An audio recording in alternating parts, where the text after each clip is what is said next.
The Prelude. This is a Course in Miracles. It is a required course. The time for you to take it is now. You are ready, and miracles are needed. Pray for all those in need of miracles. To pray is to ask, but for what are you asking? This is the first instruction in this Course in Miracles. All are in need of miracles. This is the first step in miracle readiness, asking for all to be included in what we do here. By praying for all those in need of miracles, you are praying for all to learn as you learn. You are asking to link your mind with all minds. You are asking to end your separated state and learn in a state of unity. This is a basic recognition that this is the only way you learn. The separated self or the ego does not learn. Even when the ego has taken many courses and received many teachings, the ego has not learned but has merely become threatened. Spirit does not need a Course in Miracles. If the ego cannot learn, and the spirit does not need to, then who is this course and all other such courses for? Learning our true identity, the identity of the self that is capable of learning, is something everyone must do. Can the ego learn this? No, never. Does the spirit need it? No. Who then is this course for? This is a basic question that was not adequately answered in A Course in Miracles.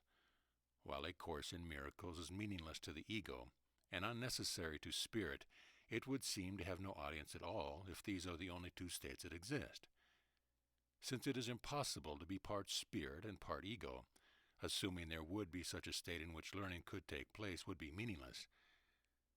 The world as a state of being, as a whole, has entered a time, brought on largely by A Course in Miracles, in which readiness for miracle-mindedness is upon it.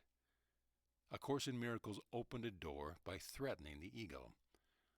All those who, with egos weakened, walk this world with the hope of leaving ego behind, with miracle-minded intent, have awakened human beings to a new identity. They have ushered in a time of ending our identity crisis. Not since Jesus walked the earth has such a time been upon humankind. What is it in you that is capable of learning? What is in you that recognizes the ego is not what you are? What is it in you that recognizes your spirit? What is it in you that hovers between two worlds, the world of the ego's dominion and that of spirit? What recognizes the difference? The Christ in you. It is easy to imagine how the Christ in you differs from your ego, but not as easy to recognize how the Christ in you differs from spirit. The Christ in you is that which is capable of learning in human form what it means to be a child of God. The Christ in you is that which is capable of bridging the two worlds. This is what is meant by the second coming of Christ. The ego is what you made. Christ is what God made. The ego is your extension of who you think you are. Christ is God's extension of who He is. In order to end the need for learning, you must know who you are and what this means. Where the original Course in Miracles was a course in thought reversal and mind training, a course to point out the insanity of the identity crisis and dislodge the ego's hold, this is a course to establish your identity and to end the reign of the ego. There are still few who dare to believe in the glory of who they are, few who can lay aside the idea that to think of themselves in the light of God's thought of them rather than their own is arrogance. This is only because the ego is not yet and finally gone. You are right not to desire to glorify the ego in any way. You know that the ego cannot be glorified, and that you would not want it to be. This is why, while the ego remains, you cannot know who you are. The only glory is of God and His creations. That you are among the creation of God cannot be disputed. Thus all glory is due you. All glory is yours, and your effort to protect it from the ego's reach are valiant but unnecessary. The ego cannot claim the glory that is yours. Many of you desire to be foot soldiers, to just live the good life without claiming glory, without having any grand ideas about yourself. It is possible to do much good work without recognizing who you are, but it is impossible to be who you are, and you are what the world is for. Your recognition of yourself and your recognition of your brothers and sisters is what the world is for. To stop before this is accomplished when it is in reach is every bit as insane as belief in the ego. Ask yourself what it is that stops you. As humble as you seem to be in your choice, you are still letting ego make your choice. This is not humility, but fear. The further teachings of the original Course were designed to turn fear into love. When you think you can only go so far and no further in your acceptance of the teachings of the Course and the truth of yourself as God created you, you are abdicating love to fear. You are perhaps making this world a better place, but you are not abolishing it.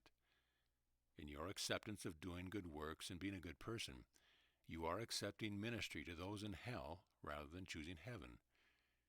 You accept what you view as possible and reject what you perceive as impossible. You thus cling to the laws of man and reject the laws of God. You claim your human nature and reject your divine nature. What is this rejection but rejection of yourself? What is this rejection but fear masquerading as humility? What is this rejection but rejection of God? What is this but a rejection of miracles? You who have rejected yourself are likely to feel increasingly burdened.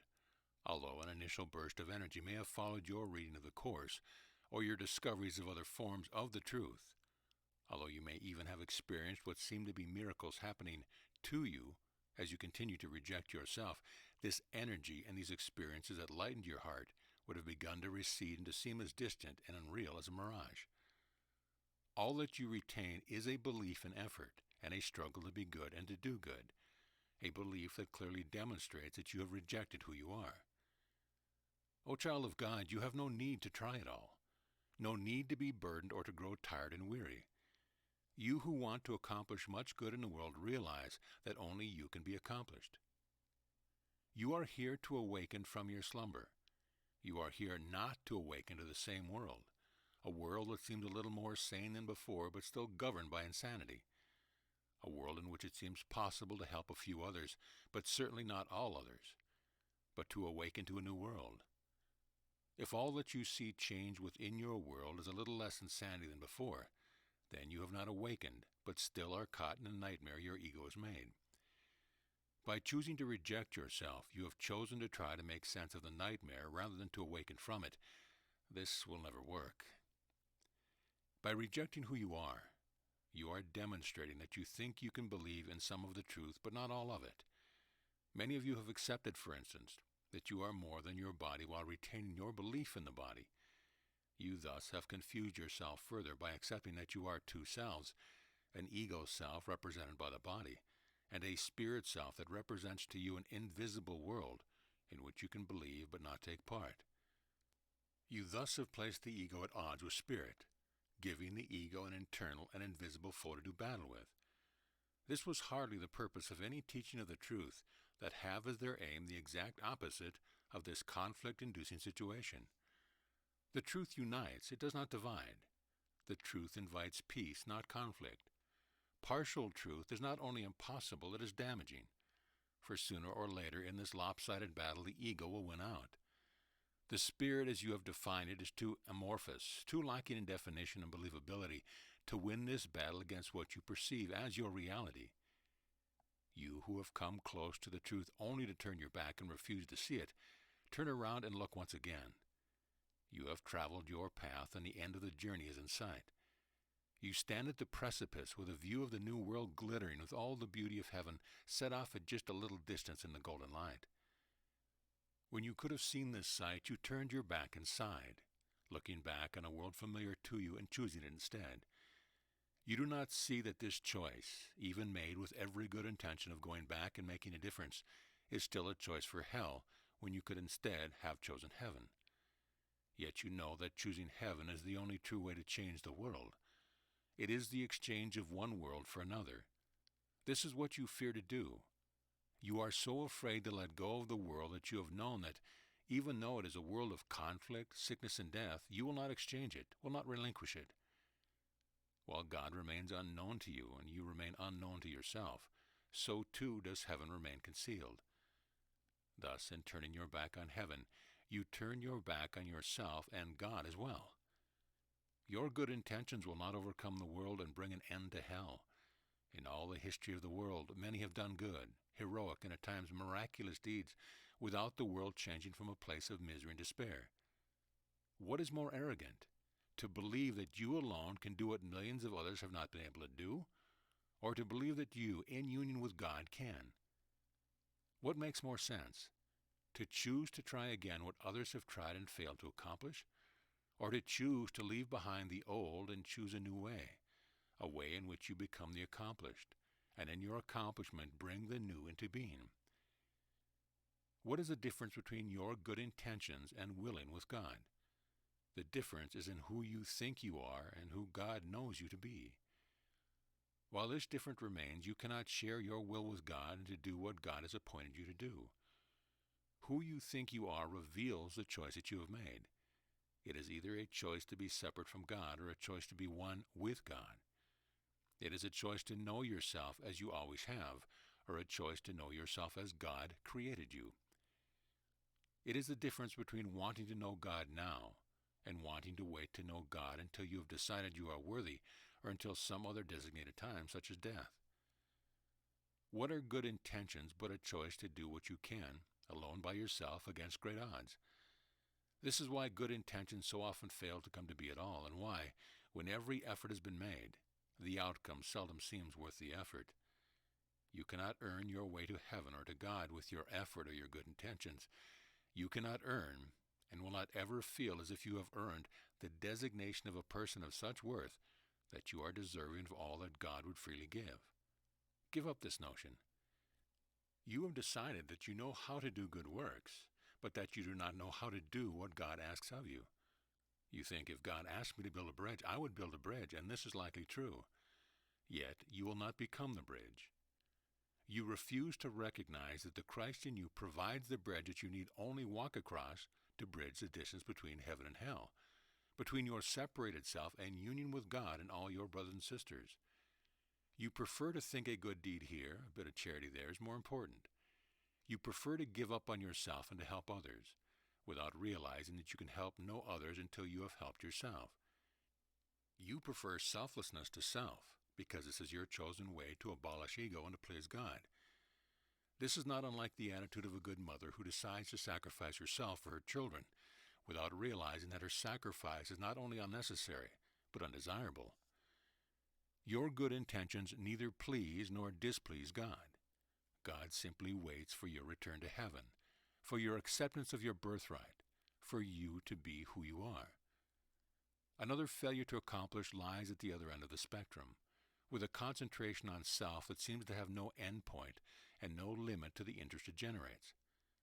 While forgiveness and the release of guilt are necessary, and while recognition of gifts and what leads to joy cannot be done without, they are the point only to the extent of making one ready for a new choice.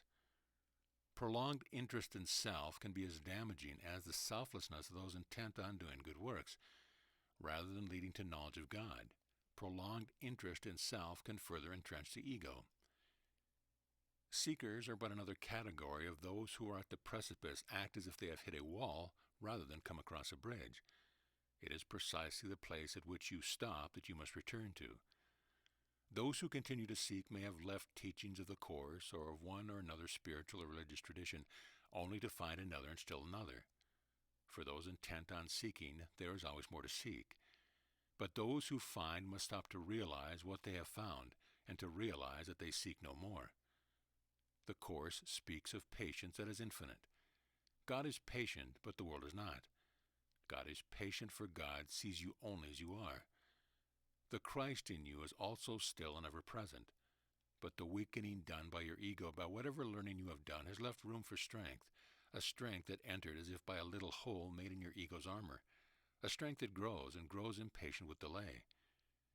It is not your ego that grows impatient for change, for your ego is highly invested in things remaining the same. It is rather a spirit of compassion that reels at the senselessness of misery and suffering, a spirit that seeks to know what to do, a spirit that does not believe in the answers it has been given. The way to overcome the dualism that threatens even the most astute of learners is through the Christ in you, through the one who knows what it is to be God's child, and also to walk the earth as a child of man. This is not your helper, as the Holy Spirit is, but your identity. While the Holy Spirit was properly called upon to change your perception and show you the false from the true, your recognition of the Christ in you is proper in this time of identification of your undivided self. Let us for a moment speak of the family of God in terms of the family of man, in terms, in short, that you will recognize. In the family of man there are many families, but it is called one family, the family of man. It is called one species, the human species. Within this family of man are individual families, and among them that which you call your family. A family has many members, but it is called one family. All of its members are descended from the same ancestors, the same bloodline. Within that bloodline are genes that carry particular traits and predispositions.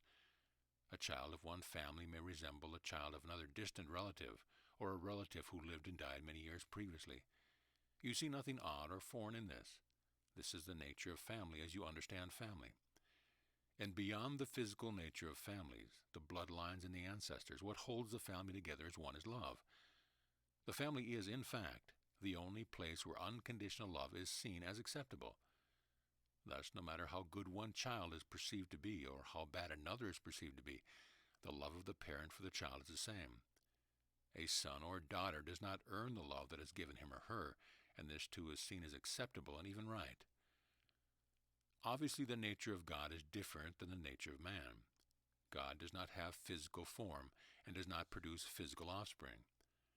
God does, however, have a son, a child, an offspring, who must exist in some form like unto the Father.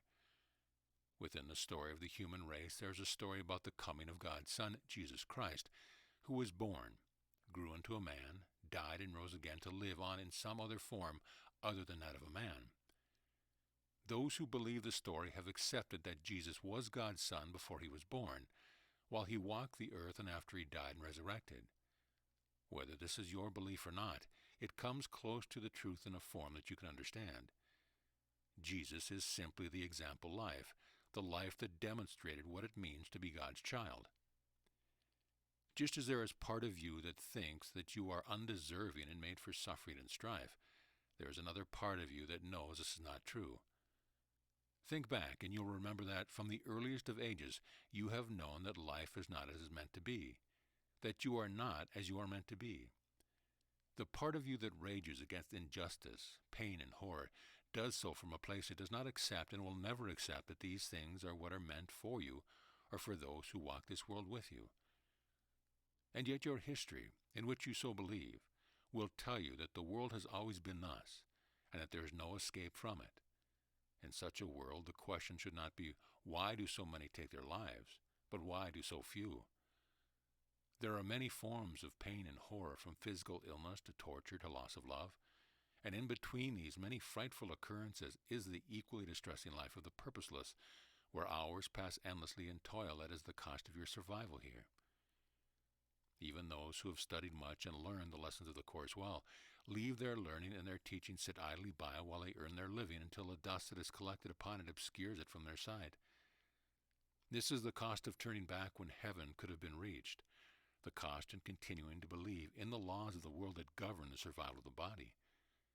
This is the way of those who know this is not the way it is meant to be, and then doubt their knowing. This is the way it has always been, they cry. They lament that they see but one real world while heaven waits just beyond their willingness to proceed. You are the creation like unto your Father, and the family of man is like unto the family of God. Just as children grow in your real world and leave their family, separate from their family to begin their own life, so have you done as a part of God's family. In the human family, the separateness and independence that comes with age are seen as the way that things should be. And yet a return to the family of origin is also seen as natural. Children go away for a time, eager to assert their independence, only later to return. The return is the symbol of maturity, acceptance, and often of forgiveness. What does it mean to believe in God? You recognize that you cannot know God in the same way in which you know another human being, and yet you keep seeking this type of knowing. Even with another human being, knowing what they stand for and what their truth is, what rules they obey, How they think and how what they think aligns with what they do is the essence of knowing them. God gave you the Word to know Him by. God gave you the Word made flesh as an example to live by, an example of a living God. What more than this is necessary? You seek form when you already have content. Does this make any sense? You read what authors write and feel that you know not only their characters but them as well. Yet you meet an author face to face and you can seldom see in them what you saw in their writing. When you meet an author face to face, you view their form. When you read their words, you view their content. When you quit seeing with the ego's eyes, you quit seeing form and quit searching for it. You begin seeing content. Content is all you have of God. There is no form to see. Yet in the content is the form revealed. This is true seeing. For content is all and form is nothing. The content of God is love. Jesus embodied God by embodying love. He came to reverse the way God was thought of, to put an end to seeing God in human terms of vengeance, punishment, and judgment. Jesus did this not only by embodying God in human form, but by giving a true rather than a false picture of power.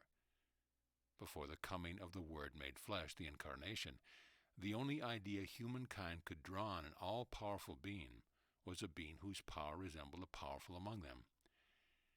Jesus took such a stand against those with this kind of power that he was put to death. But Jesus did not advocate for a powerless people. Jesus taught true power, the power of love, a power proven by the resurrection.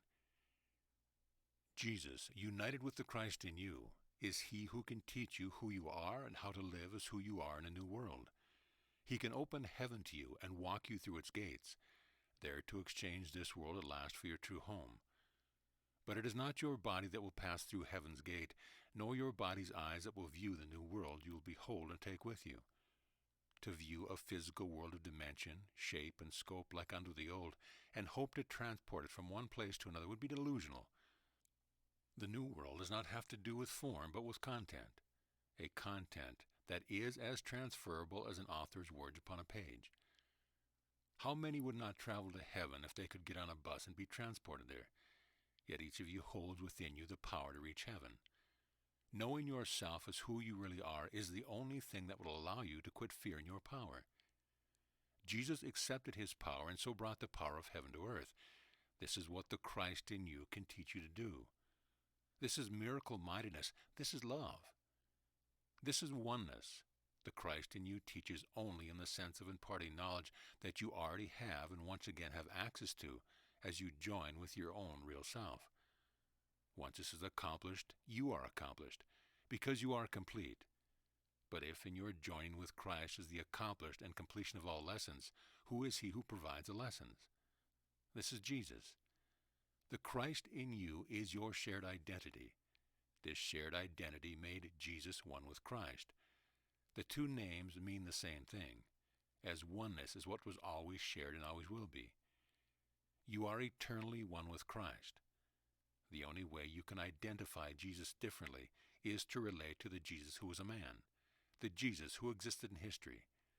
This is the same way in which you are able to see yourself as man or woman, or as being existing in a particular time in history. This one, or at best three-dimensional nature of your seeing, is the nature of the problem. If you cannot see yourself other than as man or woman living in a particular place in a particular time, you cannot see yourself. Thus Jesus comes to you again, in a way that you can accept, to lead you beyond what you can accept to what is true. To tell someone, even a young child, that a caterpillar becomes a butterfly is seemingly unbelievable. This does not make it any less true. The butterfly, although some perceive it as being lovelier to behold, is still the same being as the caterpillar. The caterpillar did not cease to exist. It simply transformed into what it always was. Thus it would seem as if the butterfly is both butterfly and caterpillar, two separate things becoming one. You are well aware of the fact that if you could not see the transformation take place with your own two eyes, you would not believe that the two seemingly disparate creatures were the same. Someone telling you this story of transformation without being able to show you proof that you could see would be accused of making up a fairy tale for your amusement. How many of you see the story of your own self in the same frame of mind? It is a nice fairy tale, an acceptable myth. But until your body's eyes can behold the proof, this is all it will remain.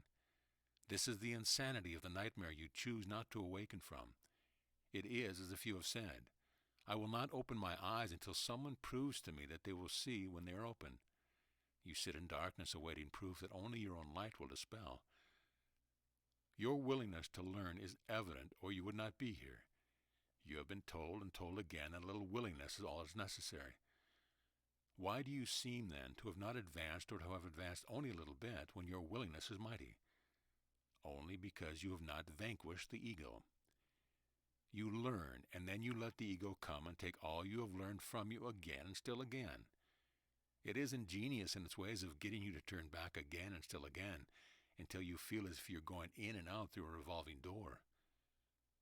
You were yourself before you began your learning, and the ego cannot take yourself from you, but only can obscure it. Thus the teachings you need now are to help you separate the ego from yourself, to help you learn to hear only one voice. This time we take a direct approach, an approach that seems at first to leave behind abstract learning and the complex mechanisms of the mind that so betray you. We take a step away from the intellect, the pride of the ego, and approach this final learning through the realm of the heart. This is why, to end confusion, we call this course a course of love.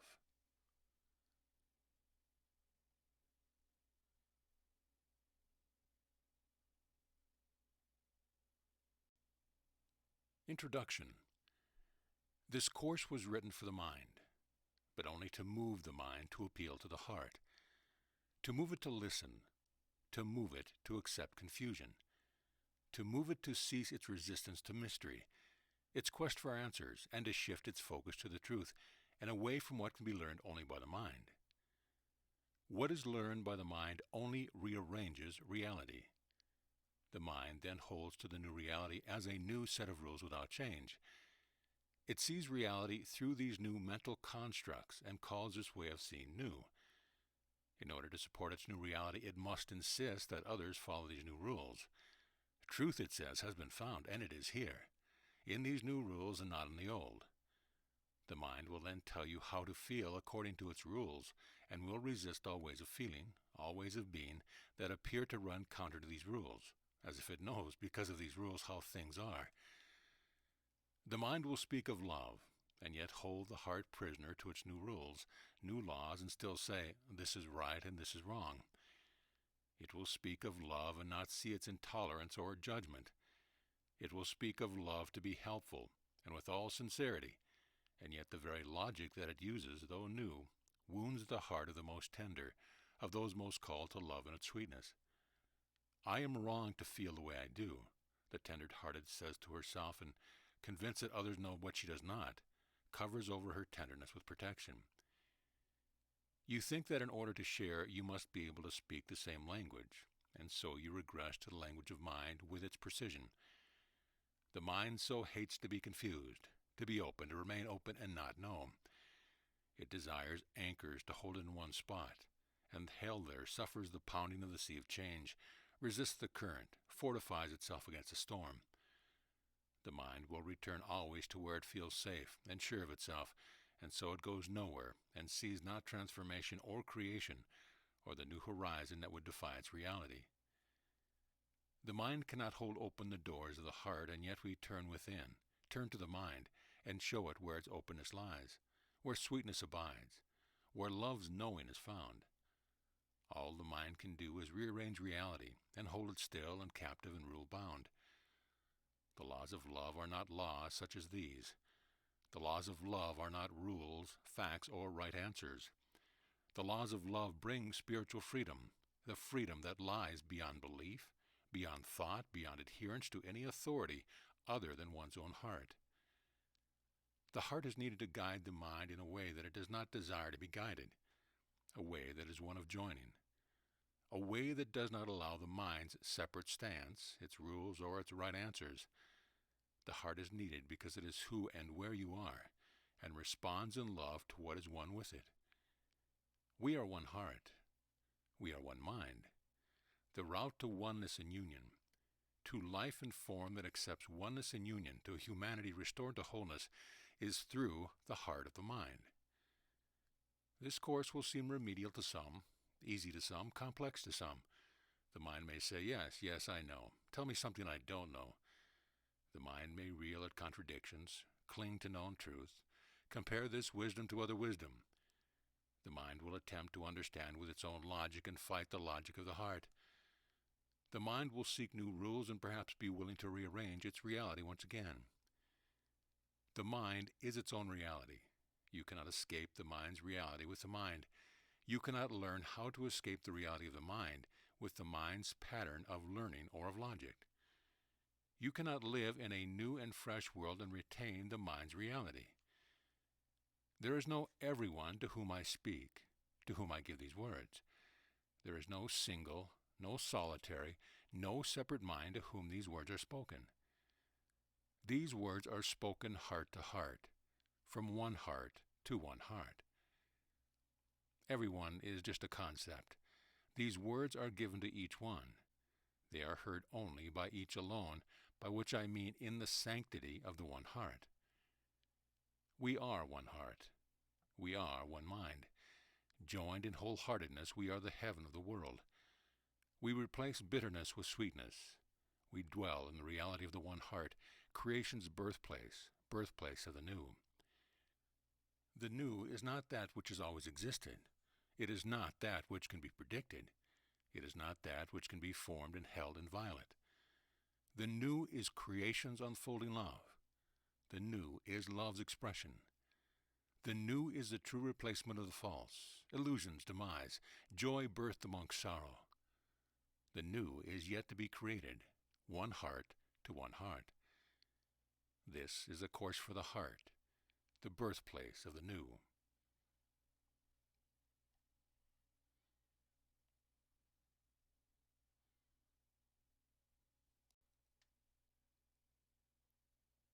A Course of Love, Book 1, Chapter 1, A Course of Love.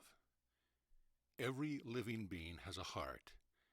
Let us define heart as the center of being, that place from which all feeling arises.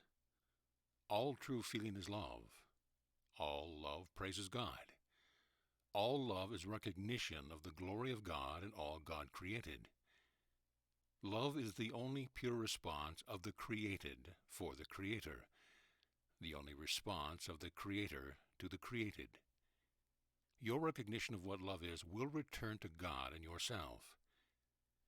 You learned in A Course in Miracles that all knowledge is generalizable. So is all feeling. All feeling results from love or lack of love. There are no other reasons for the feelings that you experience. All feelings are generated by the heart and have nothing to do with the body. The heart of the body is the altar at which all your offerings to God are made. All offerings are love or lack of love. Lack of love is nothing. Thus all offerings made from a place other than love are nothing. All offerings made from a place of fear or guilt are nothing. Love is the condition of your reality. In your human form, your heart must beat for the life of yourself to take place. This is the nature of your reality. Love is as essential to your being as the heart to your body. You would not exist without love. It is there even if you are as unaware of it as you are of the beating of your heart. A baby is no less alive because it does not realize its heart is beating. You are no less yourself even though you do not realize that without love you would not exist. God's only thought is love. It is a thought without limit, endlessly creating. Because of the extension of God's thought of love, you exist. I exist with you in this self-same thought. You do not understand this only because you do not understand the nature of your own thoughts. You have placed them inside your body, conceptualizing them in a form that makes no sense. Yet when you apply your thought to learning, you learn. Let this encourage you. This is an ability we can use together to learn anew. You should be in a hurry only to hear the truth. And of course all the ways that you act when you want to hurry are backward to what you would achieve. Let your worries come and let your worries go.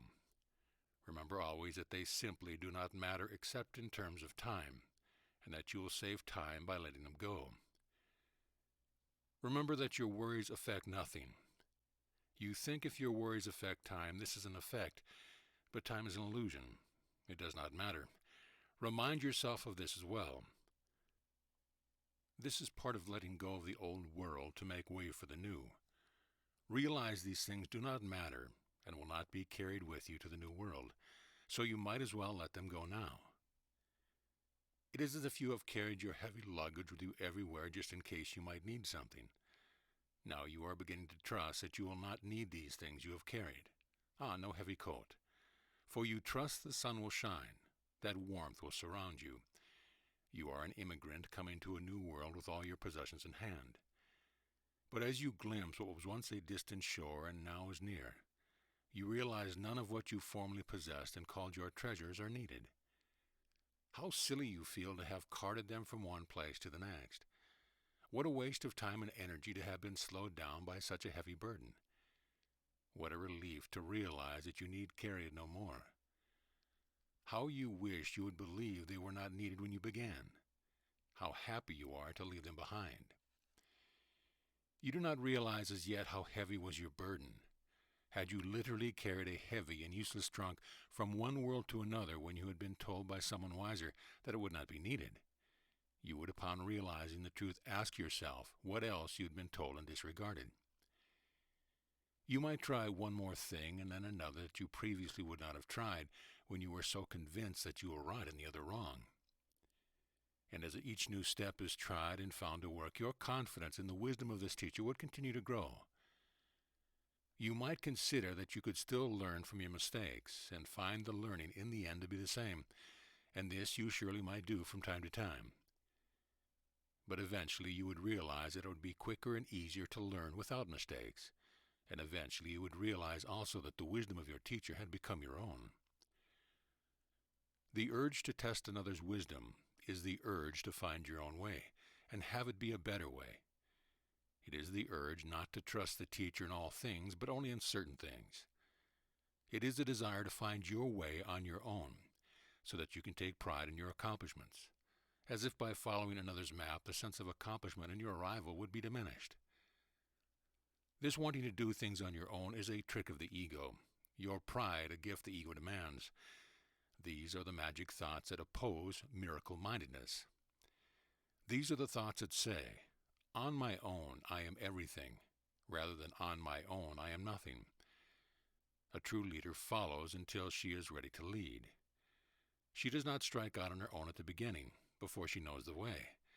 There is no shame in learning, no shame in following the course another has put forth. Each true course changes in application. 50 students may sit in a classroom being taught the same lessons, and not one will learn in exactly the same way as another. This is true with the teaching and learning of information, and true with the teaching and learning of the truth as well.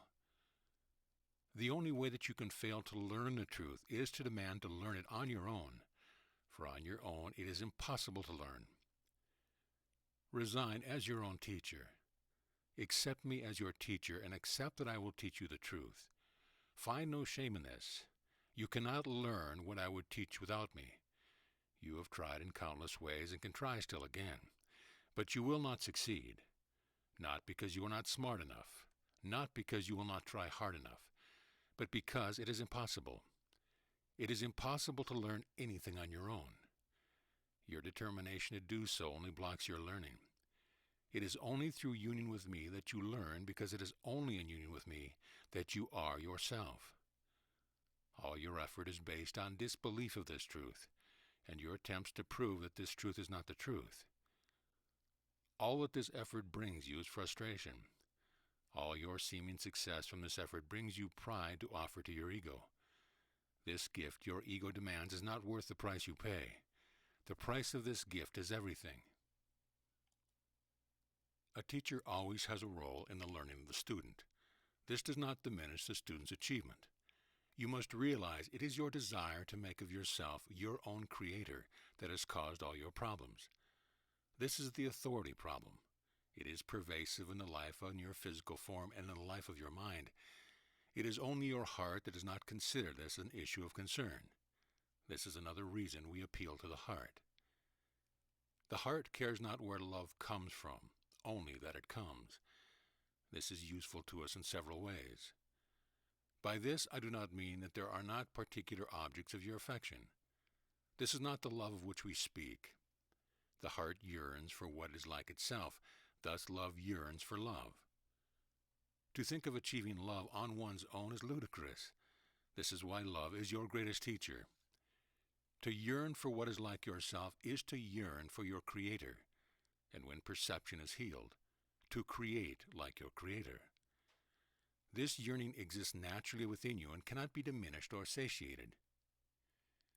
Those who are seen as loveless and alone in the world are those you find to be the object of your pity.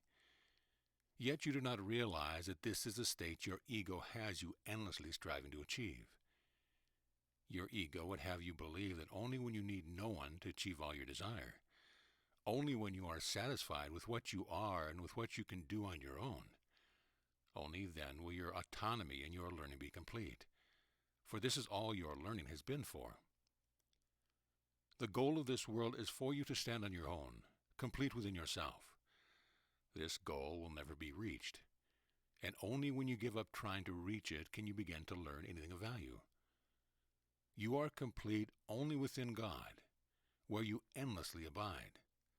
Striving to be that which you can never be is the hell that you have created.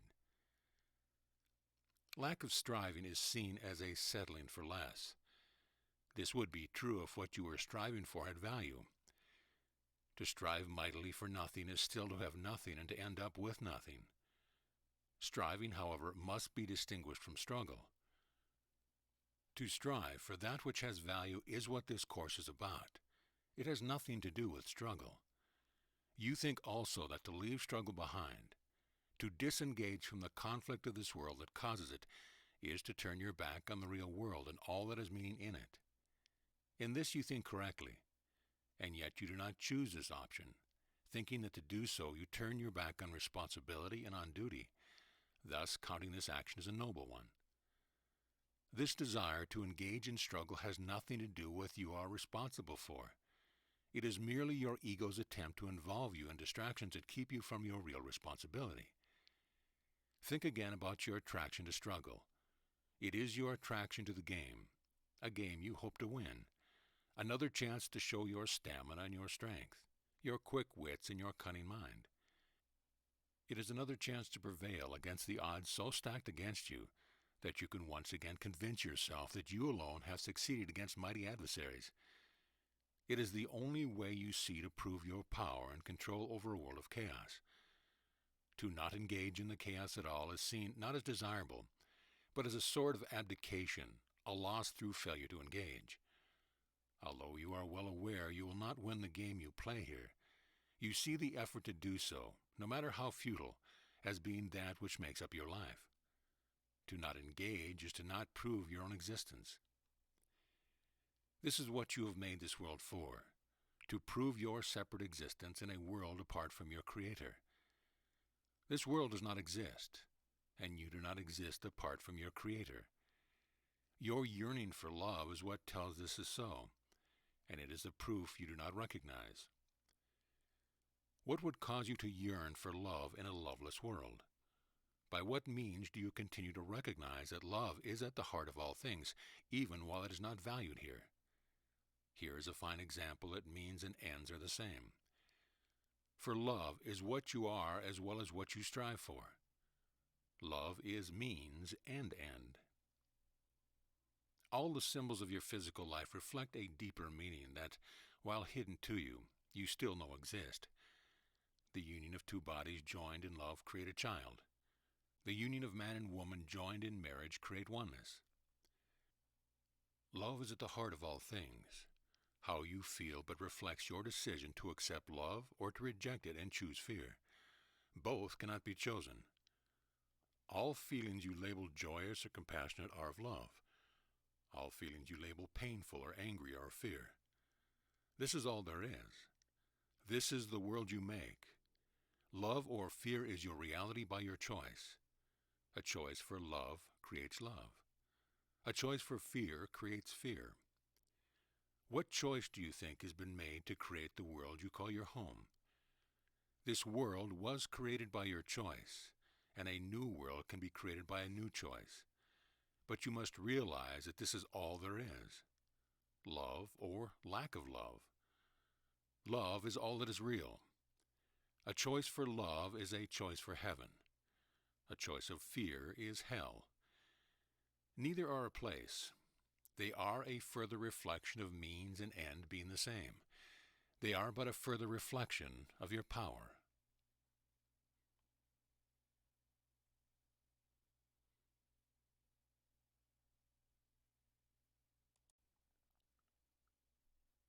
Chapter 2. What Love Is. What love is cannot be taught. It cannot be learned, but it can be recognized. Can you pass love by and not know that it is there? Oh yes, you do it constantly by choosing to see illusion rather than the truth. You cannot be taught love, but you can be taught to see love where it already exists. The body's eyes are not the eyes with which love can be recognized. Christ's vision is, for only Christ's vision beholds the face of God. While you look for a God with a physical form, you will not recognize God. Everything real is of God. Nothing unreal exists. Each person passing from this life to the next learns no great secret. They simply realize love is all there is. Nothing unreal exists. Think for yourself.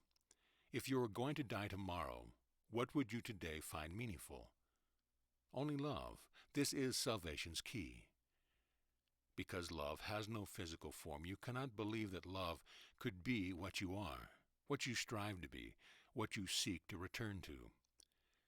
Thus you believe you are something other than love and separate from love.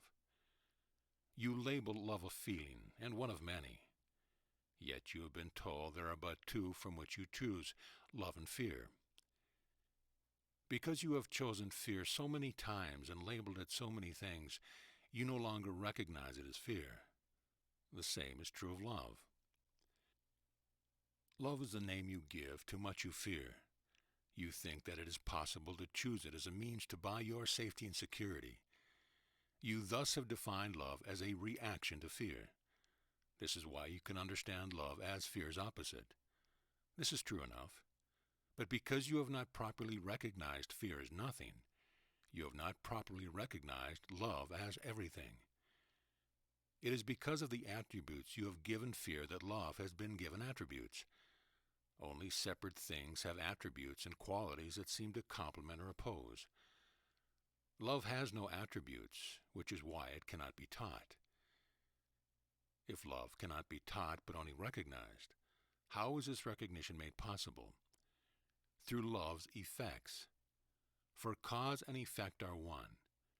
Creation is love's effect, as are you. To believe that you are able to act in love in one instance and act in anger in another, and that both actions originate from the same place, is an error of enormous proportion. You again label love a sometimes component, and think that to act in love more frequently is an achievement. You label acting from love good and acting out of anger bad. You feel you are capable of loving acts of heroic proportion and fearful actions of horrific consequence. Acts of bravery and acts of cowardice. Acts of patience you call love and acts of passions you call violence. You feel unable to control the most extreme of these actions that arise from the extreme of feelings. Both ends of feelings are considered dangerous, and a middle ground is sought. It is said that one can love too much and too little, but never enough. Love is not something you do. It is what you are. To continue to identify love incorrectly is to continue to be unable to identify yourself. To continue to identify love incorrectly is to continue to live in hell. As much as highs and lows of intense feelings are sought by some to be avoided, it is the in-between of passionless living that hell is solidified and becomes quite real. You can label joy heaven and pain hell, and seek the middle ground for your reality, thinking there are more than these two choices. A little life of joy and little pain is seen as a successful life, for a life of joy is seen as nothing more than a daydream, a life of pain a nightmare. Into this confusion of love's reality you add the contents of your history, the learned facts and the assumed theories of your existence. Although your purpose here remains obscure, you identify some things you call progress and others that you call evolution, and you hope you have some minuscule role to play in advancing the status of humankind. This is the most you have any hope of doing, and few of you believe you will succeed. Others refuse to think of life in terms of purpose, and thereby condemn themselves to purposeless lives, convinced one person among billions makes no difference and is of no consequence. Still others put on blinders to the world and seek only to make their corner of it more safe and secure. Some shift from one option to the next, giving up on one and hoping the other will bring them some peace. To think that these are the only options available to creatures of a loving God is insane. Yet you believe that to think the opposite is true insanity. Given even your limited view of who you are, could this really be true? The insanity of your thought process and the world you perceive must be made known to you before you are willing to give it up. You do know this, and yet you constantly forget. This forgetting is the work of your ego. Your true self does not want to forget, and cannot for even the tiniest fraction of a second. It is precisely the inability of your true self to forget that gives you hope of learning to recognize love, and with that recognition, of ending the insanity you now perceive. Your real self is the Christ in you. How could it be anything but love, or see with eyes other than those of love? Would you expect any decent human being to look on a loveless world, on misery and despair, and not be moved? Think not that those who seem to add to the world's misery are any exception. There is not a soul that walks this earth that does not weep at what it sees. Yet the Christ in you does not weep, for the Christ in you sees with eyes of love. The difference is the eyes of love see not the misery or despair. They are not there.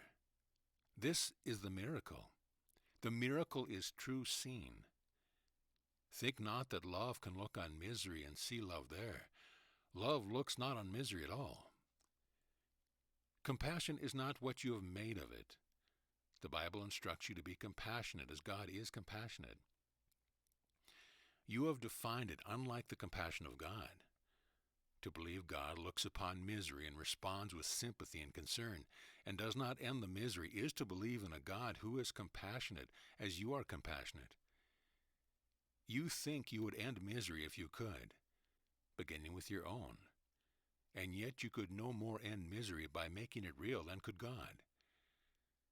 There is no magic here of turning misery into delight and pain into joy.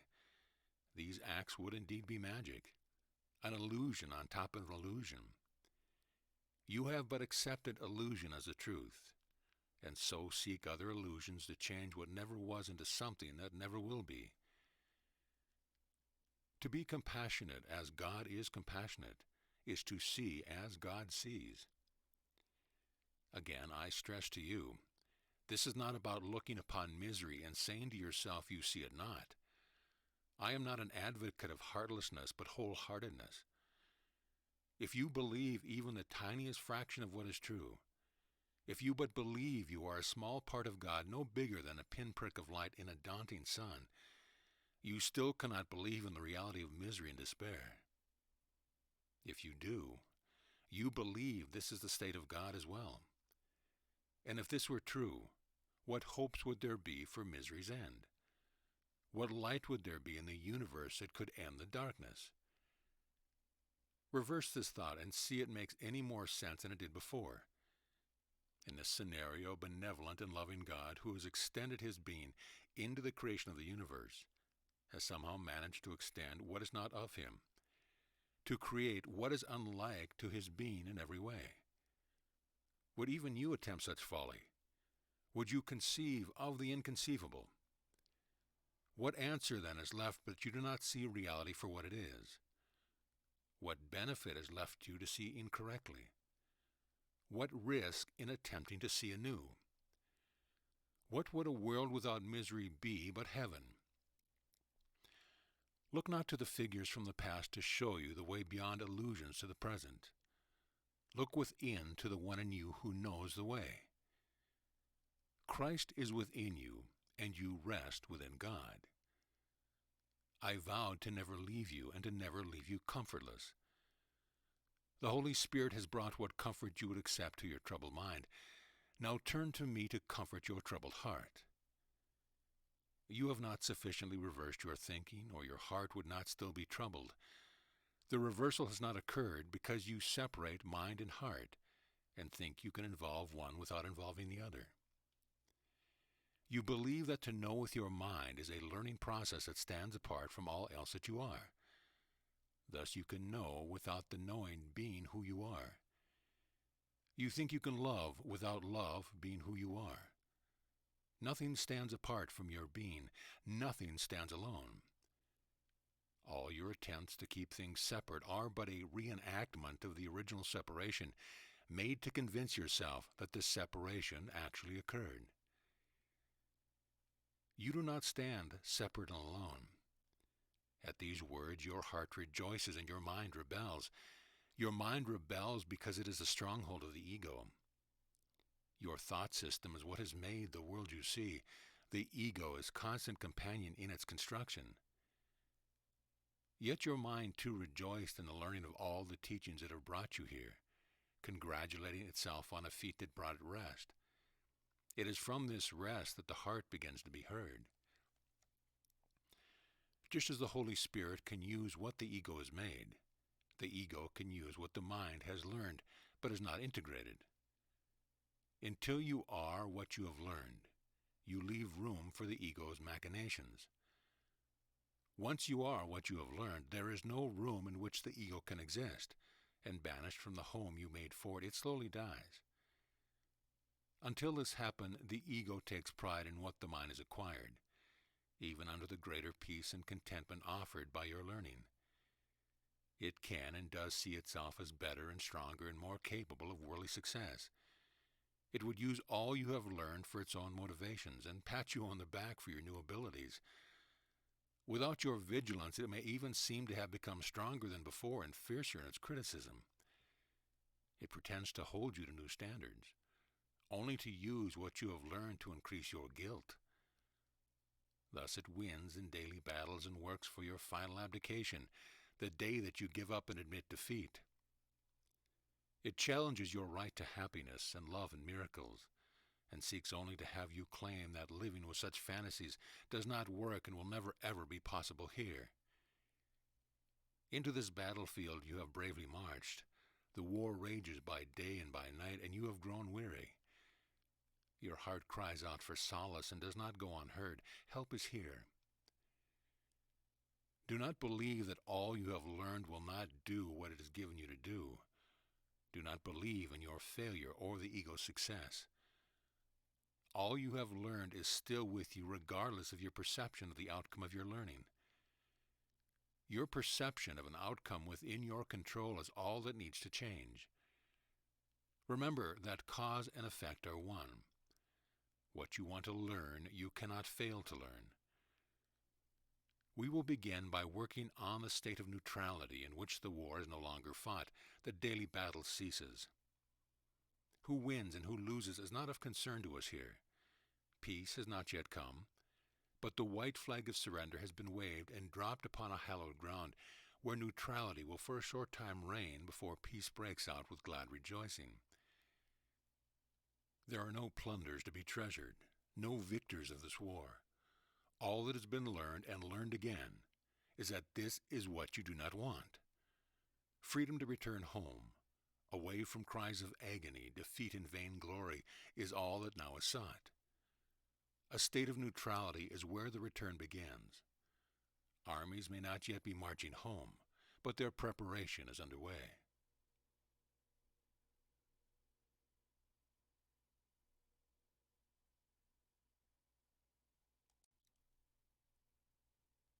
Chapter 3, the first lesson. Love is. It teaches by being what it is. It does not do anything. It does not strive. It neither succeeds nor fails. It is neither alive nor dead. And thus it always was and always will be. It is not particular to you as human beings. It is in relationship to everything, all to all. Just as true knowledge cannot be learned, love cannot be learned, and you cannot be learned. All that you desire and cannot learn is already accomplished. It is accomplished in you. It is you. Imagine the ocean or the cheetah, the sun or the moon, or God himself, attempting to learn what they are. They are the same as you. All exist within you. You are the universe itself. It is a shared universe with no divisions. There are no sections, no parts, no inside and no outside, no dreams and no illusions that can escape or hide, disappear or cease to be. There is no human condition that does not exist in all humans. It is completely impossible for one to have what another does not have. All is shared. This has always been true and is endlessly true. Truth is truth. There are no degrees of truth. You are not form, nor is your real world. You seek the face of God in form as you seek for love in form. Both love and God are there, but they are not the form that your body's eyes see. Just as these words you see upon this page are symbols only of meaning far beyond what the symbols can suggest, so too is everything and everyone around you, those you see and those you only can imagine. To seek the face of God, even in the form of Christ, is to seek for what is forever without form. To truly see is to begin to see the formless. To begin to see the formless is to begin to understand what you are. All that you now see are but symbols of what is really there before you, in glory beyond your deepest imagining. Yet you persist in wanting only what your eyes can see and hands can hold. You call these things real and all else unreal. You can close your eyes and believe that you are in the dark, but you will not believe that you are no longer real. Close your eyes and all that you have become accustomed to seeing, and you will see the light. In the light that comes only to eyes that no longer see, you will find the Christ who abides in you. In Jesus Christ, the Son of God became the Son of Man. He walked the world with a face much like your own, a body with 2 legs and 2 arms, 10 fingers and 10 toes. And yet you know this was not Jesus, nor is this a picture of the Christ. Jesus gave a face to love, as you do here as well. But love did not attach itself to form and say, "This is what I am." How can anything have a form except in symbols? A family crest, a mother's ring, a wedding band are all the same. They but represent what they symbolize in form. There is no form that is not thus. A form is but a representation. You see 1,000 forms a day with different names, different functions, and you think not they are all the same. You place values on each one based on usefulness or pleasant appearance, on popularity or on reputation. Each one you place in relationship to yourself, and so you do not even see the form as it is, but only as what it will do for you. You imprison form within your meaning, and still your meaning is truer than its form. You give all meaning to everything, and thus you populate your world with angels and with demons, their status determined by who would help you and who would thwart you. Thus do you determine your friends and your enemies, and thus you have friends who become enemies and enemies who become friends. While a pencil may essentially remain a pencil in your judgment, at least as long as it has all the qualities that you have determined that a pencil should have, few people can exhibit the qualities you have predetermined that they should possess at all times and all places.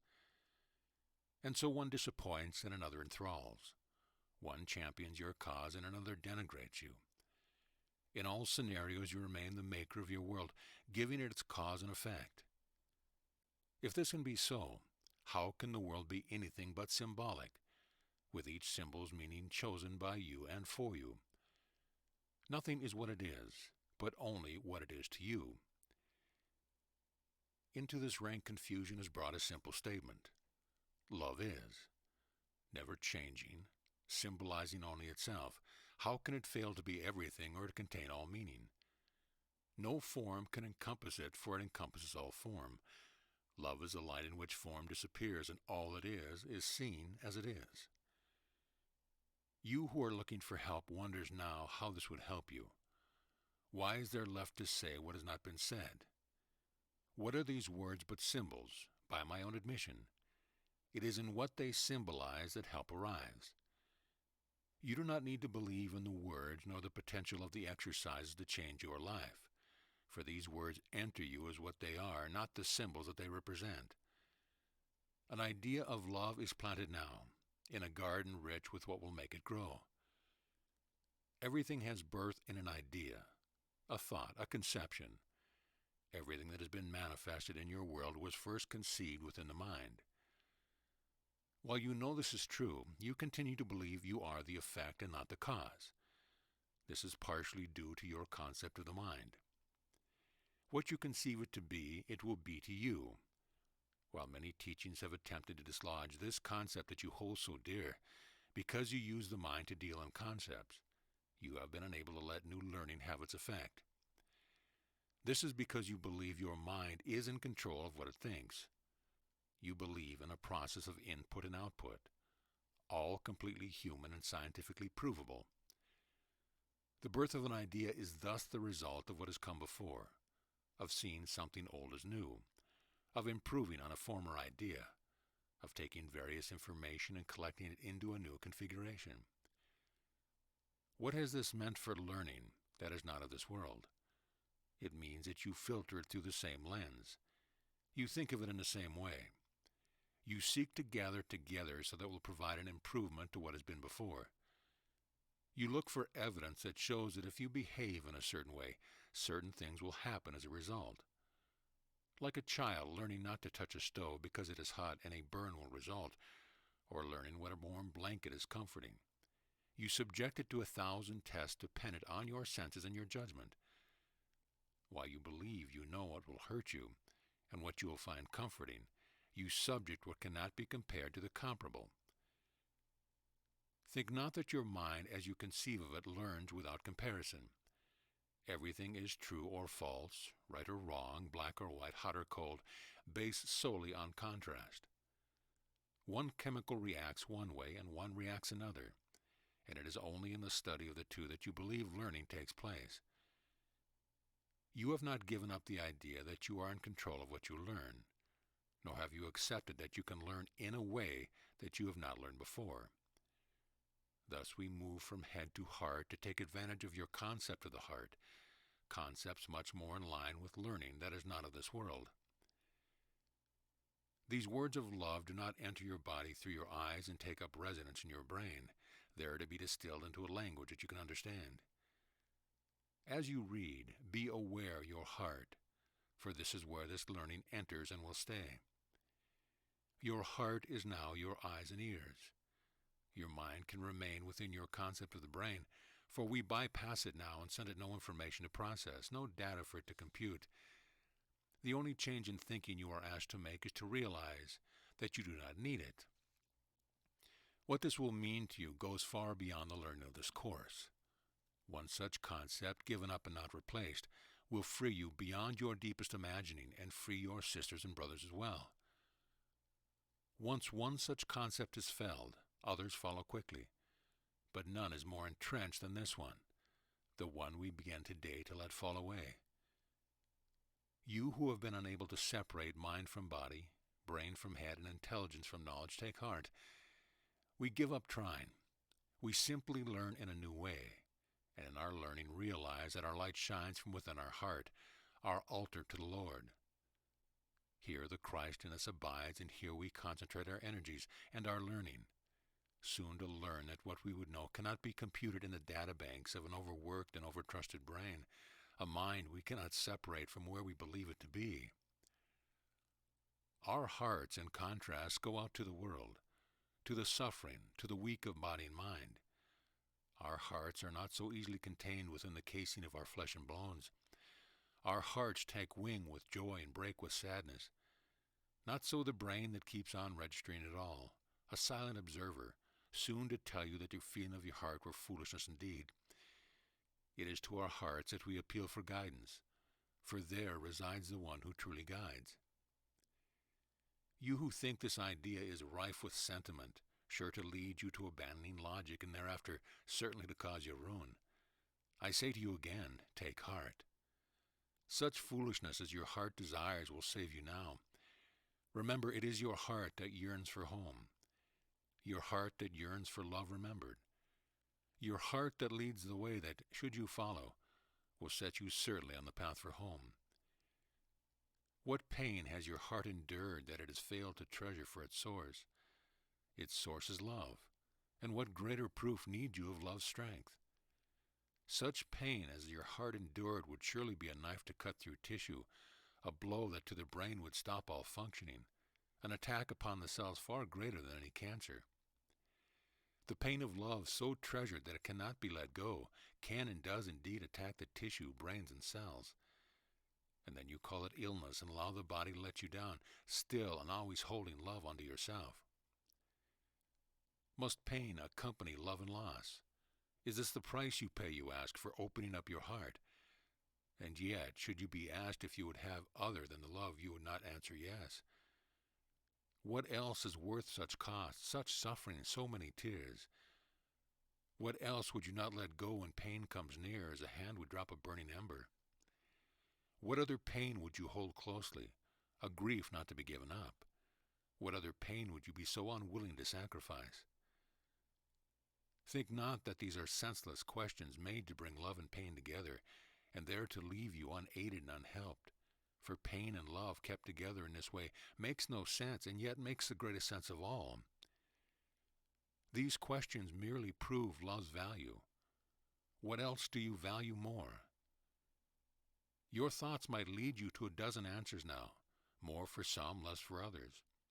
Your answers depending on the tenacity of your thoughts, which, led by your ego, would throw logic in love's way.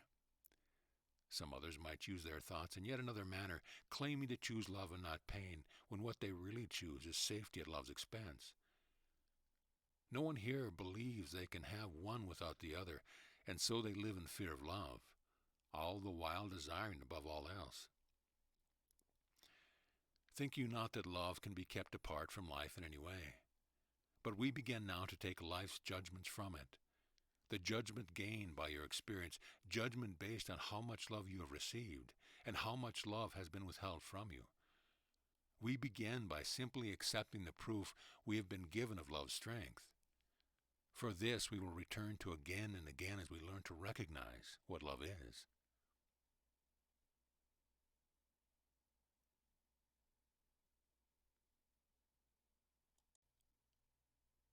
Chapter 4. Love's Equity. Do you have to love God to know what love is? When you love purely, you know God whether you realize it or not. What does it mean to love purely? It means to love for love's sake, to simply love, to have no false idols. False idols must be brought to light, and they're seen as the nothing that they are before you can love for love's sake. What is a false idol? What you think love will get you. You are entitled to all that love would give, but not to what you think love will provide for you through its acquisition. This is a classic example of not recognizing what love is. Love and longing are so intimately attached because they join together at the moment of separation, when a choice to go away from love and a choice to return were birthed in unison. Love was thus not ever lost, but shadowed over by longing that, placed between you and your source, both obscured its light and alerted you of its eternal presence. Longing is your proof of love's existence, for even here you would not long for what is not remembered. All your long search for proof of God's existence ends when you recognize what love is. And with this proof is proof of your existence established as well. For in your longing for love, you recognize as well your longing for yourself. Why would you wonder who you are and what your purpose here is all about, if not for your recognition, given witness by your longing, of what you fear you are not, but surely are? All fear ends when proof of your existence is established. All fear is based on your inability to recognize love, and thus who you are and who God is. How could you not have been fearful with doubt as powerful as this? How can you not rejoice when doubt is gone and love fills all the space that doubt once occupied? No shadows linger when doubt is gone. Nothing stands between the child of God and the child's own source. There remains no clouds to block the sun, and night gives way to day. Child of God, you are alien here, but need not be alien to yourself. In your knowledge of yourself, all threat of time and space and place dissolves. You may still walk in alien land, but not in the fog of amnesia that obscures what would be a brief adventure and replaces it with dreams of terror and confusion so rampant that no toehold of security is possible, and day turns endlessly into night in a long march toward death. Recognize who you are, and God's light goes before you, illuminating every path and shining away the fog of dreams from which you waken undisturbed. Love alone has the power to turn this dream of death into a waking awareness of life eternal. Yearning, learning, seeking, acquiring, the need to own, the need to keep, the grasping call, the driving force, the chosen passion, all these things that you have made to replace what you already have will lead you back as surely as they can lead you astray. Where what you have made will lead rests only on your decision. Your decision, couched in many forms, is simply this: to proceed toward love or to withdraw from it, to believe it is given or withheld. Love is all that follows the law of God in your world. All else assumes that one has is denied another. While love cannot be learned nor practiced, there is a practice we must do in order to recognize love's presence. We practice living by the law of love, a law of gain, not loss, a law that says the more you give, the more you gain. There are no losers and no winners under God's law. Not one is given more than another. God cannot love you more than your neighbor, nor can you earn more of God's love than you have, or a better place in heaven. The mind, under the ego's direction, has thrived on winners and on losers, on striving for and earning a better place. The heart knows not these distinctions, and those who think their hearts have learned them by being battered and abused by their experience here rejoice in knowing that it is not so. This seeming illusion is believed in because your mind has made it so. Your thoughts have reviewed and reviewed again all the pain that love has brought. It dwells on those occasions when love has failed because it does not recognize that love cannot fail. Your expectations and false perceptions of your brothers and sisters are what have caused you to believe that love can fail, be lost, withdrawn, or turn to hate. Your false perception of your Father is what has caused all other perceptions to be false, including the one you hold of your own self. When you think of acting out of love, your thoughts of love are based on sentiment and must be challenged. Love is not being nice when you are feeling surly. Love is not doing good deeds of charity and service. Love is not throwing logic to the wind and acting in foolish ways that pass as gaiety but cannot masquerade as joy. You each have an image of your mind of someone you believe knows what love is. This is perhaps an elderly person who is always kind and gentle, with no cross word for anyone and no concern for his or own self. This is perhaps a mother whose love is blind and self-sacrificing. Still others of you might imagine a couple long married in which each person is devoted to the other's happiness, or a father whose love is unconditional, or a priest or a minister who guides unfailingly. For each or any one of these that you admire, you give attributes that you do not have and that you might one day acquire when the time is right. For that kind and gentle stance you do not believe will serve you now. That blindness and self-sacrifice is something to be gained at too high a price. That devotion you might think is fine for one whose partner is more loving than your own. That unconditional love is great, but must it not be tempered by good judgment? And surely that ability to guide others must be earned through the acquisition of wisdom not within your reach. Thus your image of love is based upon comparison. You have chosen one who demonstrates that which in you must be lacking, and you use that image to chastise yourself while saying, "This is what you want." Your ideas of being in love are quite another category altogether. In this context, love is not only full of sentiment, but of romance. This stage of love is seldom seen as lasting or as something that can be maintained. It is the purview of the young and the daydream of the aging. It is synonymous with passion and an overflow of feelings that defy all common sense. To be in love is to be vulnerable. For once common sense has failed to keep you acting as expected, you might forget to guard your heart or to keep your real self in hiding. How dangerous indeed is such an act in a world where trust can turn to treachery. Each one of you has held an ideal of what the perfect mate would mean, an ideal that changed over time. Those most bound by the ego might think of stature and of wealth, of physical beauty and the trapping of good upbringing.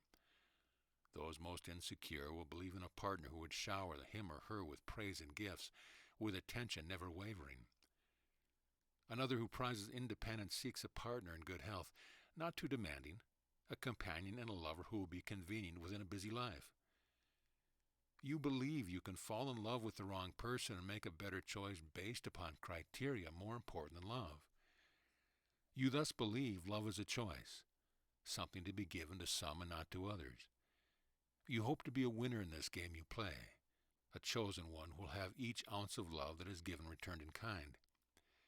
This is a balancing act you play with God's most holy gift, resenting giving love that gains you little in return. And yet in this resentment you recognize the truth of what love is. In no other area of life do you expect such fairness, such exchange of equal value. You give your mind to an idea, your body to a job, your days to activities that do not interest or fulfill you. You accept what you are paid within certain boundaries you have set. You expect that a certain amount of prestige will follow certain accomplishments. You accept that some tasks have to be done for survival's sake.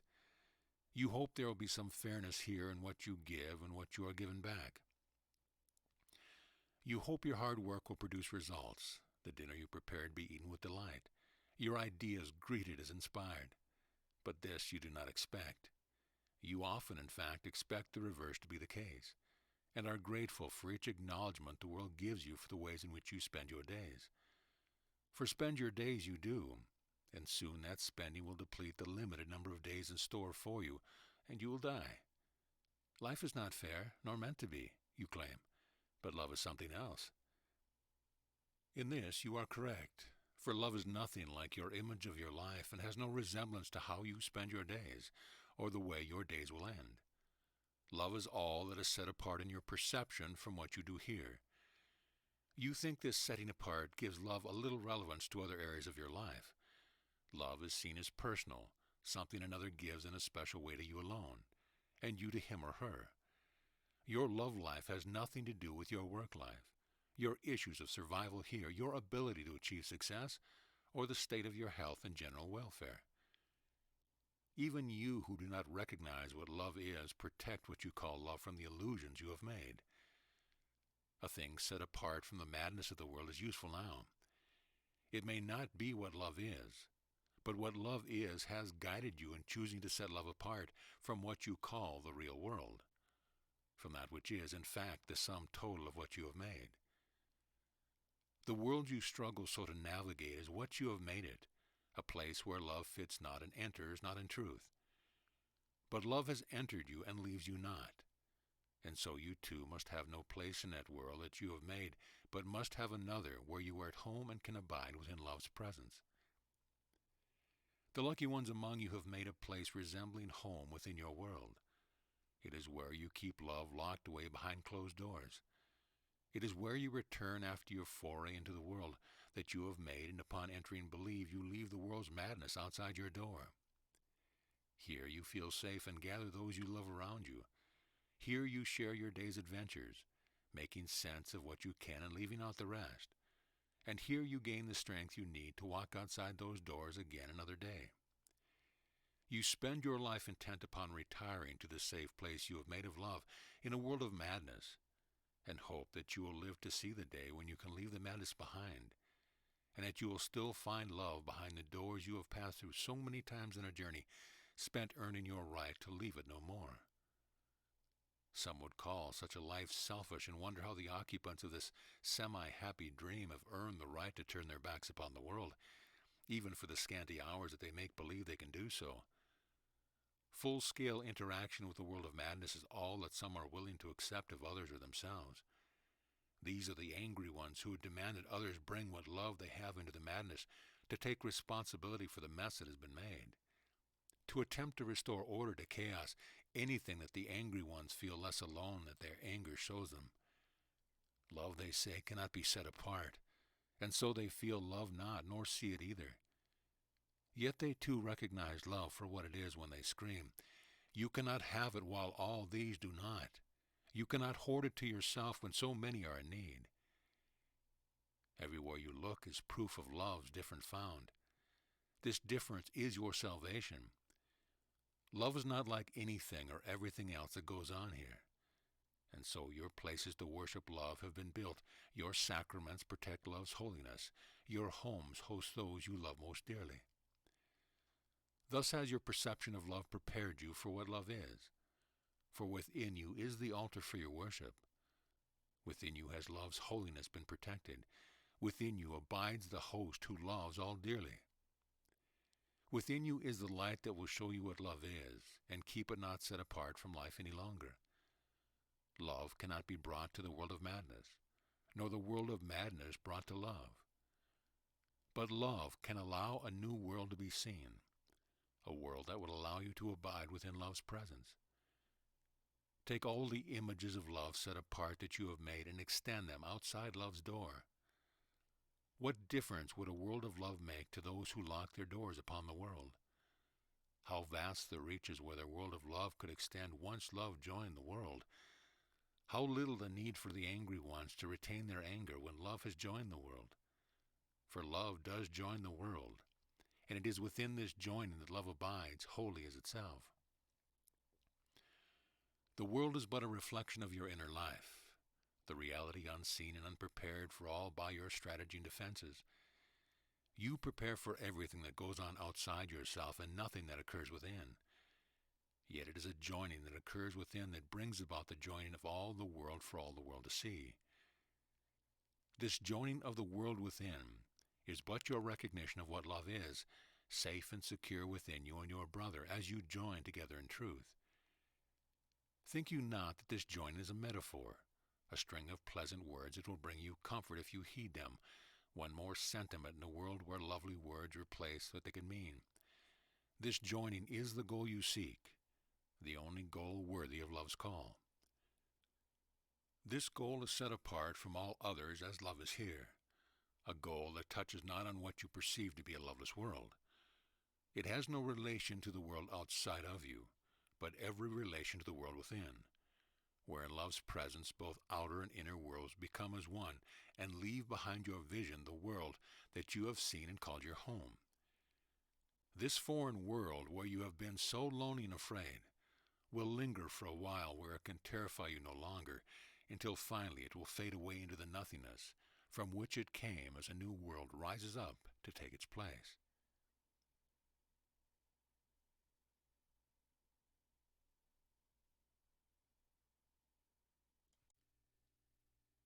Chapter 5. Relationship. The Christ in you is wholly human and wholly divine. As the wholly divine, nothing is unknown. As the wholly human, everything has been forgotten. Thus we begin to relearn the known as the one who already possesses all. It is this joining of the human and divine that ushers in love's presence, as all that caused you fear and pain falls away and you recognize again what love is. It is this joining of the human and divine that is your purpose here, the only purpose worthy of your thought.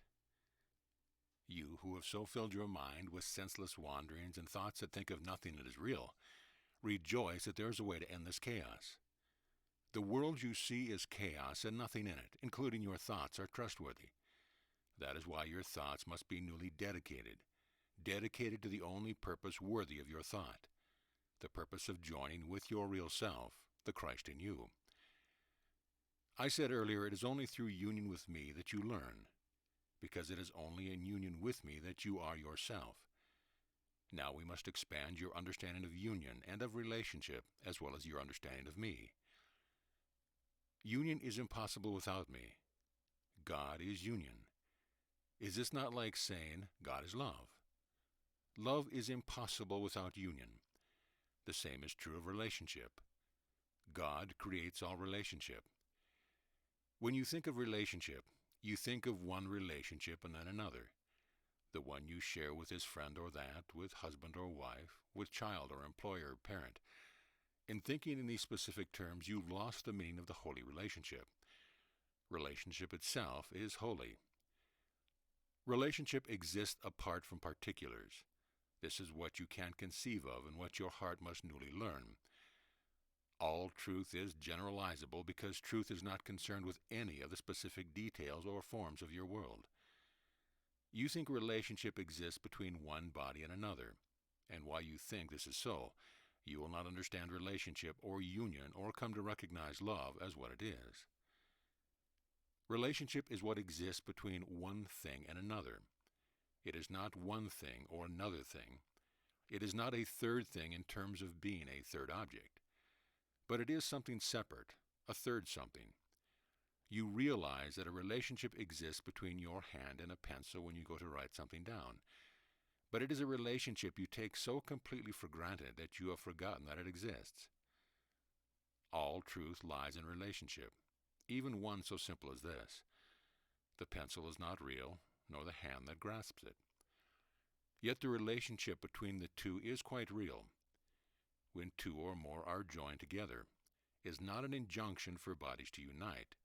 It is a statement that describes the truly real, the only reality that exists. It is the joining that is real and that causes all creation to sing a song of gladness. No one thing exists without another. Cause and effect are one. Thus one thing cannot cause another without there being one or joined in truth. We are beginning now to paint you a new picture, a picture of things unseen before but visible to your heart if not your eyes. Your heart knows love without a vision of it. You give it form and say, I love this one or I love that. Yet you know that love exists apart from the object of your affection. Love is set apart in a frame not of this world. You hold objects up to capture it, to put a frame around love's vision and say, this is it. Yet once you have it captured and hanging for all to look at and behold, you realize this is not love at all. You then begin building your defenses, your evidence to cite to say, yes, indeed, this is love, and I have it here. It hangs upon my wall, and I gaze upon it. It is mine to own and keep and cherish. As long as it is where I can look upon it, it is real to me, and I am safe. Ah, you think when you find love, now my heart is singing. Now I know what love is all about. And you attach the love you have found to the one in whom you found it, and seek immediately to preserve it. There are millions of museums to love, far more than there are altars.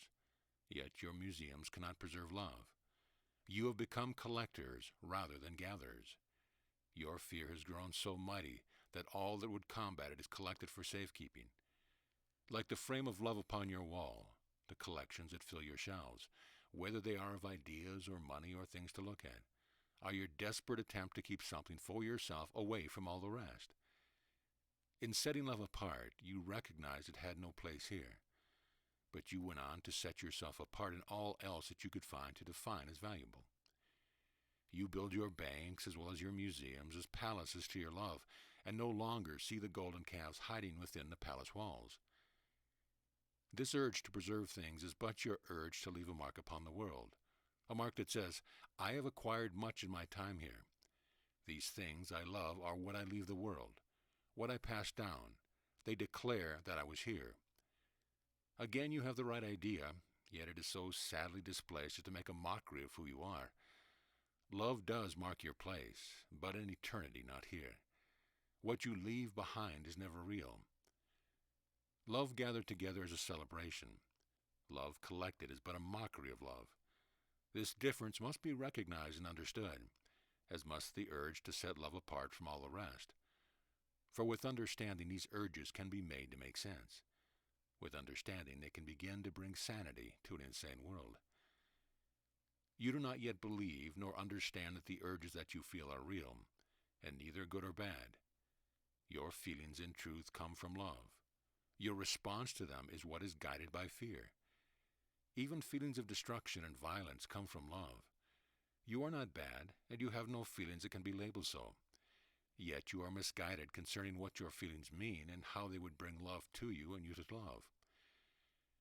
It is in understanding the relationship that exists between what you feel and what you do that love's lessons are learned. Each feeling requires that you enter into relationship with it, for it is there you will find love. It is in every joining, ever entering into, that love exists. Every joining, every entering into is preceded by a suspension of judgment. Thus what is judged cannot be joined nor entered into where it can be understood. What is judged remains outside of you, and it is what remains outside that calls you to do what love would call you not to do. What remains outside is all that is not joined with you. What is joined with you becomes real in the joining, and what is real is only love. Do you see the practicality of this lesson? What terror can be caused by an urge to violence that, once joined with love, becomes something else? An urge to violence may mean many things, but always lurking behind it is an overwhelming desire for peace. Peace may mean destruction of the old, and love can facilitate the rise and fall of many armies. What armies of destruction will rock the world when they are brought to love? Within you is all the world safe, sure and secure. No terror reigns, no nightmares rule the night. Let me give you once again the difference between what is within and what is without. Within is all that is joined with you. Without is all that you would keep separate. Within you is every relationship that you have ever had with anything. Outside of you is all that you have kept apart, labeled, judged, and collected on your shelves. This is all the two worlds are made up of. The one you see as real is the one you keep outside of yourself, making it possible to look upon it with your body's eyes. The one you do not see and do not believe in is the one you cannot look outward to see, but is the one that nonetheless is truly real. To look inward at the real world requires another kind of vision, the vision of your heart, the vision of love, the vision of the Christ in you. You look outside the doors of your home, and whether you see suburban streets bathed in lamplight, streets that steam with garbage and crime, or cornfields growing, you say that is the real world. It is the world you go out into in order to earn your living, receive your education, find your mate. But the home in which you stand, much like your inner world, is where you live the life that makes the most sense. It is where your values are formed, your decisions are made, your safety found. This comparison is not idly drawn. Your home is within, and it is real as the home you have made within the world seems to be. You can say the real world is somewhere outside yourself, as you picture the real world being beyond your doors, but saying this cannot make it so. It is your continuing desire to have a relationship only with the world without that causes such a world to remain. This is because your definition of relationship is not one of joining. What you join with becomes real. As you take it into yourself, you thereby make it real because you make it one with your real self. This is reality. All you do not join with remains outside and is illusion. For what is not one with you does not exist. You thus become a body moving through the world of illusion, where nothing is real and nothing is happening in truth.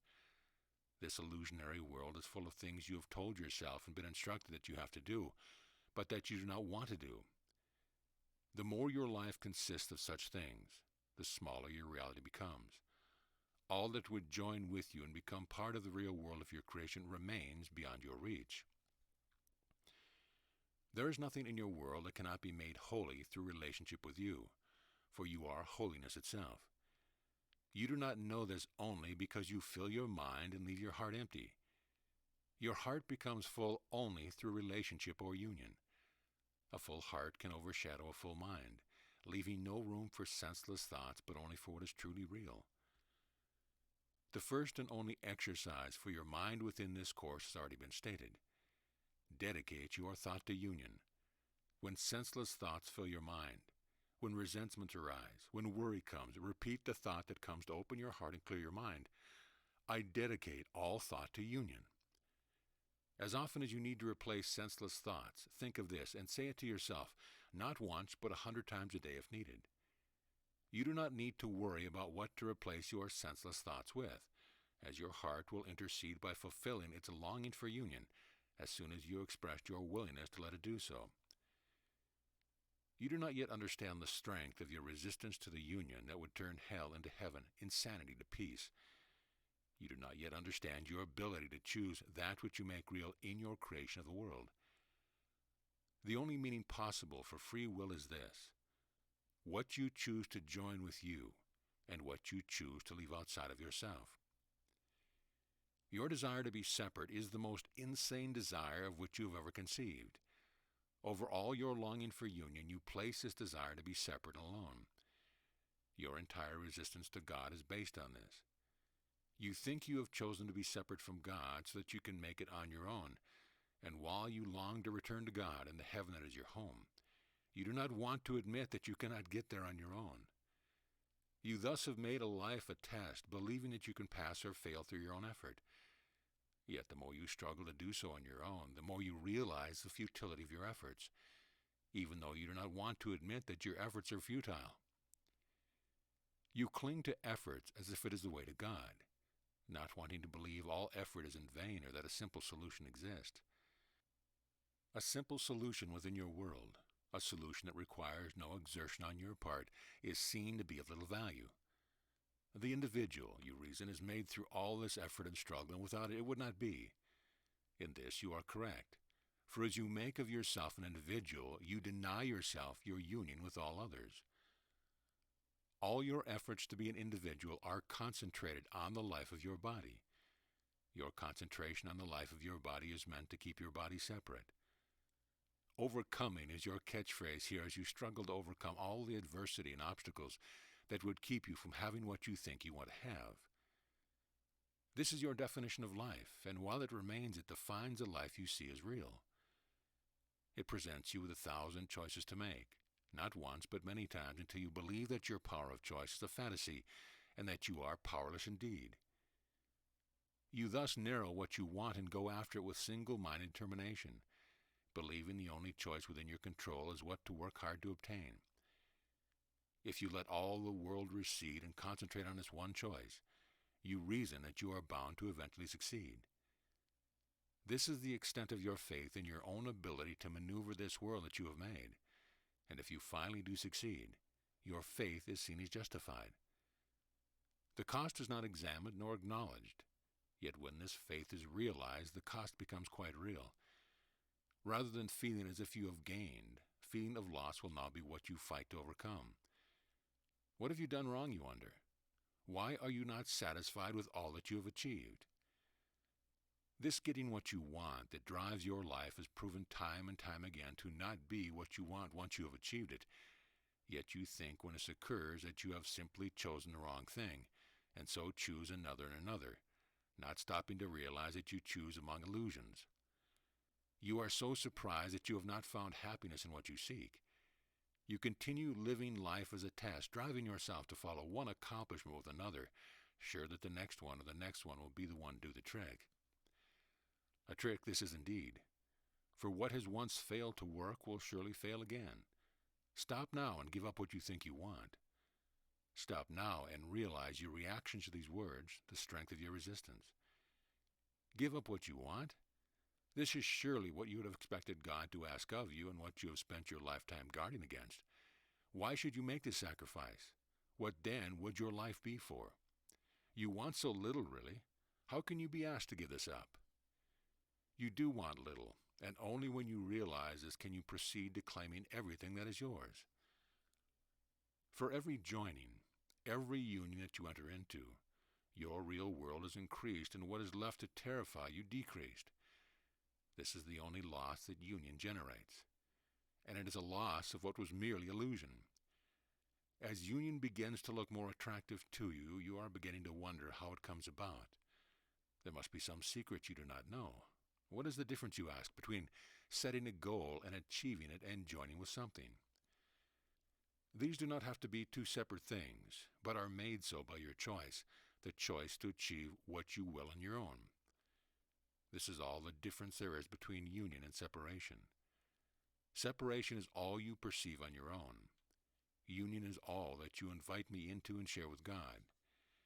You cannot be alone, nor without your Father, yet your invitation is necessary for your awareness of this presence. As I once was, you are both human and divine. What your human self has forgotten, your real self retains for you, waiting only for your welcome to make it known to you once more. God is known to you within relationship, as this is all that is real here. God cannot be seen in illusion, nor known to those who fear him. All fear is fear of relationship, and thus fear of God. You can accept terror that reigns in another part of your world because you feel no relationship to it. It is only in relationship that anything becomes real. This you realize, and so you strive to keep far from you all that in relationship with you would add to your discomfort and your pain. To think that any relationship can cause terror, discomfort, or pain is where you err in thinking of relationship. You think that to come in contact with violence is to have a relationship with it. Well, this is not so. If this were so, you would be joined to all you come in contact with, and the world would be heaven indeed, as all you see became blessed by your holiness. That you move through your world without relating to it in any way is what causes your alienation from the heaven it can be. Remember now one lovely day, for each of you has had at least one that was a shining light in the world of darkness, a day in which the sun shone on your world and you felt part of everything. Every tree and every flower welcomed you. Every drop of water seemed to refresh your soul, every breeze to carry you to heaven. Every smile seemed meant for you, and your feet hardly seemed to touch the soft ground on which you walked. This is what awaits you as you join with what you see. This awaits you as you place no judgment on the world, and in so doing join with everything and extend your holiness across a world of grief, causing it to become a world of joy.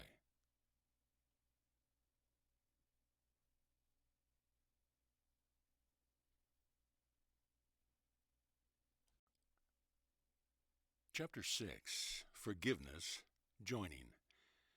Joining rests on forgiveness. This you have heard before without understanding what it is you would forgive. You must forgive reality for being what it is. Reality, the truly real, is relationship. You must forgive God for creating a world in which you cannot be alone. You must forgive God for creating a shared reality before you can understand it as the only one you would want to have. You have to forgive this reality for being different than you have always imagined it to be. You have to forgive yourself for not being able to make it on your own, because you have realized the impossibility of doing so. You have to forgive yourself for being what you are, a being who exists only in relationship. You have to forgive all others for being as they are. They too cannot be separate, no matter how hard they try. Forgive them, forgive yourself, forgive God. Then you will be ready to begin learning just how different it really is to live in the reality of relationship. Your brother does not exist apart from you, nor you from your brother. This is reality. Your mind is not contained with your body, but is one with God and shared equally with all alike. This is reality. The heart that is the center of your being is the center of everything that exists. This is reality. None of these things make you less in what you have perceived yourself to be, but they do make it impossible for you to be separate. You can desire what is impossible until the end of your days, but you cannot make it possible. Why not forgive the world for being other than what you have thought it to be and begin to learn what it really is? This is what the world is here for, and when you have learned what it would teach you, you will have no need of it anymore, and you will gently let it go and find heaven in its place. This is all that the words and symbols and forms and structures of your world have come to teach you, stated as simply and directly as is possible. You are neither separate nor alone. and never were and never can be. All your illusions were created in order to obscure this fact of your existence, because you would rather it not be so. Only when you quit wishing for what cannot be, can you begin to see what is. I was least accepted as prophet and savior by those who were most like me, those who watched me grow, work alongside my parents, and lived in the same town. This was because they knew I was not different from them, and they could not accept that they were the same as me. They were then, and you are now, no different than I. We are all the same because we are not separate. God created the universe as an interrelated whole. That the universe is an interrelated whole is no longer disputed, even by science. What you have made to hide your reality has been, with the help of the Holy Spirit, being turned into that which will help you learn what your reality really is. Yet you still refuse to listen and to learn. You still prefer things to be other than what they are, and, through your preference, choose to keep it so. Make a new choice, the choice that your heart yearns to make for you, and your mind is finding increasingly difficult to deny. When you choose unity over separation, you choose reality over illusion. You end opposition by choosing harmony. You end conflict by choosing peace. All this forgiveness can do for you, forgiveness of the original error, the choice to believe that you are separate despite the fact that this is not so and cannot ever be. What a loving creator would create a universe in which such a thing could be? A thing alone would be a thing created without love. For love creates like itself and is forever one with everything that has been created. This simple realization will start you on the path to learning what your heart would have you learn. The fact that you are not alone in the world shows you that you are not meant to be alone. Everything there is to help you learn to perceive correctly, and from there to go beyond perception to the truth. What is the opposite of separation but being joined in relationship? Everything joined with you in relationship is holy because of what you are. Every contrast that you see here but points to this truth. Evil is only seen in relation to good. Chaos is only seen in relation to peace. While you see these as separate things, you do not see what the relationship would show you. Contrast demonstrates, which is why it is a favorite teaching device of the Holy Spirit. Contrast demonstrates only to reveal the relationship that exists between truth and illusion. When you choose to deny relationship, you choose a thought system based on the opposite of your reality. Thus, each choice to deny union reveals its opposite. What is separate from peace is chaos. What is separate from good is evil. What is separate from truth is insane. Since you cannot be separate, all these factors that oppose your reality exist only in opposition to it. This is what you choose to create when you choose to pretend you can be what you cannot be. You choose to live in opposition to the truth, and the opposition is of your making. Choose again, and let go your fear of what the truth will bring. What could be more insane than that which you now call sanity? What loss can there be in joining with what is so like yourself? It is only a small step away from where you currently stand, so helpless and alone. Yet fear you do, and the maintenance of your fear keeps you so very busy. You stoke its fire lest it go out and leave you to a warmth not of this world. This is the warmth that you would have, warmth so all-pervasive no chill of winter need ever arise again. And yet still you choose the fire. You choose the fires of hell to the light of heaven. Only you can stoke these fires, and this is what makes them desirable to you. A warmth not of this world given freely with no work involved causes you to shake your head. How can it be for you if you cannot put it in an effort to attain it? And if it were so, what then? Some, you think, might choose to live near the equator, to have the sun shine every day and the need to stoke a fire put behind them, but not you. You think, prefer the seasons, the cold as well as the warmth, the snow as well as the rain, the dark of night and the clouds that block the sun. Without all of these, what would life be? Perpetual sunshine would be too easy, too lacking in imagination, too sterile. To have every day the same would be uninteresting now. Perhaps later. Maybe when you are old and have grown weary of the world, then perhaps you will sit in the sun.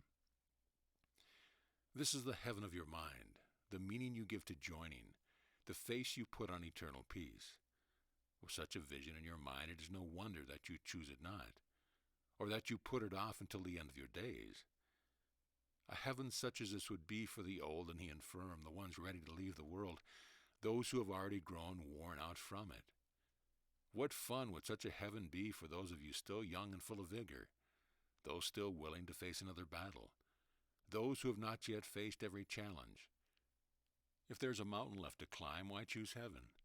Surely it can be chosen later when disease has taken your limbs' use from your control and your mind no longer races forward to what is next. Eagerness for life and eagerness for heaven are seen to be in opposition. Heaven and its milieu of eternal peace is rightly kept, you think, for the end of life. And so you scream at the unfairness when a young one leaves the world. Heaven is not for the young, you say. How unfair that those who die young have not had a chance at life, a chance to face the struggle and the challenge, the coming of the new day and the dying of the old. How sad that they have not had the opportunity to stand separate and alone, and to become what they would become. What they are is no more valued than what you are. What is still to come is what you live for, with the undying hope that it will not be that which came before.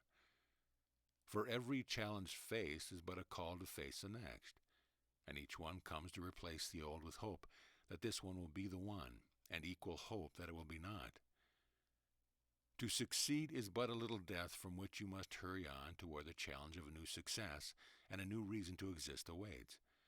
The carrot of fulfillment you hold before yourself when grasped is quickly eaten, and life feeds on itself once again. Just as you eat to still your hunger only to become hungry again, so does the rest of your life need this constant maintenance to retain the reality you have given it. Struggle to succeed and succeed to struggle yet another day is a life you have made, and the life you fear heaven would replace. To give up the idea that this is where meaning is found, fulfillment attained, happiness birthed among sorrow, is seen as given up. Heaven's help is most called upon for just this time when giving up is close. For never do you feel more in need of help than when all your plans have failed and giving up becomes an alternative more attractive than carrying on. Few ask for the grace to give up what has been for what could be, for giving up is seen as failure. And here is what you fear the most. To not succeed at life would indeed be a failure if it were possible for it to be so. Yet even this possibility you would cling to, for with no chance of failure is no chance of success, or so you reason. The contrast that you have come to see in your separated states makes only either-or situations possible. While a choice for heaven is indeed a choice to renounce hell, while truth is indeed a choice to renounce illusion, these are the only real choices that exist, and they do not extend into your illusion but only into truth. For in truth are all illusions gone. In heaven is all thought of hell forever vanquished. How can I convince you that peace is what you want when you do not know what peace is? Those who once worshipped golden calves did so because they knew of no other choice. A God of love was as foreign a concept to them as is a life of peace to you. What is foreign to the world has changed, but the world has not. Those who live with war seek peace. Those who live with failure seek success. Put another way, both are saying this. You seek to make sense of an insane world, to find meaning within meaningless, purpose among the purposeless. How can I make peace attractive to you who know it not, the Bible says? The sun shines and the rain falls and the good and evil alike. Why then do you think that peace is endless sunshine? Peace is merely enjoyment of the rain and sun, night as well as day. Without judgment cast upon it, peace shines on all that would look upon, as well as every situation you would face. Situations, too, are relationships. When peace enters your relationship, situations, too, are what they are meant to be and seen in heaven's holy light. No longer do situations pit one against another, making it impossible for anyone to achieve what they would achieve. The challenge now is in creation rather than accomplishment. With peace, accomplishment is achieved in the only place where it makes any sense to desire it. With your accomplishment comes the freedom and the challenge of creation. Creation becomes a new frontier, the occupation of those too young to rest, too interested in living still to welcome the peace of dying. Those who could not change the world one iota through their constant effort, in peace create the new world anew. Here they find the loveliest of answers to their questions. It takes not time, nor money, nor the sweat of their brow to change the world. It takes only love.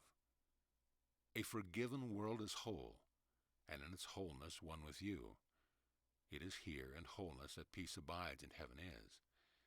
It is from wholeness that heaven waits for you. Think about this now. For how could heaven be a separate place, a piece of geography distant from all the rest? How could it not encompass everything and still be what it is, home to God's beloved Son and the dwelling place of God Himself? It is because God is not separate from anything that you cannot be. It is because God is not separate from anything that heaven is where you are. It is because God is love that all your relationships are holy, and from them you can find the way to Him and to your holy self. Are your relationships with those you love severed when they leave this world? Do you not still think of them? And do you not still think of them as who they were in life? What is the difference in your mind between who they were and who they are after death? In honesty, will you admit an envy and awareness that they still exist, but without the pain and burden of the body, without the limits placed upon those who remain? You imagine them still in bodily form, perhaps, yet you imagine them happy and at peace. Even those who claim not to believe in God or an afterlife or any sort will, when prompted to be truthful, admit this is an image that lights their mind with peace and hope. This image is as ancient as the earth and sky and all that lies beyond it. It did not arise from fantasy, nor did it pass from one mind to the next as stories often will. It is but part of your awareness of who you are, an awareness you would deny in favor of thoughts of death so grim they make a life a nightmare.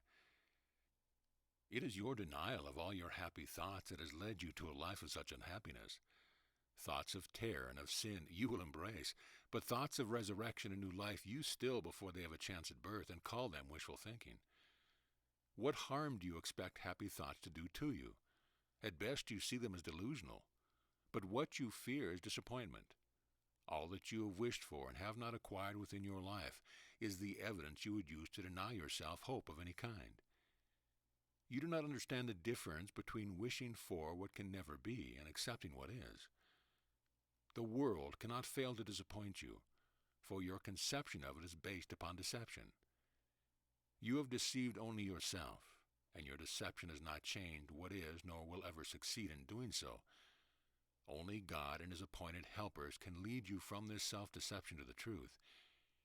You have been so successful at deception that you no longer can see the light unaided. But join your brother and the light begins to shine, for all are here to aid you. This is the purpose of the world and of love most kind, to end your self-deception and return you to the light.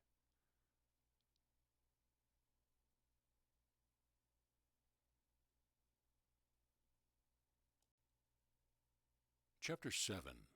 Withholding. A major thought reversal is required now before we can go on. It has been stated and emphasized countless times before, and it will be here as well. What you give, you will receive in truth. What you do not receive is a measure of what you withhold. Your heart is accustomed to giving in a way that your mind is not. Your mind would hold on to every idea for what it might bring you, and is resentful of those whose ideas do come to fruition and succeed in getting desirable things within this world. I had that idea, you lament, when another succeeds where you have failed. I could have been where that person is if not for the unfairness of life, you wail. Your mind dwells in a world of its own made up largely of its if-onlys. Your heart, on the other hand, knows of giving and a return not based on the world of your mind or of physical circumstance. Despite disappointments most severe, your heart knows that what you give you receive in truth. And yet you would withhold a piece of yourself, even for love. And this is what we must correct.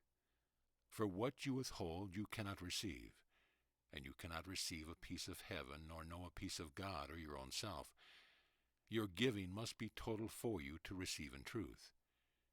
We will concentrate more now, however, on withholding than on giving, for you do not yet understand what you would give, for you do not recognize what you have to give. You do, however, recognize what you withhold, and can begin to recognize this in every situation.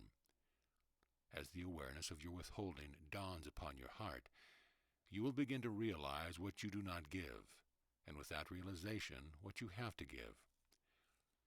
Comparison of one thing to another, a comparison that seeks out differences and magnifies them, and names one thing this and one thing that, is the basis of all learning in the world. It is based on contrast and opposites, and on separating into groups and species. Not only is each individual distinct and separate, but so too are groups of individuals, pieces of land, systems and organizations, the natural world and the mechanistic world, heaven and earth, divine and human. In order to identify yourself in this world, you have had to withhold a piece of yourself and say of this piece, "This is what makes me uniquely who I am." Without this piece of yourself that you have determined to be unique, your existence would seem to serve even less purpose than it does now. Thus that which is most separate, or that which you have determined separates you the most, is that which you value most highly. This one thought constitutes a thought system in and of itself, for it is the primary thought by which you live your life. Your effort goes into maintaining this illusion that what you are must be protected, and that your protection rests on holding this piece of yourself separate. Like the love you set aside from this world, this thought, too, is one that can be used, for it recognizes that you are as apart from this world as love is. The harsh realities of the world may claim your body and your time, but this one piece of yourself that you have set aside you allow it not to claim. This piece is held within your heart, and it is this piece with which we'll now work. This is the piece that screams never to that which would beat you down. Life is seen as a constant taking away, and this, you claim, will never be taken from you. For those whose lives are threatened, it is called the will to live. For those whose identity is threatened, it is called the cry of the individual. For others, it is called the create, and for still others, the call to love. Some will not give up hope to cynicism. Others label it ethics, morals, values, and say this is the line I will never cross. It is the cry that says, I will not sell my soul. Rejoice that there is something in this world that you will not bargain with, something you hold sacrosanct. This is yourself. Yet this self that you hold so dear that you will never let go is precisely what you must be willing to freely give away. This is the only self that holds the light of who you are in truth, the self that is joined with the Christ in you. To this self is this appeal put forth. Let it be heard and held within your heart. Hold it joyously alongside what already occupies your heart, the love you set aside and the piece of yourself that you won't let go. As you learn that what you give you will receive in truth, you will see that what abides within your heart is all that is worthy of your giving and all you would receive. Let us return now to what you would withhold, and see the effects that this withholding has upon yourself and the world that seems to hold you separate. This is indeed the first and most general lesson in regarding the withholding. The world does not keep you separate. You keep yourself separate from the world. This is what has made the world it is. What you withhold allows illusion to rule and truth to be locked away in a vault so impenetrable and so long secured that you have thought it forgotten. You have not realized the vault is your own heart, or that the truth is what you have chosen to keep secure and set aside there. When you believe that this is so, and that what you give away you will receive in truth, you will throw open the doors to this safe house, and all the joy you have kept from yourself will return. A great exchange will happen as a powerful wind sweeps through your heart, and all the love you have denied the world will be released. It will flow in every direction, leaving not a corner of the universe untouched. In an instant the eternal will be upon you. Death will be a dream as the wind of life, reunited with itself, gathers from directions that are beyond direction, and breathes life back into what has so long been locked away. After this a gentle breeze will come, never again to leave you, as life breathes as one. Your withholding takes on many forms that nonetheless are merely effects of the selfsame cause that keeps truth separate from illusion. Where truth is come, illusion is no more. Truth has no need of your protection, for truth brought to illusion shines its light into the darkness, causing it to be no more. There are but two forms of withholding: what you withhold of yourself from the world, and what you withhold for yourself from the world. A grievance is something you have chosen for yourself, a piece of a relationship separated off and held in contempt and righteousness. You are unaware that you choose this form of withholding, sometimes dozens or even hundreds of times a day. An unreturned phone call, a bit of traffic, a harsh word spoken, an unremembered errand, all can be resentment you hold to yourself and refuse to let go. By the time you begin your day, you may hold several of these in your mind, and there you build them into reasons for even further withholding. Now you have an excuse or several excuses for a bad day. Why should you give anything to anyone when your day has already treated you so badly? You withhold even a smile because you have chosen grievance over love. You might choose to tell those you encounter of your bad day, and if they are properly sympathetic, you may feel that you have gotten something in exchange for the resentment you carry, and if the exchange is determined to be of equal value, you might let them go. A response of less than sympathetic proportions, however, is simply added to your list of grievance until the burden of what you hang on to becomes more than you can bear.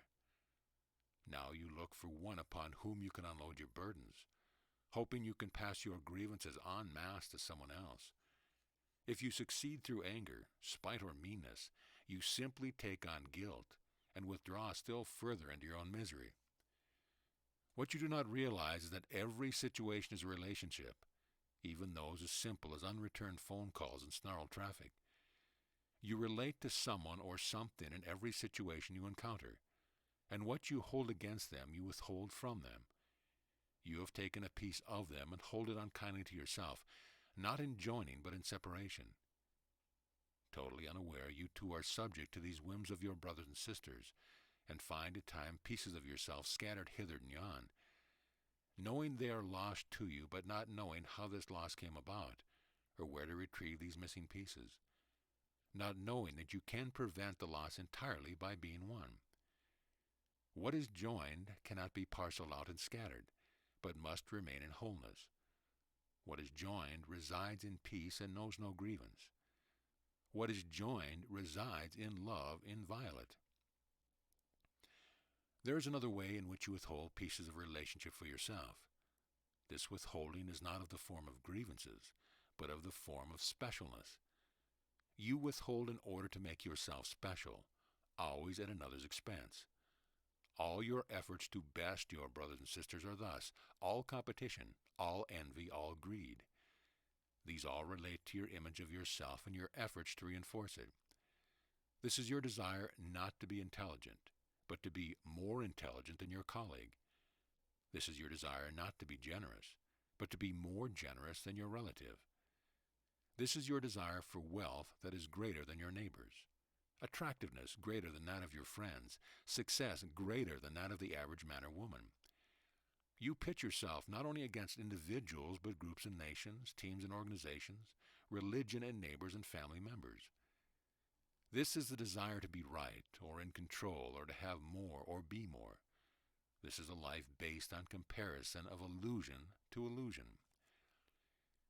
You do not see this as withholding, but what you claim for yourself at another's expense is indeed withholding, and in your world you know not how to claim anything for yourself without withholding it from someone else. You have now set yourself up in a position to withhold your intelligence from others, lest they profit from it. You want your intelligence known and recognized, but you want it known and recognized as yours. If someone wants the intelligence you have to offer, something must be given in return. What you demand can range from admiration to money, but it is all the same, and the demand is always there. It is the ransom that you insist be paid, the homage you claim is due, that without which you withhold what you have. And you are thankful for these things with which you can demand ransom of the world, for without them you would be the one called upon to pay. These are examples of what you withhold from the world for yourself. But what of that which you withhold from the world of yourself? Both these things are much the same in truth. For what you hold away from all the rest, what you hold for ransom and do not freely give, you do not have the use of for yourself. Those ideas that you save up, that creativity that only you would benefit from, that wealth you would amass, these things are as useless to you when saved for yourself alone as they would be if they did not exist. They bring you not to truth or happiness, nor can they buy you love or the success you seek. What you withhold from the world, you withhold from yourself, for you are not separate from the world. In every situation, what you would keep is what you will not have, because you keep it only for yourself. We must return now to relationship and correct as quickly as possible any erroneous ideas you have, especially those that might make of this a trivial point, or one that is specific and not generalizable. All relationship exists in wholeness. The small examples used earlier were meant to help you recognize relationship itself. Relationship is something different from the objects, person, or situations related to. Now we must expand on this idea. Broadening your view from the specific to the general is one of the most difficult tasks of this curriculum. It is easy to see why this is so when you recognize how bound your thinking is to specifics. Again, this is why we call on love and the hidden knowledge of your heart. Your heart already sees in a manner much more whole than the perception of your split mind. Even your language and images reflect this truth, this difference between the wisdom of your heart and that of your mind. Your heart may be said to break, but the image of those words called forth is of a heart cracked open, not of a heart in separate pieces. Your brain, on the other hand, is separated into right and left hemispheres. One side has one function, one side another. While your brain and your mind are not the same, your image of your mind in what it does and does not do is linked with your image of your brain. Let this image go and concentrate on the wholeness of your heart, no matter how you view its current condition. Be it wounded, bleeding, broken, or full, it rests in wholeness within you, at the center of who you are. It is from this center that truth will light your way. It is from this center that you will come to understand that relationship exists in wholeness. We have begun to dislodge your idea that you stand separate and alone, a being broken off from all the rest. Your forgiveness of all that has led to this misperception is not yet complete, nor will it be until your understanding is greater than it is now. For you cannot give up the only reality you know without believing in and having at least some elementary understanding of what the truth of your reality actually is. If you cannot be alone, you must be continuously in a relationship. Thus, relationship must depend on interaction as you understand it. It is easy to see the relationship between a pencil and your hand, your body and another, the actions that you do and the effects they seem to cause. All these relationships are based on what your senses tell you, the evidence you have relied upon to make sense of your world. Those who have developed reliance on ways of knowing not governed by the acceptable senses are seen as suspect, and yet you accept many causes for your feelings, from variation in the weather to unseen and unverifiable diseases. You have given others, whom you see as having more authority than you, license to provide you with their version of the truth. And for consistency's sake, you choose to believe in the version of the truth most predominant in your society. Thus, the truth is different in one place than it is in another, and it even appears to be in conflict. You cling to known truth, even though you are aware of their instability in time as well as place, and so you live with constant denial that even what is known to you is not known at all. You thus cling to the one sure thing that permeates your existence, the knowledge that death will claim you and all of those you love. Realize that when you are asked to give this up, you are asked to give up an existence so morbid that anyone with any sanity would gladly toss to the wind and ask for an alternative. An alternative exists, not in dreams of fantasy, but in truth, not in changing form and circumstance, but in eternal consistency. Accept a new authority, even if only for a little while that it will take you to read these words. Start with this idea. You will allow for the possibility of a new truth to be revealed to your waiting heart. Hold in your heart the idea that as you read these words, And when you finish reading these words, their truth will be revealed to you. Let your heart be open to a new kind of evidence of what constitutes the truth. Think of no other outcome than your happiness. And when happiness comes, deny it not, nor its source. Remind yourself that when love comes to fill your heart, you will deny it not, nor its source. You do not need to believe that this will happen, but only to allow for the possibility of it happening. Do not turn your back on the hope offered here, and when new life flows in to release the old, forget not from where it came.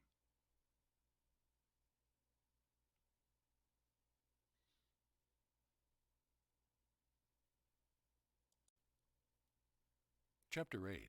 The Separation from the Body. The thoughts of your heart you have defined as your emotions. These thoughts stand apart from the wisdom of your heart that we have already discussed, the wisdom that knows to set love apart, as well as your own self. Emotions, the thoughts of your heart, are what we will now work with, separating as we do the truth from your perception of it.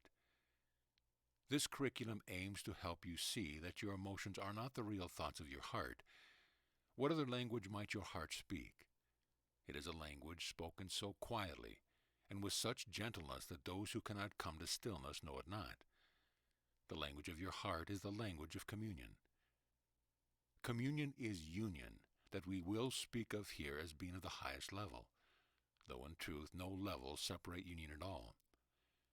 As a learning being, the idea of levels is helpful to you and will aid you in seeing that you progress from one step or one level of learning to another. This is more a process of remembering than learning, and this you will understand as memory begins to return to you. Your heart will aid you in replacing thinking with remembering. In this way, remembering can be experienced as the language of the heart. This remembering is not of former days spent upon this earth, but of remembering who you really are. It comes forth from the deepest part of you, from the center in which you are joined with Christ. It speaks of no experiences here, wears no faces and bears no symbols. It is a memory of wholeness, of all to all. Many emotions as well as thoughts would seem to block your way to the stillness in which this memory can be found. Yet as you have seen again and yet again, the Holy Spirit can use what you made for a higher purpose when your purpose is in union with that of Spirit. We will thus examine a new way of looking at emotion, a way that will allow them to assist you in your learning rather than block you from it. You think of the heart as the place of feeling, and thus you associate emotions with your heart. Emotions, however, are really reactions of your body to stimuli that arise through your senses. Thus, the sight of a lovely sunset can bring tears to your eyes. The slightest contact between your hand and the skin of a baby can cause you to feel it as if your heart overflows with love. Harsh words that enter through your ears can cause your face to redden and your heart to beat with a heaviness you label anger, or a sting you would call shame. Problems that mount up and seem too much to bear can cause what you call emotional turmoil, or even a nervous breakdown. In these situations, either too many feelings are going on all at once, or all feeling is shut down all at once. As with everything else in the world, you strive for a balance that allows your heart to beat on one steady pace, for one emotion to surface at a time, for feelings that you can control. And yet you feel controlled by your feelings, emotions that seem to have a life of their own, and a body that reacts to all of it in ways that make you uncomfortable, anxious, ecstatic, or terrified. None of this speaks of what your heart would say to you, but masks the language of the heart and buries stillness deep beneath an ever-changing milieu of life lived on the surface, as if your own skin were the playground for all the angels and demons that would dance there. What you would remember is replaced by memories of these emotions, so many that you could not be counted even for one day, even by those who claim to have them not. It is not your thoughts to which you turn to bring you evidence for your resentment, ammunition for your vengeance, pain for your remembering. It is to your emotions, those feelings that you would say come from your own heart. What foolishness to think love could abide with companions such as these. If these be in your heart, where's love? If these illusions were real, there would be no place for love at all, but love abides where illusion cannot enter. These illusions are like barnacle upon your heart, adhering to its surface, but keeping it not from fulfilling its function or carrying within itself that which keeps you safe upon this raging sea. Safe within your heart lies love's reality, a reality so foreign to you that you think you remember it not. Yet it is to this reality we head as we travel deep within you to the center of yourself. Even those of you whose perceptions remain quite faulty know that there is a difference between what lies on the surface and what lies beneath. Often the surface of a situation is all that is seen, the surface of a problem all that is recognized, the surface of a relationship all that is known to you. You speak openly of these levels of seeing, recognizing, and knowing, saying often, on the surface it would seem that.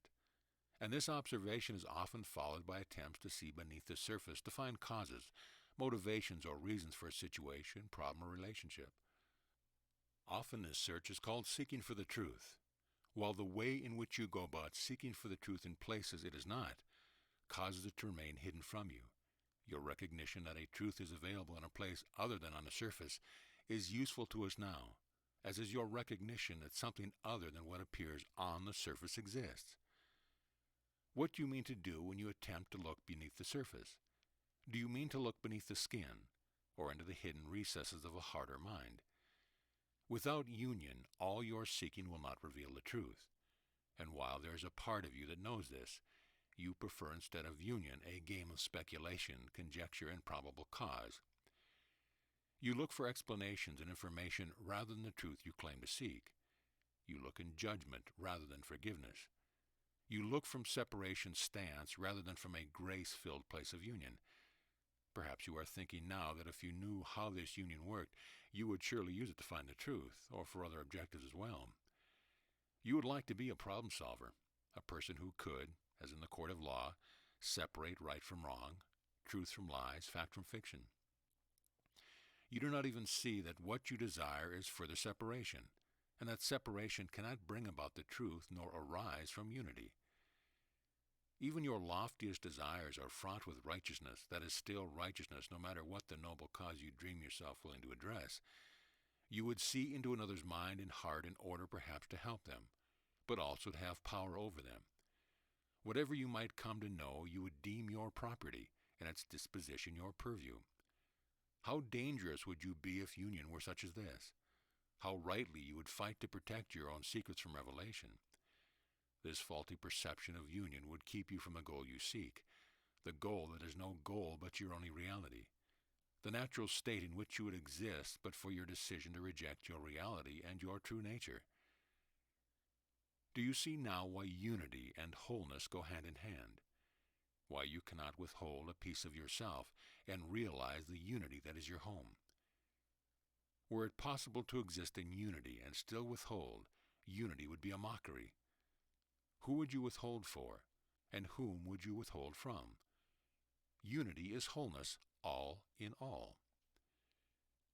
We have talked now of what is on the surface. Let us try an experiment. Think of your body now as the surface of your existence and look upon it. Stand back from it, for it is not your home. The heart we speak of does not abide in it, and nor do you. Separate bodies cannot unite in wholeness.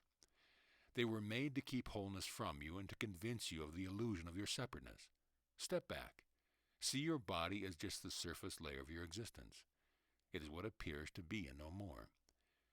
Let it not keep you from seeing the truth, as you do not let other surface conditions hide the truth from you.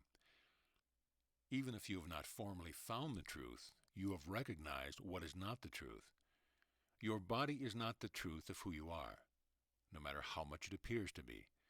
For now, let's consider it the surface aspect of your existence.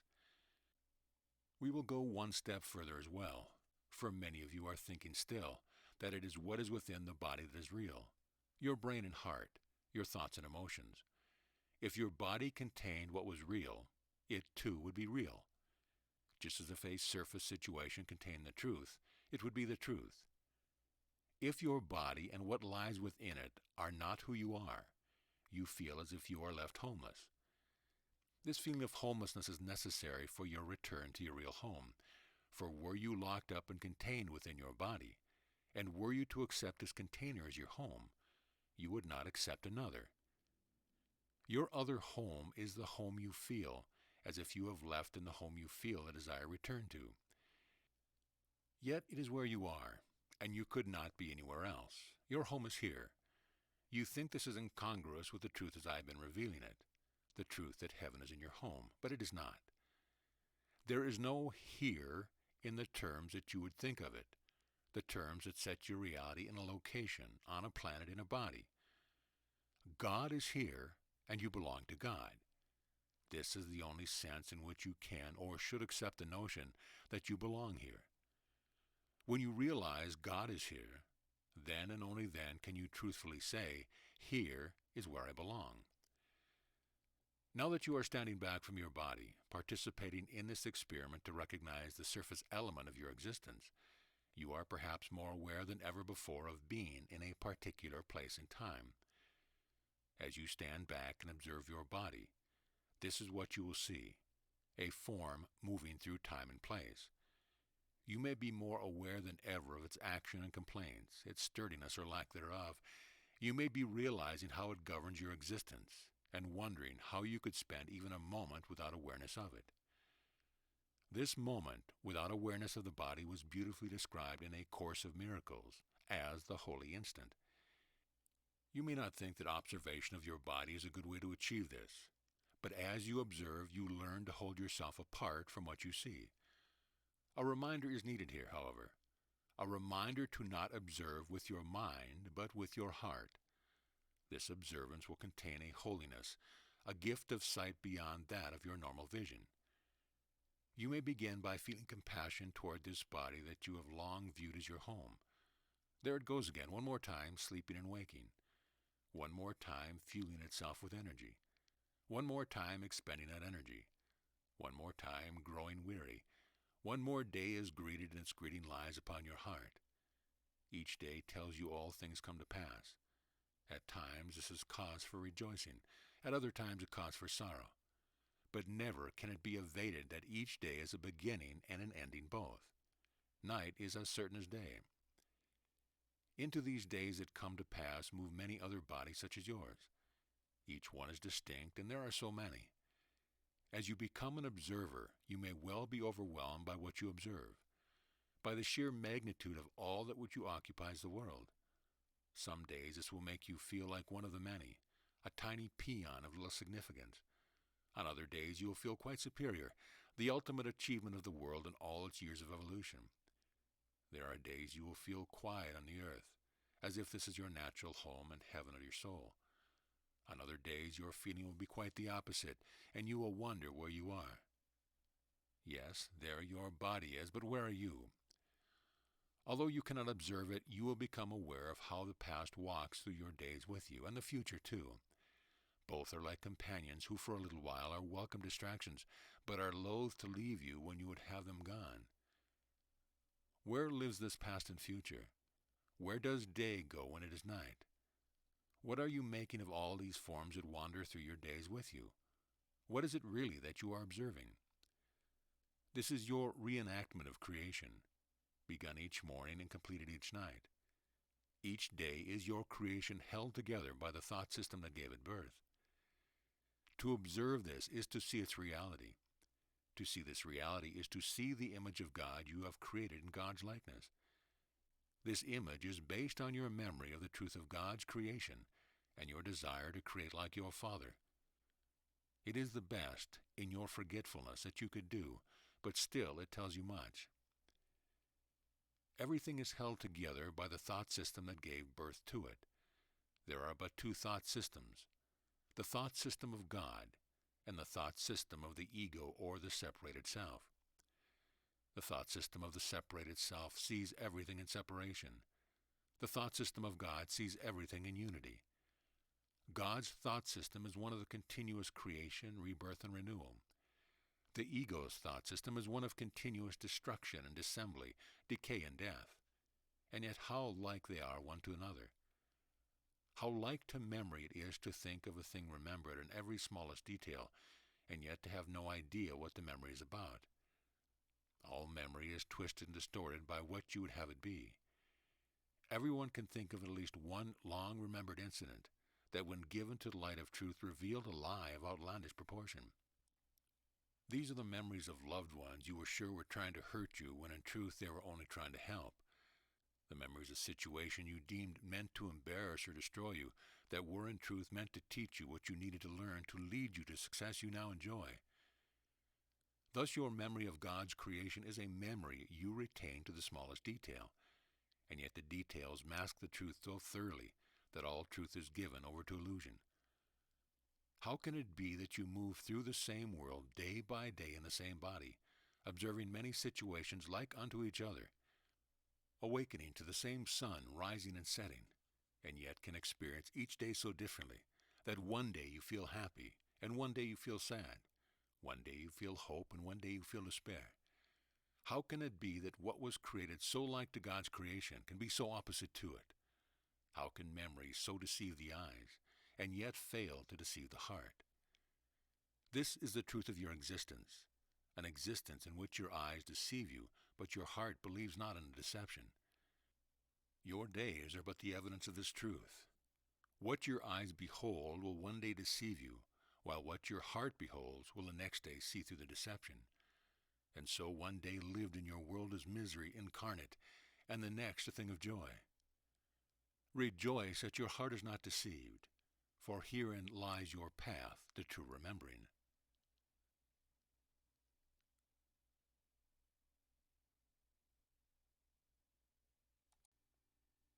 Chapter 9. The Prodigal's Return. You wonder how it can be said that your heart is not deceived when it seems so often to deceive you. It seems as fickle as your mind, telling you one thing one day and one thing the next. Even more so than your mind, it seems to lead you astray, forcing you to walk through paths full of danger and treachery in the deepest darkness instead of towards the light. It is your emotions rather than your heart that would do this to you.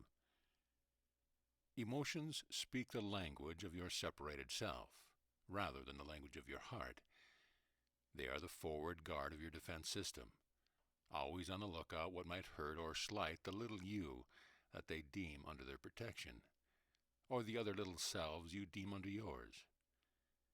But remember now how like to creation in form, if not in substance, what you have made is. Creation needs no protection. It is only your belief in the need for protection that has caused what you feel to become so clouded by illusion. If you felt no need to protect your heart, or any of those bodies that you love, your feelings would retain their innocence and could not hurt you in any way. The desire to protect is a desire that arises from distrust and is based totally on fear. If there were no fear, what would there be to protect? Thus all of your love, the love that you imagine you keep within yourself, and the love that you imagine you receive and give, is tainted by your fear and cannot be real love. It is because you remember love as that which kept you safe, that which kept you happy, that which bound all those you love to you, that you attempt to use love here. This is a real memory of creation that you have distorted. Your faulty memory has caused you to believe love can be used to keep you safe, to make you happy and bind to you those who you choose to love. This is not the case, for love cannot be used. This is how you have distorted all relationship as well, making of it something that only becomes real in its use by you or to you. In your memory of creation, you have remembered that all things exist in relationship, and that all things happen in relationship. Thus you have chosen to use relationship to prove your existence and to make things happen. This use of relationship will never provide the proof or the action that you seek, because relationship cannot be used. Look around the room in which you sit and take away the usefulness from each thing you see in it. How many items would you keep that you now look upon? Your body, too, was created for its usefulness. It sets you apart, just as each item in your room is set apart by what it is useful for. Ask yourself now, to whom is your body useful? The question does not apply to those for whom you cook or clean, those whose bodies you would repair or minds improve. The question is really, Who might have seen a use for a body such as yours before it was created? What kind of creator would create it, and for what purpose?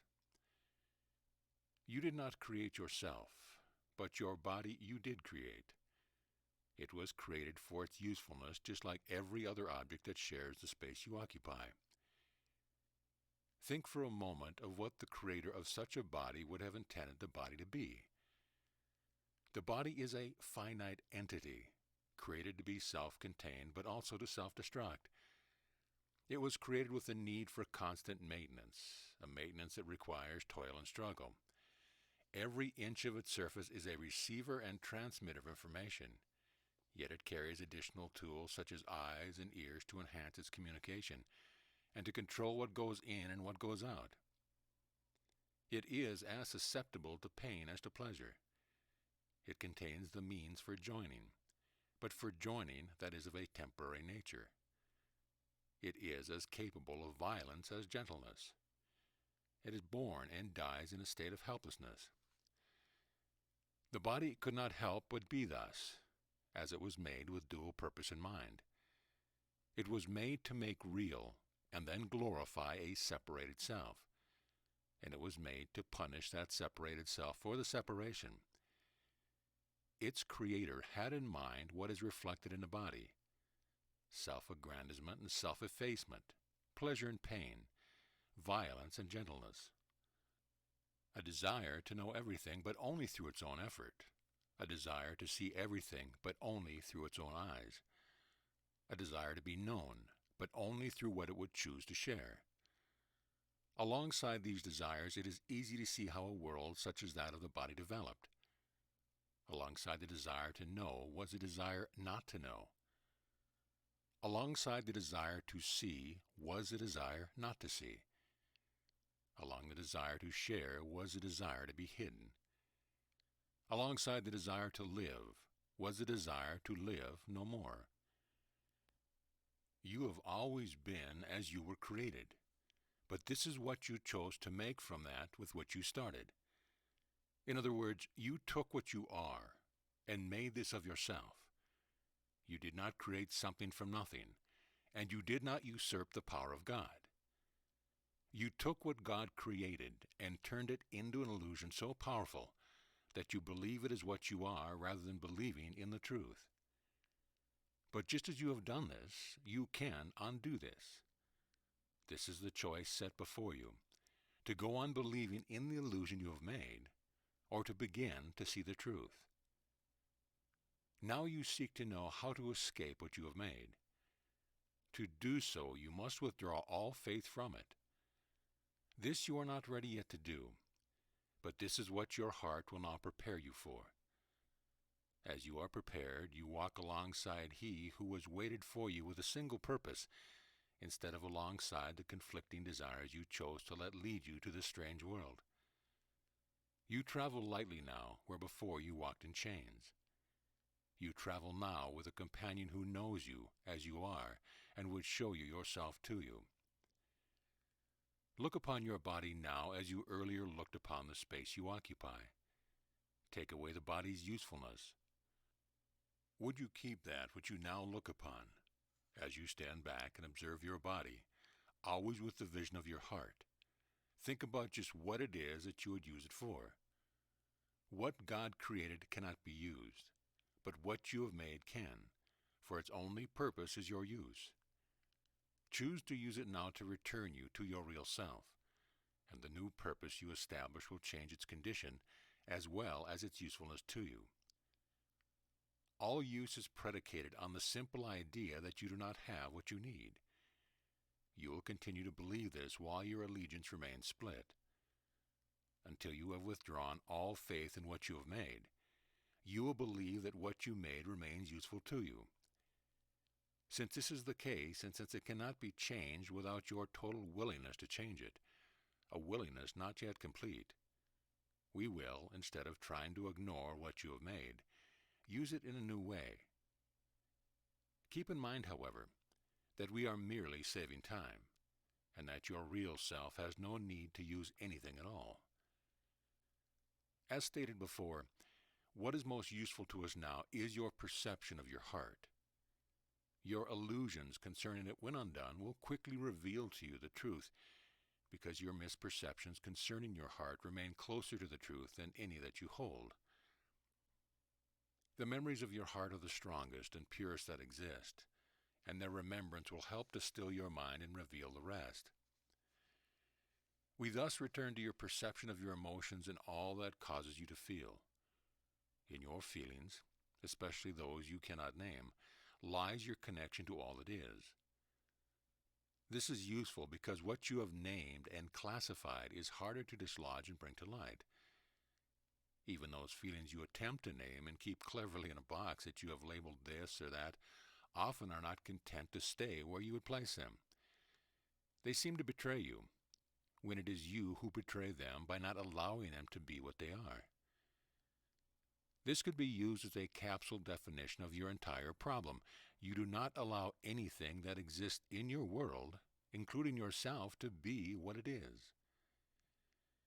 Feelings that on their own seem real to rebel against this insane situation are guided by memories trying to reveal the truth to you. They call to you from a place that you know not.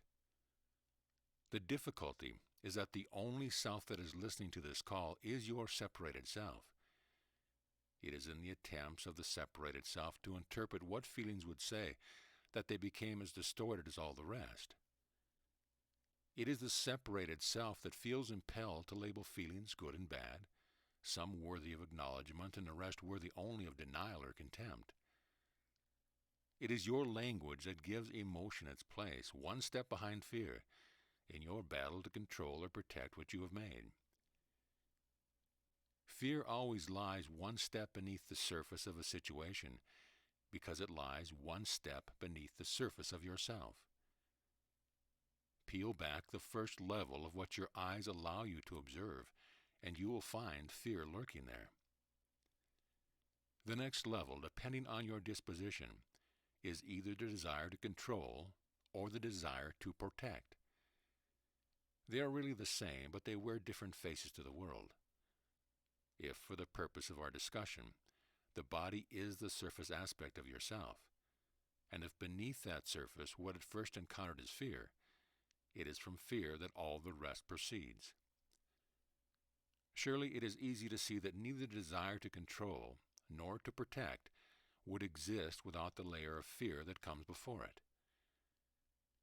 Fear, like all the rest of your emotions, comes in many guises and is given many names. But there are really only two emotions. One is fear, the other love.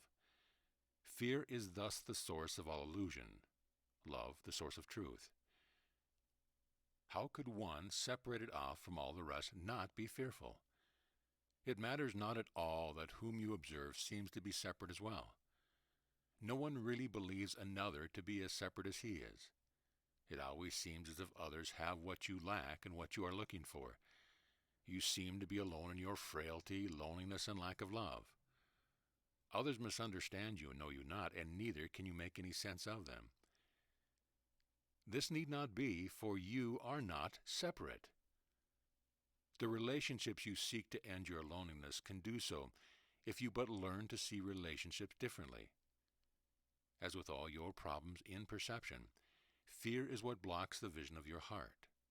The light, the Christ in you, would shine upon the darkness. Can you not see that when you choose to make yourself separate and alone, you also made the choice for fear? Fear is nothing but a choice, and it can be replaced by choice of another kind. It has been said often that cause and effect are one in truth. The world you see is the effect of fear. Each one of you would have compassion for a child tormented by nightmares. Each parent's most fervent wish would be to tell a child truthfully, there is no cause for fear. Age has not taken fear from any of you, nor made your dreams of life any less of a nightmare. Yet you spare few moments on compassion for yourself. And when such chance occurrences come about, you quickly override compassion with practicability. While it makes sense to you to attempt to dispel a child's nightmare, you see no way to dispel your own. You hide fear beneath the surface, and behind each alternative label you would give it, in a desperate attempt to see it not. To live in fear is indeed a curse, and one that you would try to tell yourself is not present in your life. You look to others to feel compassion for, to those living in countries torn by war or neighborhoods steeped in violence. This is caused for fear, you say, but not here. This is the only way you have been able to see to bring relief to the nightmare of life of fear. You project fear outward and away from yourself. See not that you keep that which you would project. See not the outward signs of fear are but reflections of what you keep within. Think now of one of those you have identified as living the life of fear you deny yourself, and imagine that you could bring this one in from the dark and dangerous place. She is cold, and you prepare a fire and give her a warm blanket for her knees. He is hungry, and you prepare a feast for him fit to serve a king. This one exists in the violence you would keep outside your doors, and from your inner sanctum you give this one a respite from the war that rages beyond it. All of your behavior and even your fantasies testify that you believe an absence of cold makes for warmth, that the absence of hunger is fullness, the absence of violence peace. You think that if you but provide these things that are opposite to that which you would not want to have, you have accomplished much. But a warm fire will only provide warmth as long as it is stoked. A meal will provide fullness only until the next is needed. Your closed door only keeps you safe while its boundary is respected. To replace the temporary with the temporary is not an answer. You may be thinking now that what I have just told you is not an answer as precisely what the Bible has instructed you to do. I am recorded as telling you to feed the hungry, to quench the thirst of the thirsty, to welcome and give rest to the stranger. I have said, when you do this unto others, you do this to me. Do you think that I am in need of a meal, a cup of water, a warm bed? While you are trapped in the illusion of need, surely these acts of charity are of some value. But again I tell you that this value is temporary. My words call you to the eternal, to nourishment and rest of the spirit rather than the body. That your sights are set on the care of the body alone in another example of choosing an opposite for replacement. Is this not your way of solving all the problems that you face? You see what you do not want and try to replace it with its opposite. Your life is thus spent in struggling against what you have for what you have not. Only one example is needed to clarify the predicament in which you have placed yourself. You feel lacking, and so you want. You want, and want, and want. You truly believe you do not have what you need, and so make yourself continuously needy. You thus spend your life trying to fulfill your needs. For most of you, this trying takes on the form of work, and you spend your entire life working to meet your needs and those of the ones you love. What would you do with your life if you had no needs to meet? What would you do with your life if you had no fear? These questions are the same.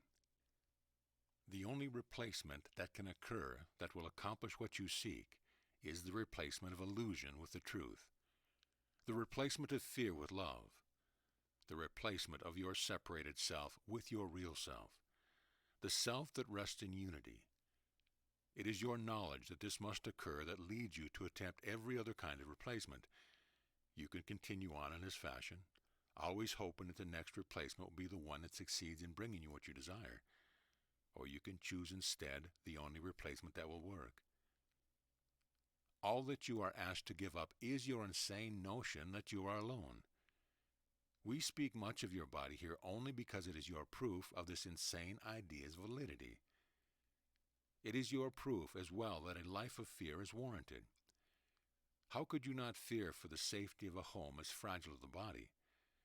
How could you fail to provide the next meal for yourself and those within your care?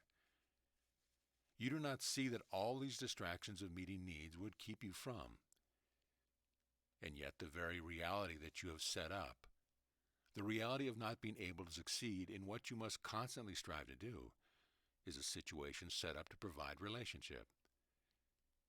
Like everything else you have remembered of creation and made in its image, so too is this. While making yourself separate and alone, you have also made it necessary to be in relationship to survive. Without relationship, your species itself would cease to be. In fact, all life would end. Of course you must help your sister and brother, for they are yourself, and they are your only means to grasp eternity even within this false reality you have made. Let us return to the example of feeding your sister's hunger and quenching your brother's thirst. This is not only a lesson in feeding and quenching spiritual hunger and thirst, but a lesson in relationship as well. It is the relationship inherent in meeting another's need that makes the meeting of the need a thing of lasting value. It is your willingness to say, "Brother, you are not alone," that is the benefit of such situations, not only to your brother but also to you. It is in saying, "Sister, you are not alone," that spiritual hunger and thirst is met with the fullness of unity. It is in realizing that you are not alone that you realize your unity with me and begin to turn from fear toward love. You are not your own creator. This is your salvation. You did not create something from nothing, and what you started with is what God created and remains as God created it. You do not have to ask yourself to stretch your belief beyond these simple statements. Are they really so implausible as to be beyond your acceptance? Is it so impossible to imagine that what God created was distorted by your desire to have your reality be other than what it is? Have you not seen this kind of distortion take place within the reality you do see? Is this not the story of the gifted son or daughter who squanders all the gifts he or she possesses by seeing them not or sadly distorting what they might be useful for? You are the prodigal sons and daughters welcomed constantly to return home to your Father's safe embrace. Think of your automobile or computer or any other thing you use. Without a user, would it have any function at all? Would it be anything? An automobile abandoned without a user might become the home to a family of mice. A computer might be covered with a cloth, a flower pot placed on top of it. Someone not knowing what it is for would make of it what he or she would have it to be, but never would the user seek to exchange roles with it. When an accident happens, an automobile cannot be seen to be at fault for mistakes made by its user. Yet in a way this exchange of roles is similar to what you have attempted to do, and is like placing the blame for a car accident on the automobile. You have attempted to change places with the body, claiming that it is using you rather than you are using it. You do so out of guilt in an attempt to place your guilt outside of yourself. "My body made me do it" is like the cry of a child with an imaginary friend. With his claim of an imaginary friend, the child announces that his body is not within his control. What is your ego but an imaginary friend to you? Child of God, you need no imaginary friend when you have beside you He who is your friend always, and would show you that you have no needs at all. What you truly are cannot be used, not even by God. See you not, it is only an illusion that you can use others who are like yourself. You learn your concept of using others from the reality you have made, in which you use the body that you call your home and identify as your own self. How can the user and the object of use be one and the same? This insanity makes the purpose of your life seem to be one of usefulness. The more your body can be of use to others and to yourself, the more worthwhile you see it as being. Ages have passed since creation began, and still you have not learned the lesson of the birds of the air or the flowers of the field. 2,000 years have passed since you were told to observe this lesson. The lilies of the field neither sow nor reap, and yet they are provided for. The birds of the air live to sing a song of gladness. So do you. God's will for you is happiness, and never has it been otherwise. God's creation is for eternity and has no use for time. Time, too, is of your making, an idea of use gone mad, as once again you have taken something made for your own use and allowed it to become the user. With your own two hands you give away all your happiness and power to that which you have made. It matters little now that in so doing you once again imitated what your faulty memory would tell you that your Creator did. God alone can give free will. In giving your power to things like your body and to ideas like time, your imitation of the gift of free will is so falsely placed in illusion that you cannot see this madness for what it truly is. Your body has no use for your power, and time was not made for happiness. The free will that God gave you is what has allowed you to make of yourself and your world what you will. Now you look upon this world with guilt and see it as evidence of your evil nature. It reinforces your belief that you have changed too much from what you were to ever again be worthy of your true inheritance. You fear that this, too, you would squander and lay to ruin. The only thing that might succeed in proving your place as that of royal inheritor would be if you could fix yourself in the world, restoring it to a previous condition that you imagine you know. In this scenario, God is like unto your banker rather than your father. You would prove to God that you can make a go of it before you would ask Him for His help. As long as you do not want to be forgiven, you will not feel the gentle touch of forgiveness upon you and your world.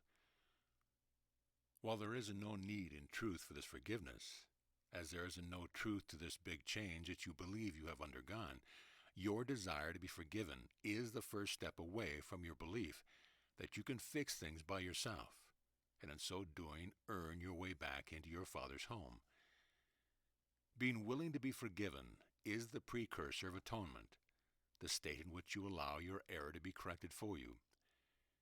These errors are not the sins you hold against yourself, but merely your errors in perception. Correction or atonement returns you to your natural state, where true vision lies and error and sin disappear. Your natural state is one of union, and each joining that you do in holy relationship returns a little of the memory of union to you. This memory of your divinity is what you seek in truth from each special relationship you enter into, but your true quest is hidden by the concept of use that gets in its way. While your heart seeks for union, your separated self seeks for what it can use to fill the emptiness and ease the terror of its separation. What your heart seeks in love it attains, but your separated self would keep this attainment from you by turning every situation into a means to serve its end. As long as union is seen as a mean only to keep loneliness from you, it is not seen for what it truly is.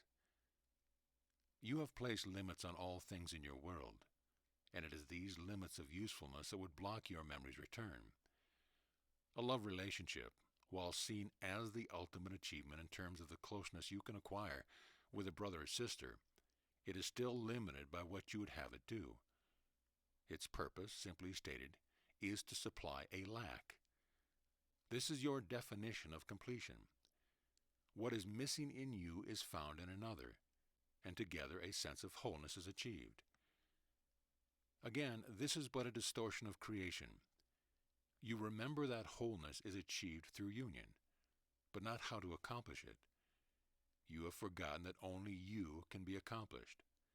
You believe that by putting various parts together a whole can be achieved. You speak of balance and try to find something for one part of yourself in one place and something for another somewhere else.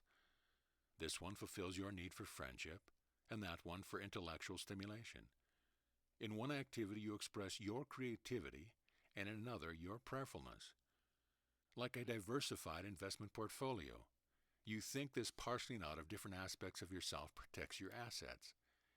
You fear putting all your eggs in one basket. You seek to balance the things you label drudgery and the things you label exciting.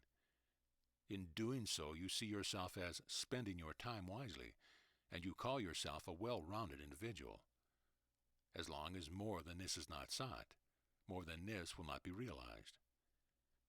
Seeking what you have lost in other people, places, and things is but a sign that you do not understand that what you have lost still belongs to you. What you have lost is missing, not gone. What you have lost is hidden to you, but has not disappeared nor ceased to be. What you have lost is valuable indeed, and this you know. But you know not what this valuable something is. One thing alone is sure. When you have found it, you will know that it has been found. This is what will bring you happiness and peace, contentment, and a sense of belonging. This is what will cause you to feel as if your time here has not been in vain. You know that whatever else your life seems to be for, if on your deathbed you have not found what you have sought, you will not leave in deepest peace, but in dark despair and fear. You will have no hope for what lies beyond life, for you will have found no hope in life. Your quest for what is missing thus becomes the race you run against death. You seek it here, you seek it there, and scurry on to the next thing and the next. Each person runs this race alone, with hope only of victory for himself. You realize not that if you were to stop and take your brother's hand, the race course would become a valley full of lilies, and you would find yourself on the other side of the finish line, able at last to rest. The injunction to rest in peace is for the living, not the dead, but while you run the race, you will know it not. Competition that leads to individual achievement has become the idol you would glorify, and you need not look far for evidence that this is so.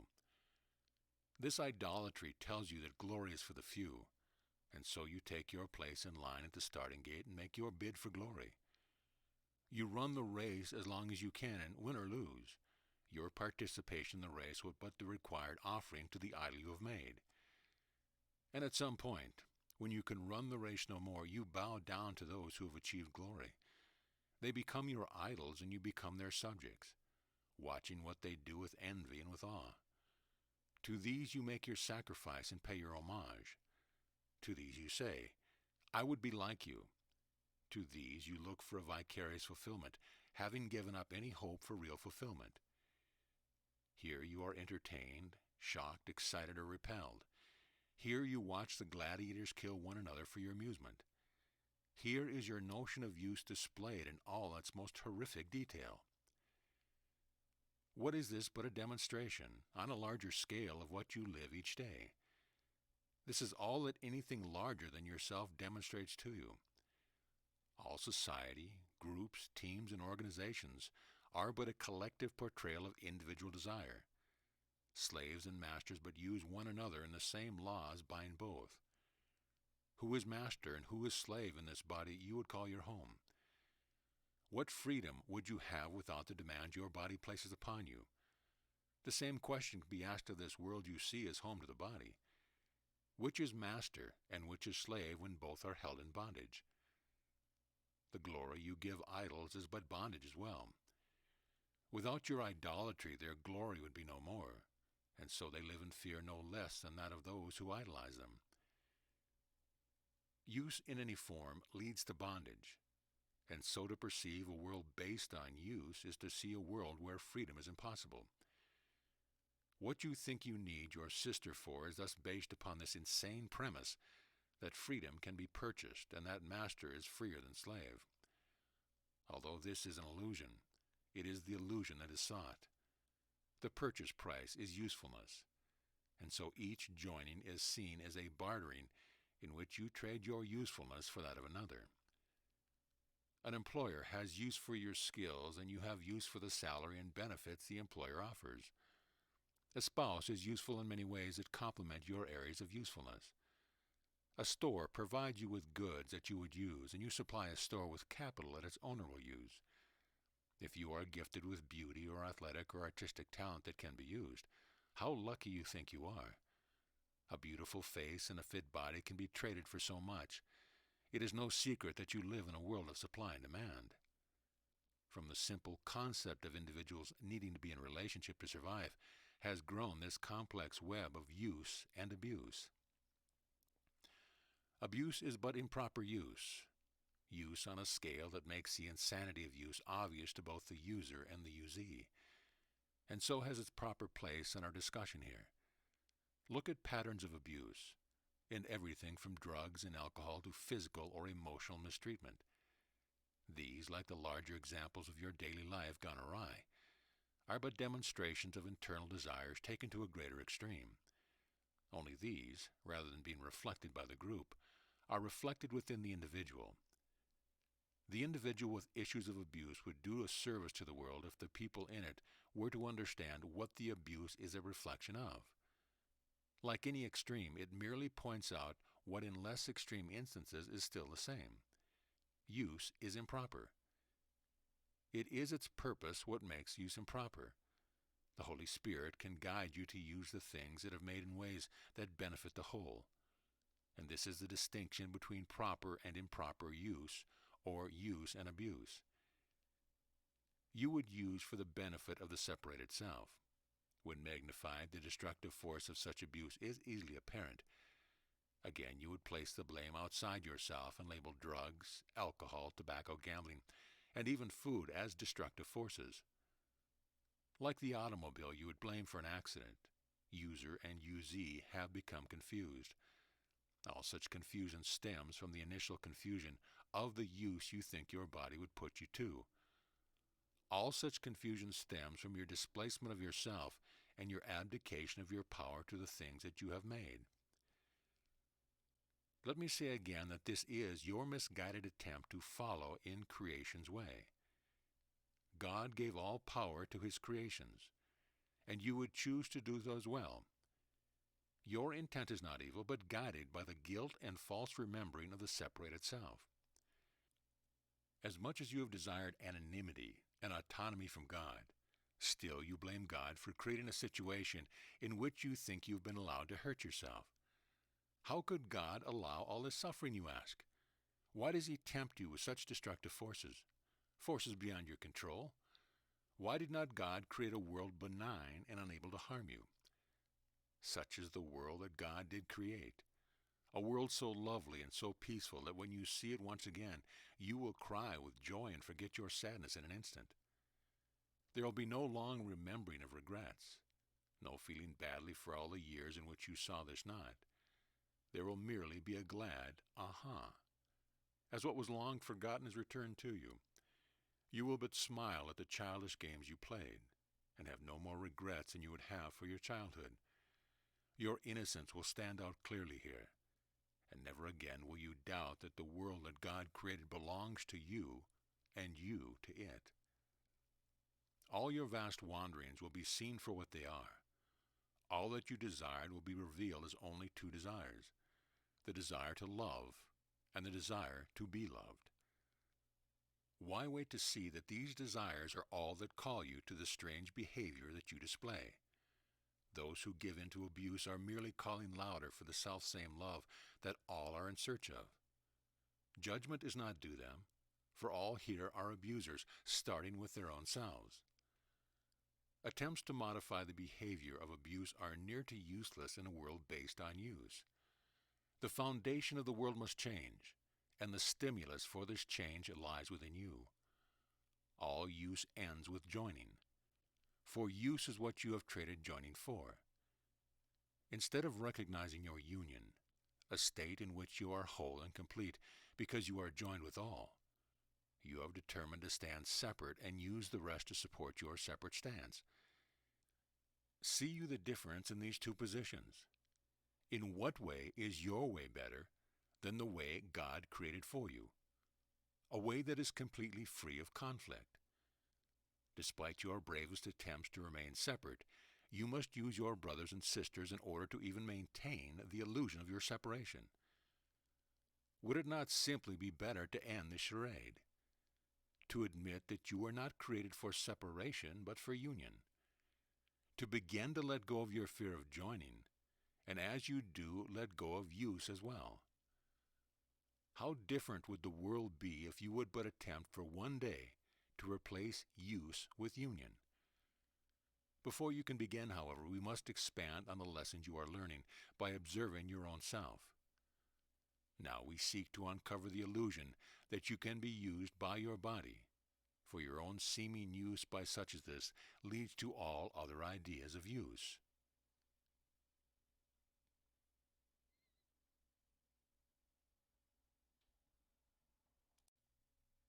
Chapter 10. Use and Understanding. First, let us consider what it is the body would use.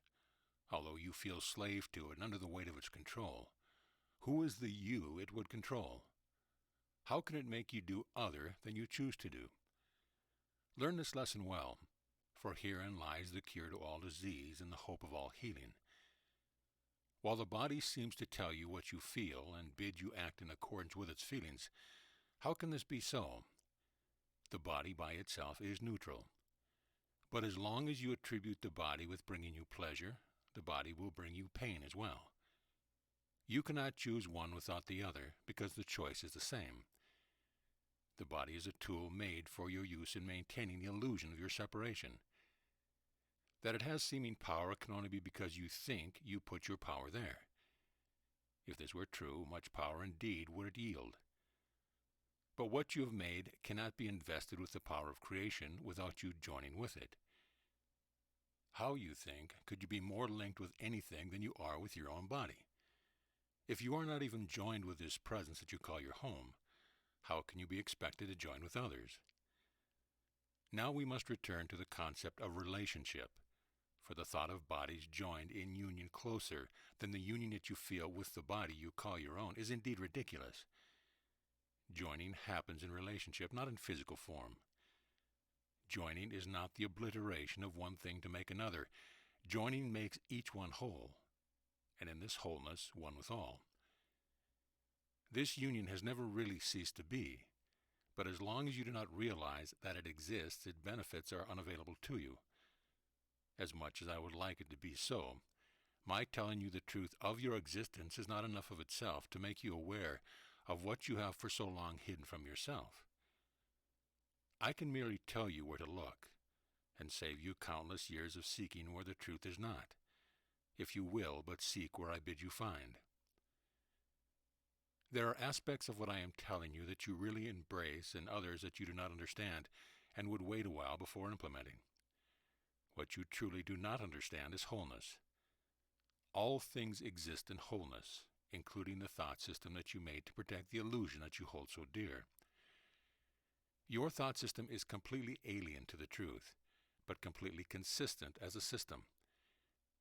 You cannot abandon one tenet and retain another, because by retaining part, you retain all. This will lead to seeming failure to learn what I would have you learn. What God would have me teach, you cannot fail to learn, but neither can you learn of it in parts. The thought system of truth is as wholly consistent as the thought system of illusion, and you cannot take what you will and leave the rest. Thus we will continue to point out the differences in the two thought systems, so that your ideas can begin to change, until finally your heart takes over and makes the one choice you are bound to make. Your heart, not to be confused with the pump that runs the body, but identified as the center of yourself, has no thought system separate from your own, and must exist in the reality where you think you are. The beginning of all transformation is at the source, and this is as true of illusion as of the truth. You see your body as yourself, and yourself as source of all that you have done and felt in all your days upon the earth, yet your real source is at the center of yourself, the altar to your Creator, the self you share in unity with Christ. Christ is the part of God that resides in you, not in separation, but in the eternal wholeness in which God and you together exist in truth. For those of you who have been journeying long, as well as those of you just beginning, this abandonment of the body as your home and source of all you are is the greatest hurdle to overcome. As you observe the body and dare to think of life without it, you again and again encounter its reality. When its awareness begins to leave you, just when you may be beset by headaches, back pain, and some seeming maladies, this is the separated self that you have made calling you back to the body to prove to you that it is insurmountable. Many people at this point try to think these maladies away, and when they do not succeed, they see this as further evidence of their entrenchment in the body. Beware all attempts to think the body away and to think miracles into existence. This desire merely shows you know not the source of healing and are not ready to be healed. That you are not ready yet does not mean you will not be ready, just as having lost something does not mean it no longer exists. Yet your separated self would cite all evidence of its failure to be other than separate, and be quick to point out to you the impossibility of being other than what you are, a body. This is the fact it whispers constantly in your ear. The lie that it would have you believe makes all else you would learn here as impossible as this. You listen to this voice because it has been your constant companion and teacher in your separation, not realizing that what it has taught you is to be separate. Be warned that it will constantly try to interfere as long as you place any merit in what it tells you. Think of another, a teacher or a parent whose voice you hear as you go through your days, whether you want to hear this voice or not, whether this voice was wise or foolish. The very repetition of this voice keeps it in your memory. This may be the voice that says, "Stand up straight," or "You're special," or "You will never amount to anything."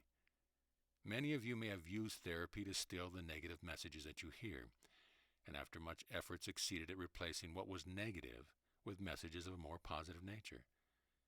And these are but messages of an outside source.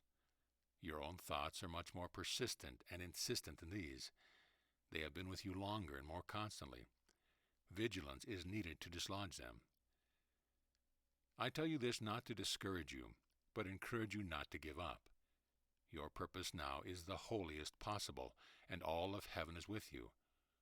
All that is needed is your continuing willingness. All that can cause you to fail is giving up. I give you these examples that will make you say, "It will not be easy," but I tell you neither will it be hard if you but remember this. Your willingness is all that is needed. When your separated self whispers to you, "Your body is but a fact," all you need tell yourself is, "I am still willing to believe otherwise." Be aware also of your desire for reward. As you feel yourself becoming closer to God and your true self, as you gain more awareness of yourself as a good person and one trying to be better still, you will begin to look for your rewards. Later you will look back upon this time and smile and laugh out loud at the innocence of these desires that but reveal that you stand merely at the beginning of the curriculum. To want a reward for goodness, for trying hard, for being closer to God than your brothers and sisters, are all desires of your separated self wanting something for itself and all its effort. This is but a stage you will pass through, though some may linger long here. You will stay until you realize that all are good, and that you cannot earn more of God's good graces than your brother. You will stay until you realize that God has given everything already to everyone. Again, but state your willingness, a willingness to believe that you have everything you need despite the fact that it does not seem so. Your willingness is all that is needed to move you through this stage into the next. Be encouraged rather than discouraged that God does not grant all your desires here, for these are not yet your true desires, and the rewards you would choose here are as dust to those you will become aware of as you proceed. Let us talk a moment here of miracles. Simply stated, miracles are a natural consequence of joining. Magic is your attempt to do miracles on your own. In the early stages of your learning, you will be tempted to play a game of make-believe. You will not believe that you are not your body, but you would make believe that you are not. You may then be tempted to believe that because you are pretending you are not a body, you can pretend you do not feel the pain of a headache or the cold of a winter day, and this pretending may even make you feel a little less pain or a little less cold. But this attempt to fool yourself is welcomed by your separated self, who knows pretending will not make it so. These attempts to fool yourself are based on your lack of understanding, rather than your lack of belief. You would not still be reading if you believed you were your body and that alone. Long have you known that there is more to you than flesh and bones. Belief is not your problem. Understanding is. While you believe in God, you do not understand God. While you believe in me, you do not understand how these words have come from me. While you believe in heaven and an afterlife, you do not understand what or where they are. And to believe in something that you do not understand makes you feel peculiar at the least and delusional at the worst. You want to believe, and so you believe. But you also want to be right about what you believe. The convenient thing about your belief in God, in me, in heaven, and in the afterlife, is that you do not think you will be proven wrong here. If you are wrong, you will merely rot away after you have died, and no one will know how wrong you were. If you are wrong, at least you believed in something that brought you comfort. In the end, did you no harm. This is not as easily said about the concept of not being separate, however. The only thing you find really difficult to believe is that you are in union with your brothers and sisters right now today. To believe in God without understanding God is one thing.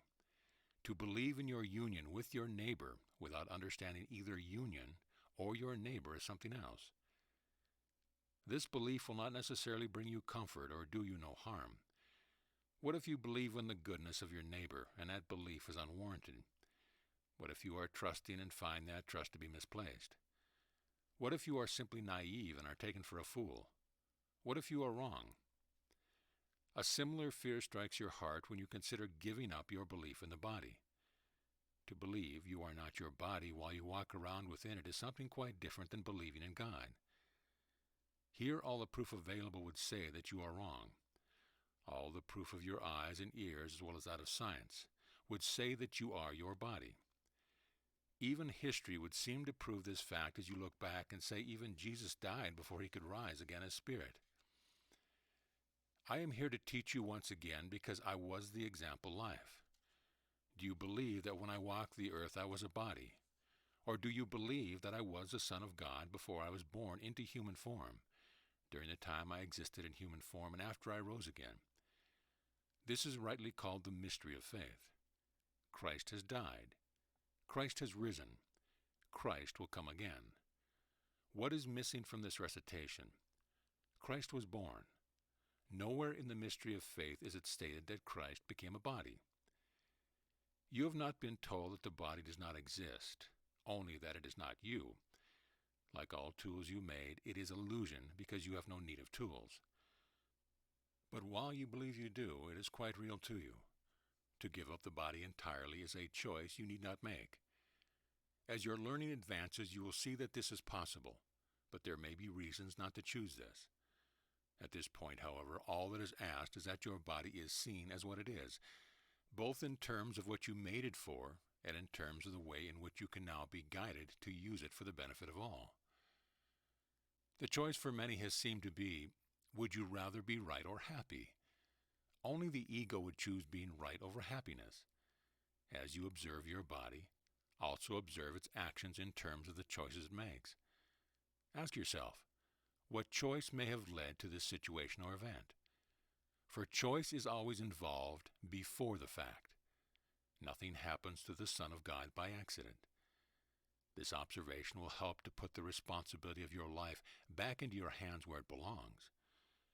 You are not helpless, nor are you at the whim of forces beyond your control. The only force beyond your control is your own mind, and this need not be. When you begin to ask yourself, what choice may lead to happiness instead of this? You will begin to see a difference in your body's response to what appear to be external events, and then a change in the external events themselves. Your mind might still prefer to be right rather than happy, so it is important that you let your heart lead in making this new choice. When you find yourself in a situation you do not like, again offer your willingness to find some happiness within it. These instructions to your heart will begin to make a difference to your state of mind. What you would call your state of mind is more like a general atmosphere, an ambience, a mood, and this setting is determined with your heart. The thoughts of your separated self care little for such of this and would call such concerns irrelevant to its well-being. Its survival, as it is its only concern. This is not just concern for needs such as food and shelter, but for survival of the thought system of the separated self. Happiness is not a priority here, but being right is quite important to it. It would prefer to be serious and heavy-hearted rather than light-hearted and gay. Being serious about life is a major strategy of the separated self, which recognizes its own seriousness as necessary to maintain its separation.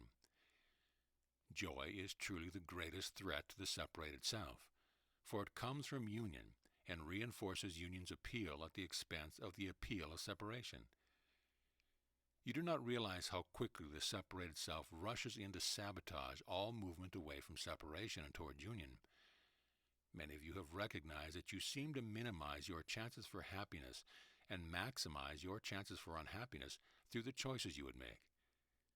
You look back longingly at times of happiness and wonder what went wrong and why you could not maintain that happy state. There might be many practical reasons to cite for your happiness's demise, but in the loneliness that comes with its loss, you will wonder, at least briefly, why the choice for practicality needed to be made. Yet if the separated self can look back and see that it chose being right over being happy, it will congratulate itself despite its unhappiness and say, "Well, I did the right thing." It will see itself as victor over the foolish dreams of happiness and say how glad it is that it came to its senses before it was too late. Each of you is aware of a threshold you would cross that leaves no route open for return. That threshold is often a happiness so fulfilling that once you have experienced it, you say, "I will take this despair no more." For others, this threshold is the opposite, an experience of pain so great that they would rather die than continue on in such a way. Addicts, too, but choose a different threshold wherein, after experiencing oblivion of the separated self through drugs, alcohol, or even constant work or shopping, they refuse to return to the separated self's reality. If they cannot leave it, they will block it out. Some, at this threshold, turn back.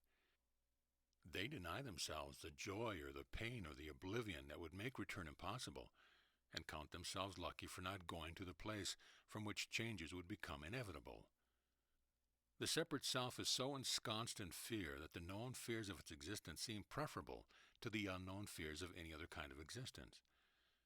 That an option could be chosen that leaves no room for fear at all does not occur to it, for the absence of fear is something it has never known. If the body is the surface aspect of your existence, and fear lies beneath the surface, see the advantage of this exercise. Place your body out in front of yourself where you can be its silent observer. As you watch your hands go about their work, or the shadow form on the ground as you walk to and fro, you will be learning the only separation that can be useful to you. Your first realization of significance will be that all you hear does not come through your ears. You will find that you are full of thoughts about your body, the same kind of thoughts you might have of someone else's body. The difference will be that these thoughts will not seem to have originated in your head. You may realize for the first time, or in a different way, that you have always heard your thoughts without the benefit of your ears. You may be saying now, "Of course, that is the way we hear our thoughts. It is the nature of thought." But have you ever before considered the nature of your thoughts, or have you merely taken them for granted? Thoughts are not seen nor heard, and yet they are with you constantly, and never more so than as you conduct your experiment in detachment from the body. This is why we conduct this experiment. Whether you term yourself successful or a hopeless failure at conducting this experiment, you will realize anew that your thoughts more accurately define who you are than your body does. Whether they wander aimlessly or are quite focused, your thoughts are more the source of all you are and all you do than is the body you observe. You may laugh at yourself for taking part in this silly experiment, but you will realize a desire to laugh at yourself is quite genuine and not conceived from meanness.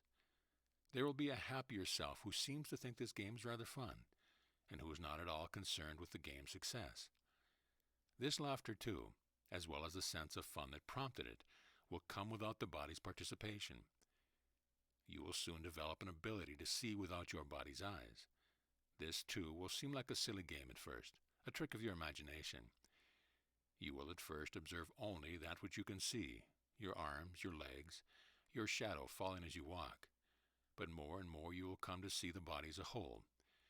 You will see it from behind as you follow it about each day, without or at first being aware that this is even happening. And you will find that as you observe, you are more aware of your surroundings, and more aware that your body is part of everything that is happening. There is your body and 6 more crossing the street. There is your body sitting at a desk in a building with many others. You will realize how seldom before you were aware of the streets you walk down, of the buildings that travel between, of the open sky above, of all the others traveling it with you. You will feel more a part of everything rather than less, and be surprised by this feeling. Keep going now, for this is but a beginning. Experiment, just for the fun of it, without allowing room for discouragement. This is not a test, and you cannot fail. You are merely playing. Play at observing yourself from above. Can you look down upon yourself? And can you skip along and get in front to see your body coming toward you? This body that you claim to be yourself is but a form. How can it be that you can see it not? What you will be feeling as you proceed is the feeling of the tunnel vision of the separated self, giving way to the expanded vision of the unified self. As you feel this happening, you will begin to be aware of feeling too that are not bound to the body.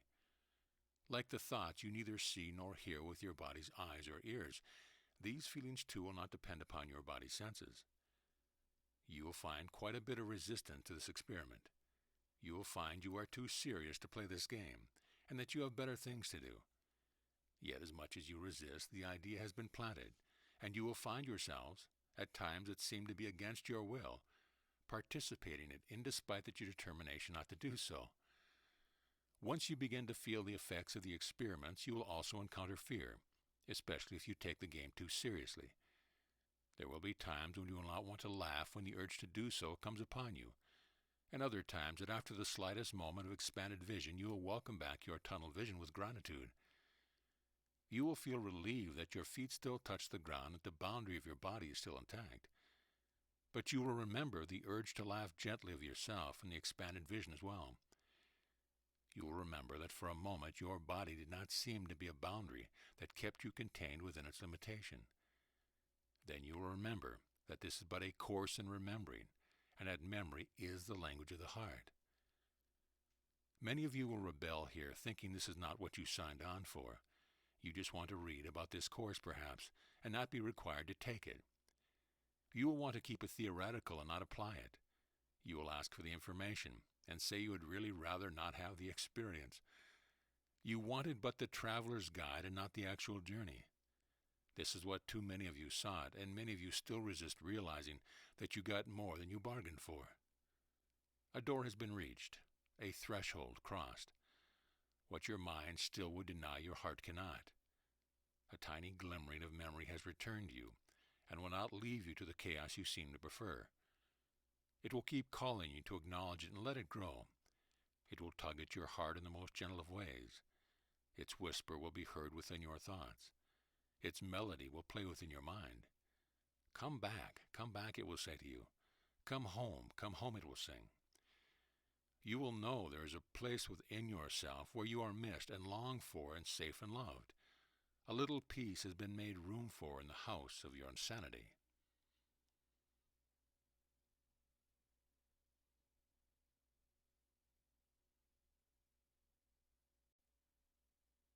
Chapter 11. Free Will and Willingness. The exercises in this course of love are few, and they are contained within the course itself rather than separated from it. There are but a few reasons for this method. The first is your attitude toward instruction, and the fact that you do not really desire it. What you desire is what cannot be given from anywhere but your own source. Again, you realize this aspect of creation, and it has helped to solidify your stance against union and your lack of desire for instruction. This is due to your confusion about your source. All of your fierce determination to hang on to your individuality stems from this confusion. If your source were truly your body and the brain that causes it to function, then you would indeed be required to learn things on your own, for all true learning must come from the source. You think your source and your creator are two separate things, and too seldom remember even that you are not your own creator. You have made this separation based on the idea that what created you cannot be one with you. Again, this only points to your lack of recognition of what creation really is. And yet, when you would practice creativity, you realize it is a celebration of the Creator. And when you honor artists of all kinds, you honor but this fact. Every poem bears the mark of its creator, as does each work of art you would gaze upon and call a masterpiece, as well as those creations of little hands you hang on refrigerator doors or office walls. You did not create yourself, and yet you make of life a recreation of yourself, and in so doing try to prove that you are your own source. This is one reason you do not like the idea that those who would instruct you know more than you now know, and why you began each new course of learning by feeling as if you have less. You then begin your attempts to acquire what you lack, so that you no longer have less than anyone else. Some of you may be confident in your learning skills, and rush in to conquer this new territory as you have others that have come before. These would read each book as quickly as they can, with highlighter in tow, and when they have turned the last page, be done with learning what this book would have to teach and rush on to the next. Those of you less confident may quit before you begin in order to keep from failing one more time. Even those who feel the power of these words within their hearts and vow to go slowly and carefully through each page and section, giving total dedication to what this text would have them do, are at risk of trying too hard to be earnest rather than simply desiring to learn. Each one of these risks I have sought to limit by limiting the exercise to a simple few that will stay with you when all hurrying, fear of failing, and earnest attempts at trying hard have been long past. Each exercise is but an idea, and ideas leave not their source. All ideas here are but ideas of union come to replace ideas of separation. This will happen on its own without your understanding as long as you remain willing for the ideas to dwell within you, and you do not try to shut them out. Realize that the ideas of both success and failure are detrimental here. To feel you have achieved success in learning what love is all about is as ridiculous as feeling as if you have failed to learn what love is. Neither can happen, and your perception that either can will shut out all ideas of union. What love is cannot be taught. Remembering that your task here is to remove the barriers that keep you from realizing what love is. This is the learning goal of this course, your awareness of what love is, and no earthly course can take you beyond this goal. It is only your willingness that is required. Willingness must thus be talked about and separated from what you would have it be. Willingness and faith go together. What you have faith in, you will see. This course asks for your willingness to have faith in something new. You have placed your faith in what you have made, and while it remains there, you remain unwilling to relinquish illusions hold on you. You can be faithful but to one thought system. One is the thought system of the separated self and is based on separation. The other is the thought system of creation and is based on union. Your faith in what you have made has been shaken now, and you realize you would like to place your faith elsewhere. You would like to, but you have your doubts, and this is where you become confused on the issue of willingness. Willingness does not arise from conviction, but brings conviction. Willingness is your declaration of openness, not necessarily a firm belief. You see free will and willingness together, and while they are the same, their application is quite different. Your free will you guard most closely, knowing it's what made the separation possible. You regard it as your one protection from God, the one thing that allows you to be other than what God would have you be. It is your God-given right of independence, that which allowed you to leave God's side the way a child reaching the age of adulthood has the right to leave her parents' home. To think you must protect anything from God is insane, and you know that this is so. But because you view free will as all that you have that God cannot take away from you, you have not yet given up its protection. It does not matter to you that it is insane to think that He who has given you everything seeks to take everything away from you. While you still view yourself as a body, you cannot help but think of God as a vengeful God whose final vengeance is your own death. While you still think of yourself as a body, it is easier to accept that your banishment from paradise was God's decision, not your own. You think you can be grateful to Him for some things and blame Him for others. Yes, perhaps this God you think you know has given you everything, but He can also take it all away, and in the end He surely will. He then will judge you and determine if you should be rewarded for a life of goodness or punished for a life of evil. He might accept you back, but He might not. A God such as this would seem to have little faith in you, and to deserve little of your faith in return. And so you give to God a little faith and cherish your free will, the true God of the separated self. You think at times that this was God's mistake, the one weakness in His plan, and one that you would use. And other times you think that this was but God's curse on you, a thing to tempt you to a life of desperation that you live.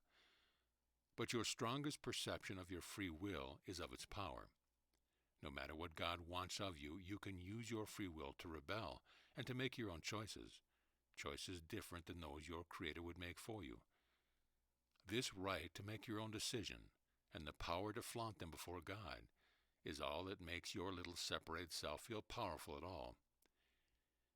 You do not see that what you choose to do with your free will matter not to God at all, for what you have chosen to use it for is the one thing that it cannot provide, your separation from your Creator. He remains as He is, as you remain as you are. It is true that your free will is powerful as it is part, but only part, of what has allowed you to believe in your separated self. While you could have used your free will to create like unto your Father, by choosing to make yourself separate from Him, something that could never truly occur, you have chosen instead to do nothing at all with your free will, but make this one insane choice.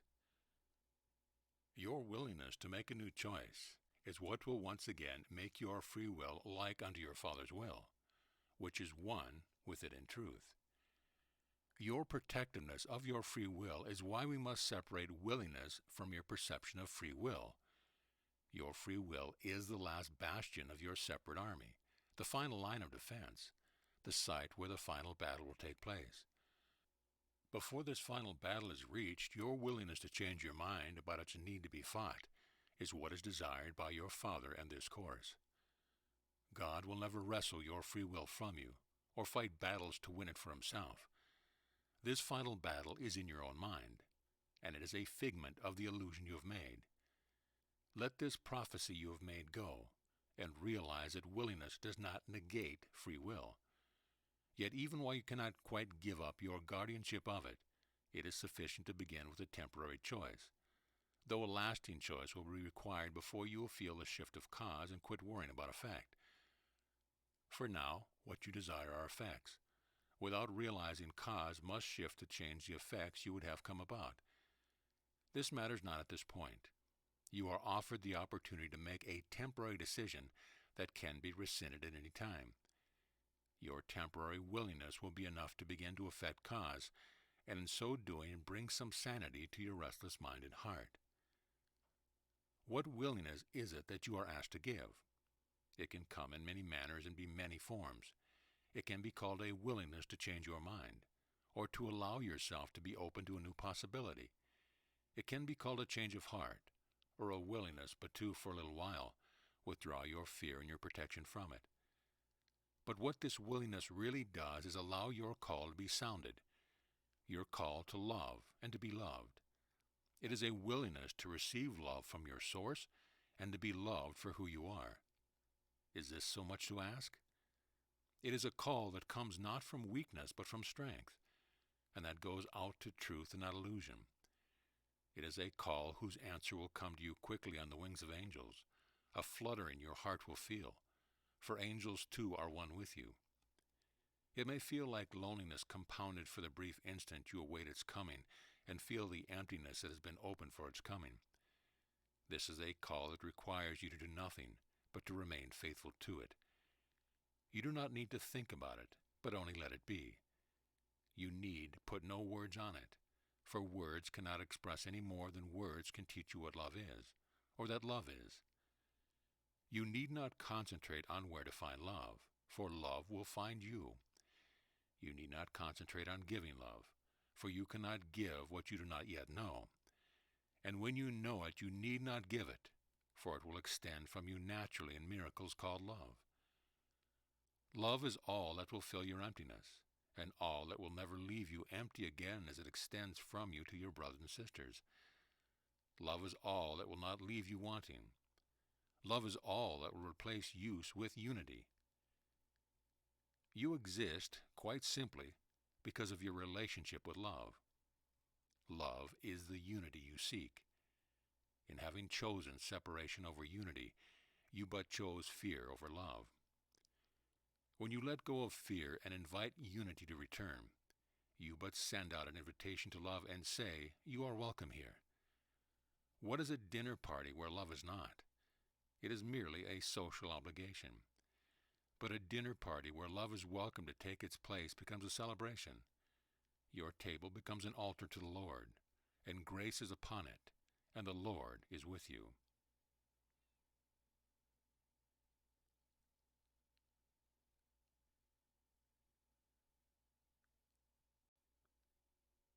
Chapter 12.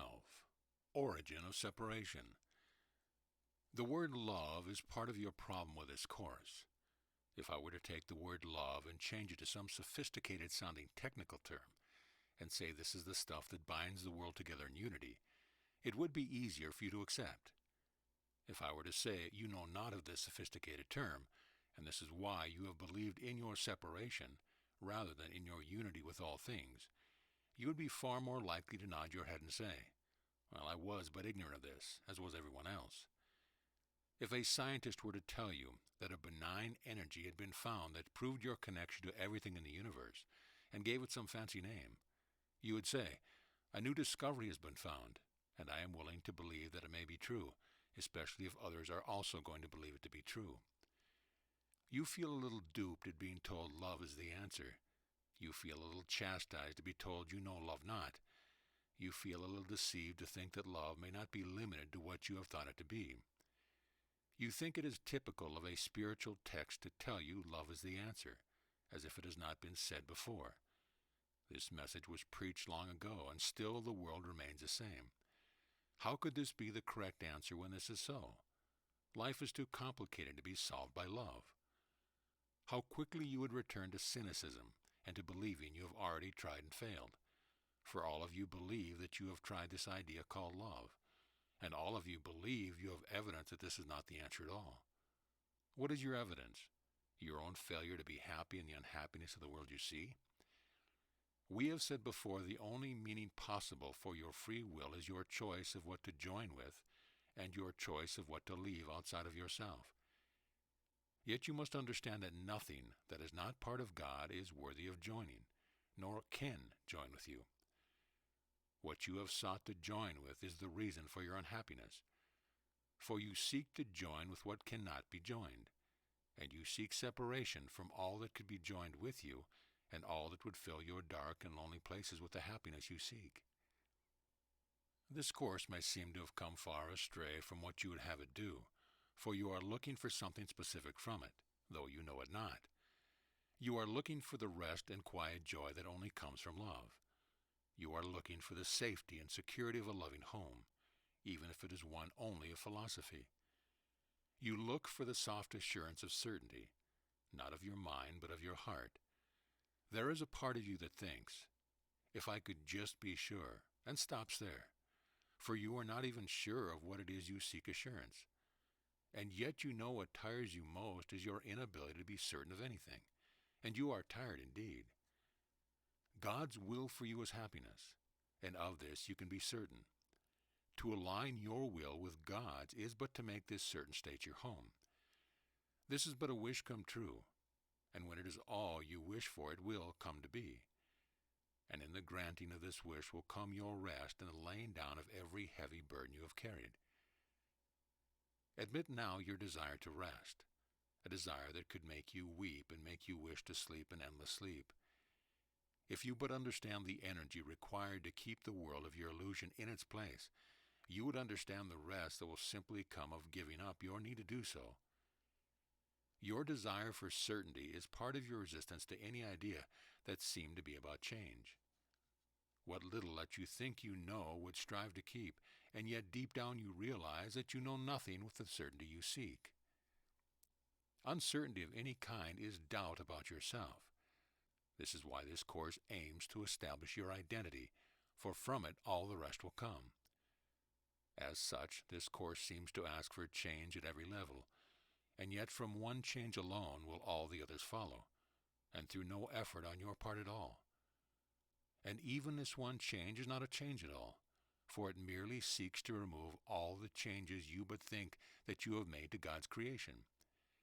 This change seeks but to restore you to yourself. Yourself rests totally unchanged within the Christ in you. Re-establishing your relationship with your brother is what will show yourself to you. You have one brother who wears but many faces in your perception of who he is, and while you know him not, you cannot know yourself. This one brother can unite you with all whom you perceive as others, for all others are one with him as well as you. This is the one joining that needs to occur to bring about all the rest. This is the one disjoining that your choice for separation brought about, and it is but a separation from yourself.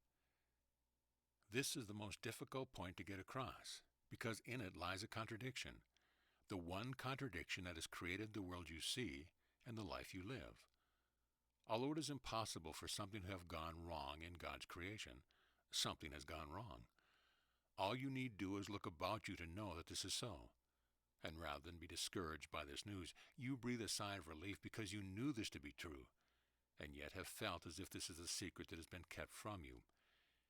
It is as if you were told endlessly everything is fine, while you know this is not true. And if everything is fine, it must just be you who are all wrong. All of creation seems to hum along in perfect harmony. The stars light up the sky, the sun and moon do what they are appointed to do. The animals of the sea, ground, and air are but what their Creator bade them be. The mountains stand in all their majesty. Rivers flow, and desert sands, countless in numbers, are blown endlessly apart. Everything seems to be what it is, and what it has always been, but for perhaps the mark of man upon it. Yet the moon remains the moon despite man's landing on it. The earth remains the earth despite your highways, roads, and bridges. And somewhere you know not, peace remains peace despite your wars, and happiness remains happiness despite your despair. Yet what of you? You too seem to have remained the same for countless ages. Perhaps you believe that long ago you evolved from a form different from that which you inhabit now. But certainly within the laws of evolution, you have changed as little as the birds of the air or fish of the sea. Yet somehow you know that in all of creation, it is humanity alone that somehow is not what it was meant to be. On a lovely day and in a lovely place, you can see that creation's paradise still exists, but nowhere can you find the being God created in his image. Does it make any sense at all that this would come to be, or that once upon a time there walked upon this earth those who did reveal God's image, and that when they ceased to be seen here, God's image was lost to earth forever? Could even one have come and gone and left this void forevermore unfilled, a gaping hole within the universe itself? But one was needed to end the separation, and in this one are all the rest joined. For what alone in all creation could be affected by your free will but your own self? But one was needed to, of his own free will, join his will with his Father's for it to be done for all. This is all correction or atonement means, and all that is in need of your acceptance. Join your brother who made this choice for all, and you are reunited with the Christ in you. Joined minds cannot think separately and have no hidden thoughts. They are in fact not minds in the plural at all, but all one mind. What this course is saying is that at some point that does not exist in time, God's Son made the choice for separation. Whether God's Son had one form or many at that time matters not. For one form or many, there was still one mind, the mind of God's Son, joined in unity with that of his Father. Many of you have been taught this mystery of faith. Father, Son, and Holy Spirit are one. If you have indeed learned what you were taught, the separation would be no more. These words, Father, Son, and Holy Spirit, like the word love, are but symbols representing ideas that represent what is. That you have made of the Father a singular figure, somehow greater than the Son, and accepted the Holy Spirit as something largely not within your understanding, only exemplifies the nature of the error in need of correction. While words as symbols cannot fully explain what cannot be symbolized, a beginning is made that must be completed through the memories of your heart. So we continue, realizing that these words can express the truth only within their ability as symbols, and that farther than where these symbols can take you, the truth lies within yourself. You have all seen the way a thought that seems to arise out of nowhere can affect you. An idea, birthed one day, does not seem to have been there the day before. Perhaps it is the idea of taking a trip or having a baby or returning to school or quitting a job. This idea, newly birthed, may seem to come and go, or may grow into an obsession, but either way it leaves not its source. And without the birth of the idea, the results of the idea would not come to be. You may have 1,000 ideas one day and 10,000 the next, so many that you could never keep track of them all. And yet they still exist within you and do not splinter off and become something on their own apart from you. Imagine this occurring and you will see how senseless the situation would be. Could a trip happen on its own? To whom would it happen? You may very well say, however, that an idea seemed to take on a life of its own and compel you to do things you might have never dreamed of doing. People often look back upon their lives and wonder how they got from here to there. And some may see that one idea took root and changed what seemed to be a destiny already written. As near as words can describe the separation, this is what occurred. An idea of separation entered the mind of God's Son. Like any idea of yours, this idea did not leave its source, nor change the essence of its source in any way. While the idea of taking an adventurous vacation, when brought to fruition, might reshape the life of the one participating in it, it would not change who that person was, or who his father was, or the nature of the family he was born into. All that would change would be the shape of his life, the things that would happen within it, perhaps the places in it which would occur, or the people that would be part of it. In short, the external aspects of the life. From the idea of separation came the idea of an external aspect of life. Before the idea of the separation, there was no such thing, and there still is no such thing except as an extension of the original idea. Just as we discussed your desire to protect or to control proceeding from the concept of fear, and realized that without fear they would not exist, so too it is with the external aspect of life. Without the original idea of separation, the external aspect of life would not exist. Just as fear is not real, although it seems to be. Separation is not real, although it seems to be. The Father did not prevent the idea of separation from taking place, and could not any more than you could prevent an idea from occurring to you. Just as an idea of yours, once born, continues to exist, so too did this idea of separation. But just as your ideas do not take on a life of their own, even though they at times seem to, this idea as well had no ability to be more than what it was, except for as the Son chose to participate in it. Thus, the Son's participation in the idea of separation seemed to bring about a completely reshaped life, a destiny different than that which had already been written. Yet this participation could not but proceed from the original idea, and could not proceed in reality, but only in the external aspect of life that preceded it. The idea of separation changed nothing in reality, but became a drama acted upon a stage so real that it seemed to be reality.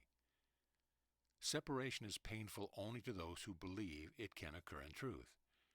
What would a child's rejection or a parent's death mean to those who did not believe in separation? Do you believe that God believes in separation? He knows it not, and because he knows it not, it does not exist. Because he knows it not, he has not been hurt by it. He knows no rejection and no death. He knows no pain or sorrow. His Son remains with him in his eternal home. Joined with him is always an eternal completion. Yet while the Son's extension into an external world is quite real, it is all that is truly real within it. The Son could not create unlike the Father, who created everything by extension of himself. Neither the Father's extension nor the Son's lessened Father or Son in any way.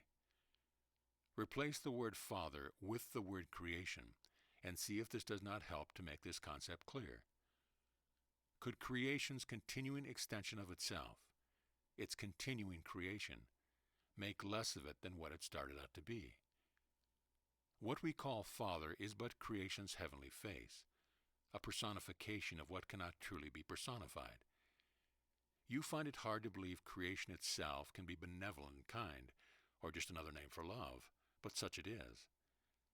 God is but creation's starting point, the creator of creation, and yet creation itself. The Son and Holy Spirit, like unto creation, proceeded from the starting point of God.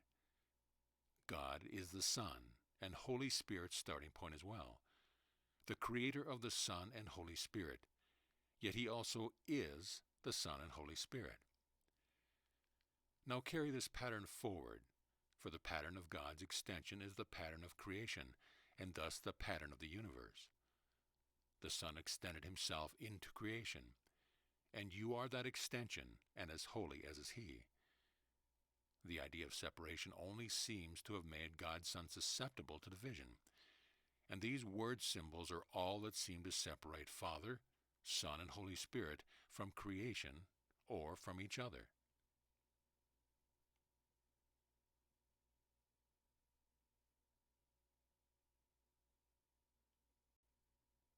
Chapter 13. Observation and Experience. You will never fully understand what unity means, but you will come to feel what unity means, and this I promise you. This is what we work toward in this course, for once you have experienced the feeling of unity, you will need no understanding of it. This is all the exercise that call you to observe your body are for. They are the preparations for what is to come, the preparation for feeling that which is not of your body. Our next exercise takes us one step further, and is merely an extension of the first. In this exercise, you will begin to realize that your brothers and sisters are not their bodies any more than you are yours. This is the natural extension of observing your body in action, because as your body seems to interact with others, and as you observe this interaction, you will see yourself and others in a new light. Your body will seem more connected with those of the others it interacts with, for they will be grouped together in your observation of them. It will not be only others you observe, but yourself and others, placing you and them together where you belong. This seeming togetherness of bodies is just a first step that will take you beyond the illusion of bodies to togetherness of spirit. As you observe, always with your heart and not your mind, and begin to include others in your observation, I ask you to concentrate on one thing only. This is a simple exercise, and enjoyable too. It but calls for you to ask one thing. Ask yourself what you already know of the spirit of the person you observe. You will be amazed at the knowledge you already have and the joy it brings you to remember it. These are but exercises in memory recollection, and the more you practice them, the more true memory will return to you. Do not apply any effort to these exercises, particularly not that of recalling spirit. Just let impressions come to you, and when they make you feel like smiling, know that you are feeling memory return. If when trying to call up memory of spirit, you find your brow knitting in concentration, you are applying effort and need to cease attempting the exercise at that time. If you give this exercise just the tiniest bit of consistent practice, however, it will soon become routine to you, for you will want to continuously experience the pleasure that it brings. While you may desire to put what you feel into words, this exercise is not about putting words on feelings or using them to describe spirit. It is best to leave words off this experience, as if you do not, you will soon be ascribing some attributes to one spirit and not to another, just to differentiate between them. The purpose here is to show you that they cannot be differentiated or compared or defined in the same way you have defined their bodies in the past. You will soon find that what you recall of spirit is love.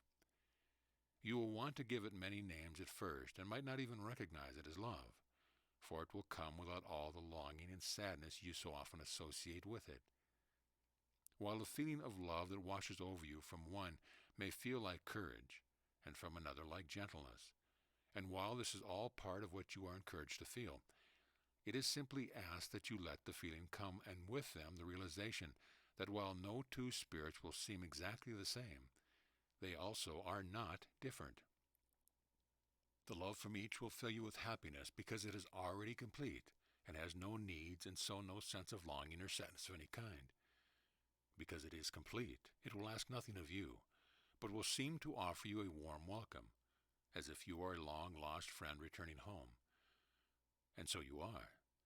This is a new proof that, while not scientific or verifiable, will offer you the evidence you seek to confirm the truth of what you are being told here.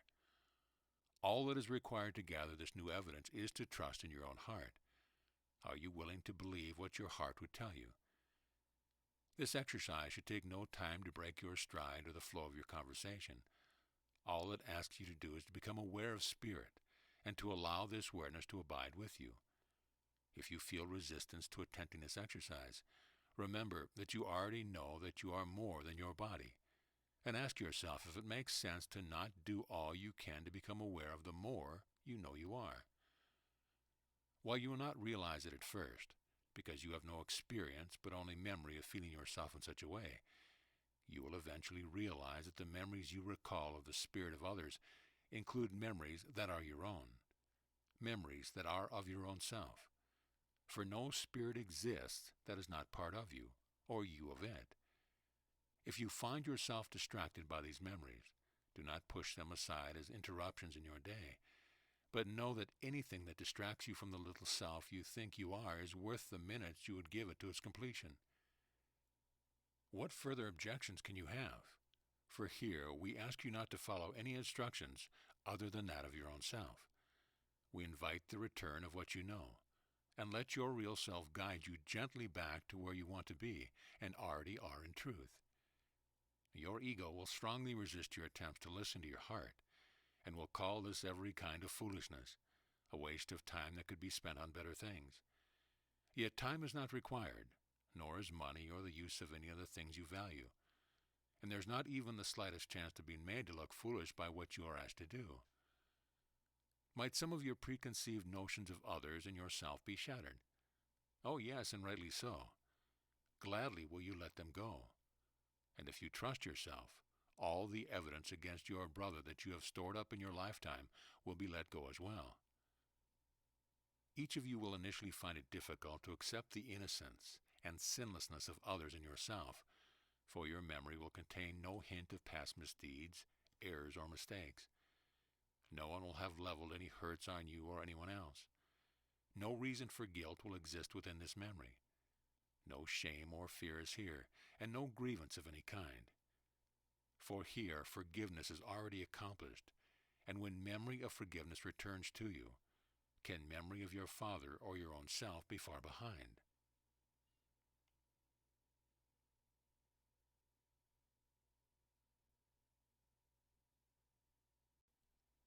Chapter 14. Special Relationships, Earthly and Human. The purpose of the life you share here with your brothers and your sisters has been to challenge God's creation. Now your united purpose must change to that of remembering who you are within God's creation, rather than in the world that you have made. Think but a minute of this, and you will begin to see the enormity of the difference in these two purposes. Is it not true that you have made an enemy of creation? Do you feel part of it and at one with all within it? If not, you had made yourself creation's enemy.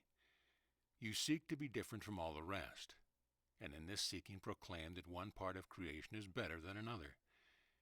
You thus seek to fragment creation as you have fragmented your own self, and from the vantage point you have established in which you view yourself as the epitome of God's creation, you see the rest of creation as being meant to serve your ends. And since your end or goal is that of separation and being different from all the rest, this is the goal you ask creation to bow down to, a goal that never can be achieved any more than can your separation from what you think is unlike you. You cannot have feelings of superiority and not an enemy make. The same occurs when you would make yourself inferior, and you are always making for yourself a place at one of these extremes. And all this effort and conflict arises simply from your insistence upon being separate. He who is your enemy you cannot help but be at war with. Where there is war, there can be no peace. War is not simply the existence of external activity. External activity is but the effect of a cause that remains internal, and all war is but war upon yourself. Do you not see how your notion of heaven being an attainment you can reach only after death fits your goal of separation?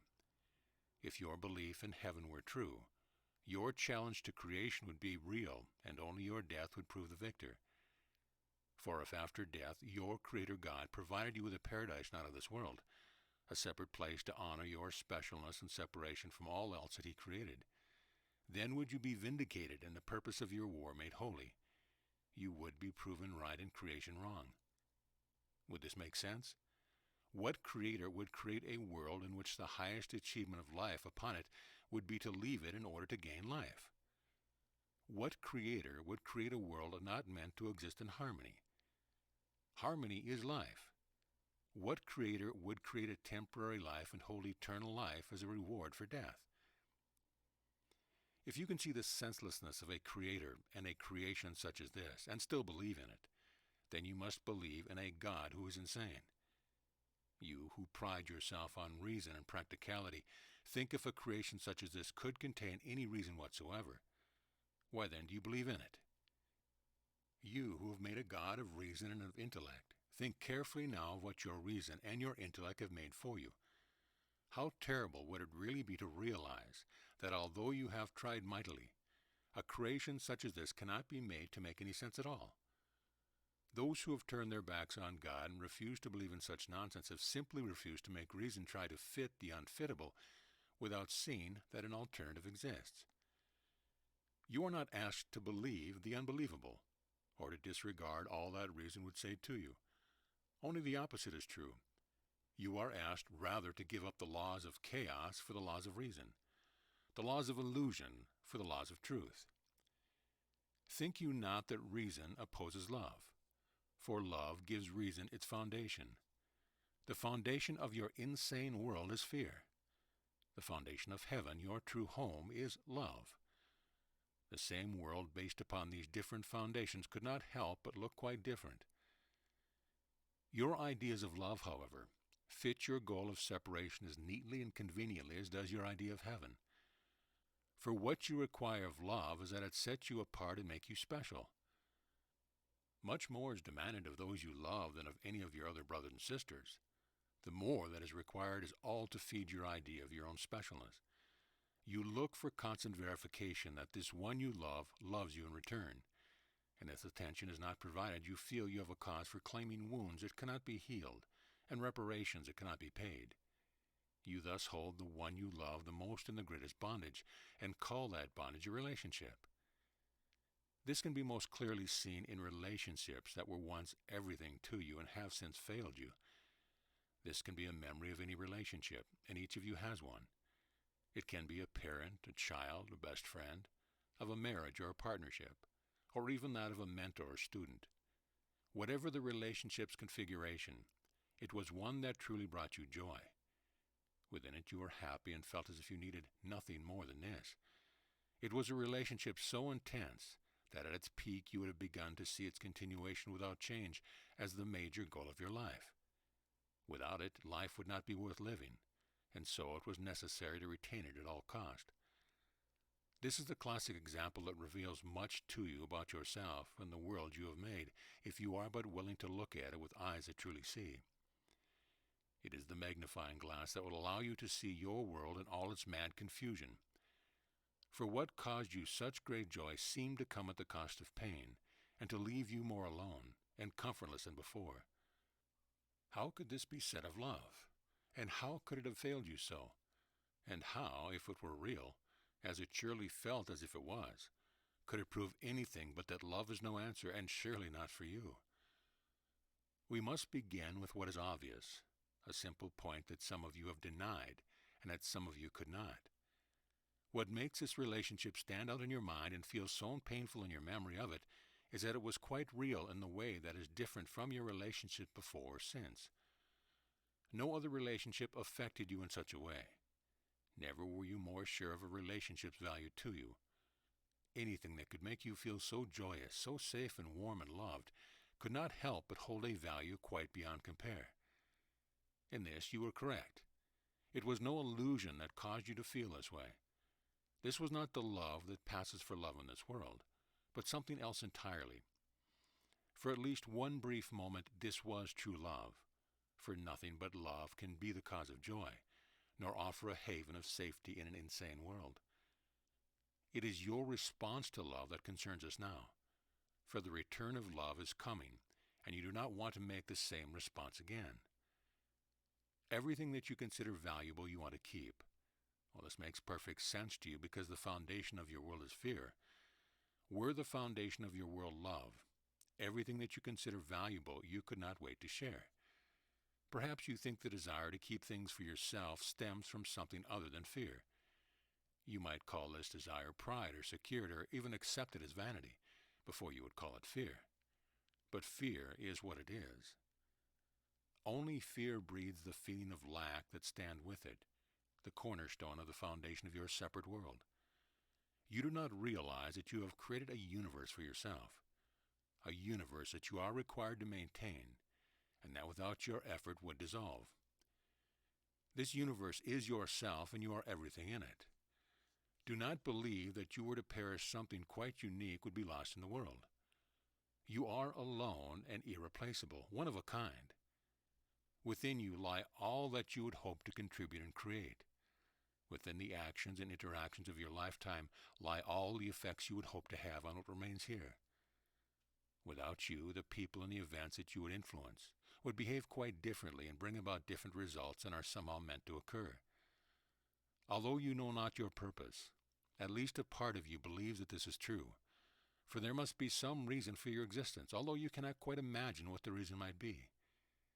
You must be meant to be because you are, and you cannot fathom that you would exist at all if there were not a reason for you to do so. Is this not a description of a universe? What is a universe but itself and everything in it? Nothing would seem to exist outside of it, and so it must be unique. Everything that would happen within the universe would depend upon it. You think that you are quite aware of your small space within the universe, and that it is foolishness to say that you think otherwise.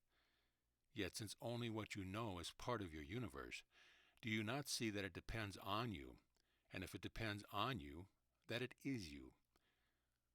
Only what you are aware of exists in the universe that is you. Only what happens to you affects your universe. Your universe is completely different than anyone else's and completely self-contained. The laws of your universe are for the maintenance of your body, because without it you would not exist. And when you cease to exist, so does your universe. The lights will be turned out upon it and will be no more. What a big job you have assigned yourself.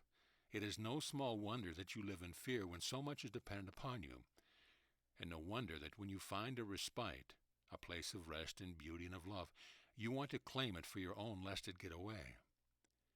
It too must be maintained within your universe, or you will know it not, and its benefits will escape and be lost to you. You wish that you could join with it and make it one with you, but since you know not that this can be done or how to do it, you try to accomplish the next best thing and keep it close to you, a twin universe still existing separately, but close enough that you can gaze upon it and feel the benefits of its warmth because of its proximity. More than this you cannot do, but still you try. With chains you would bind this separate universe to your own, for as long as it maintains its autonomy, which it must. Even its nearness is not enough. And so what you attempt next is an exchange of sorts. Like two countries, one rich in oil, another in grain, you set up dependencies that will keep you linked. Some of you do this quite obviously, and over the years and years create a web of intricate design, a snare or a trap that seems impossible to dismantle because of its interconnections. Others experience this plan out of entrapment solely in their mind as they plot and plan for what they never have the opportunity to put into place. Still others are more coy in their design and dress it up to look like sacrifice and gifts given, but with all the same purpose in mind.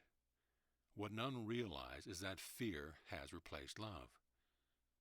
Some may realize that they are afraid of losing love, and even speak of it and try to alleviate the fear with official commitments, pledges, and promises made. Others may deny their fear and say they trust in what they have and the faithfulness of the one they love.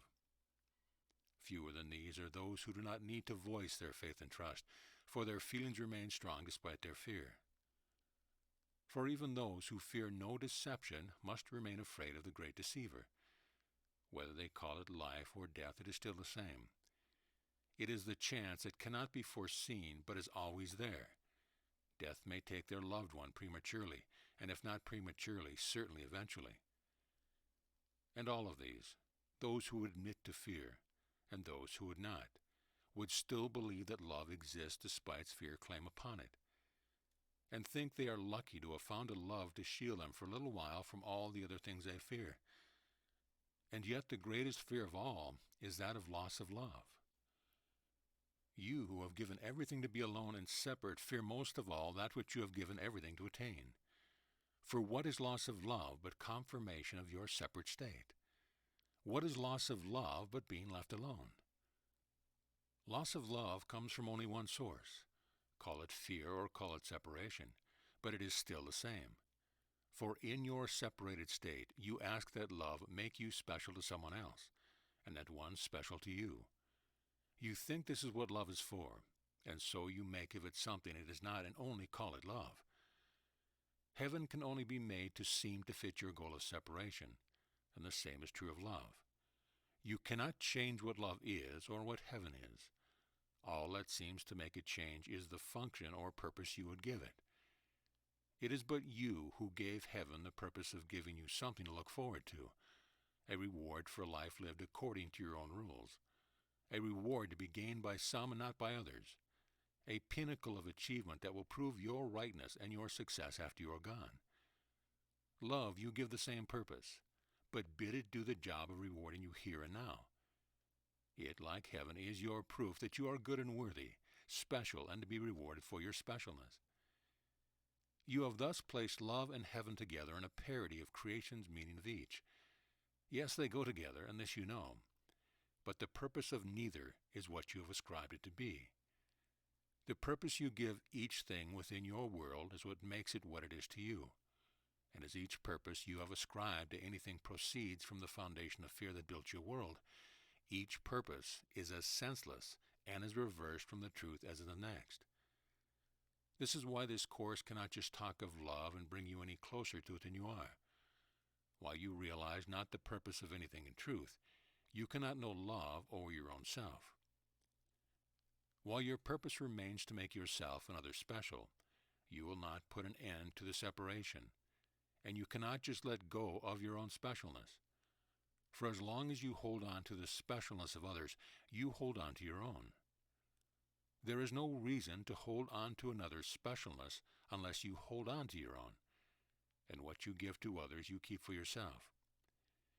Give another specialness and you keep it for yourself, as well as see it in them instead of seeing their glory. Specialness keeps them separate, and therefore susceptible to loss. How can you lose what is one with you? You cannot. You can only lose that which is separate, and specialness does make separate. This is the problem compounded in your special love relationships of having experienced real specialness, which is not specialness at all, but glory. Your joining caused this, for each joining brings you in touch with your brother. Each joining returns you to your holy relationship with your brother, which is the only one you have in truth. Only this relationship is real, and in it are included all others. One does not discard or replace the other. What is real is all-inclusive. What is unreal is nothing. You who do not know how to trade your separated state for that of union have still done so when you have loved freely without fear. In this state your memory returns to you of who you are, and you are innocent and joyous and one with love itself. That this memory does not last and these feelings seem unsustainable is the result only of that which does discard and replace.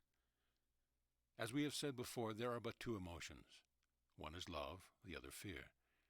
Fear, through your own choice, replaces and discards love. Fear is always strongest when you value something that you feel may be threatened. Love threatens most your specialness.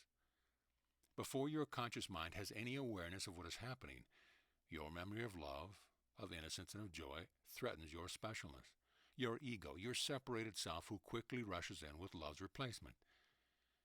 Nothing but fear could take the memory of love from you. or replace so quickly the glory that is in your nature with a specialness that is not. You think love is what you value most, and so resist any notion that what you view as love is not what you think it is.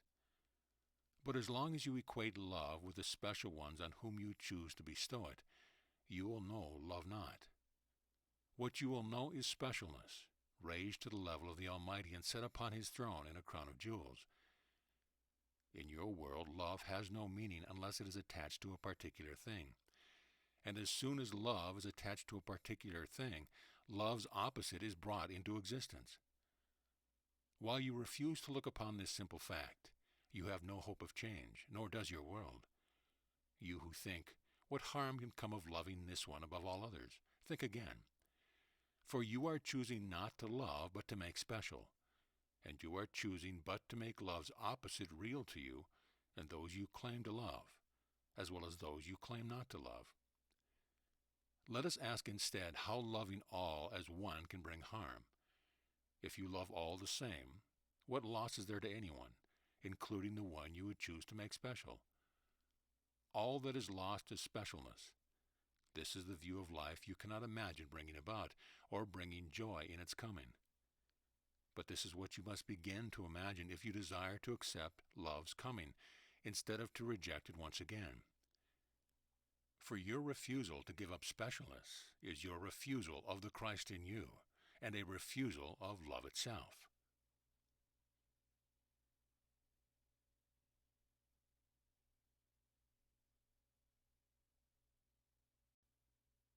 Chapter 15. The Special Self. We have talked much now of your special love for others, but what of the specialness you desire for yourself? Do you not see how intricately linked these two desires are? The desire to give and receive specialness is the driving desire of your life, and the world you see but reflects its desire. Love's opposite would not exist for but your invitation of it. All hate, guilt, shame, and envy are but the result of your creation of an opposite to love through specialness. All the maladies of the current time, as well as those of history, would give way to love without the interference of all that would make special. You think issues of survival rule the world, and so they do. But they would not if it were not for your need to be special. Transportation would be transportation rather than a status symbol. Without a desire for specialness, a person would have no need for status at all. Beauty would be what it is and not what products would make it. Without a desire for specialness, a person would have no need for products at all. Wealth would be the happy state of everyone, for without specialness to feed, there would be neither want nor hunger. Without a desire for specialness, there would be no war, for there would be no reason to break the peace. No land would be considered more sacred to some than others, no resources withheld, no people deemed subservient. What harm is there in specialness? Only all the harm you see within the world. While you desire specialness for yourself, your true self will remain hidden and unknown.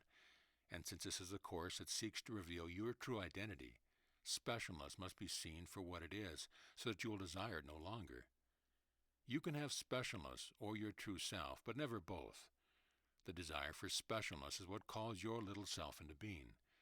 This is the self that is easily wounded, the self that takes on grievances and refuses to give them up, the self that is prone to pettiness and bitterness, resentment and deception. Be truthful as you examine yourself, and you will see that this is so. It is more difficult to see that this desire for specialness does not stop with what would bring misery to your own mind and heart. Perhaps the leader of some impoverished country brings misery to others with his desire for specialness, but not you.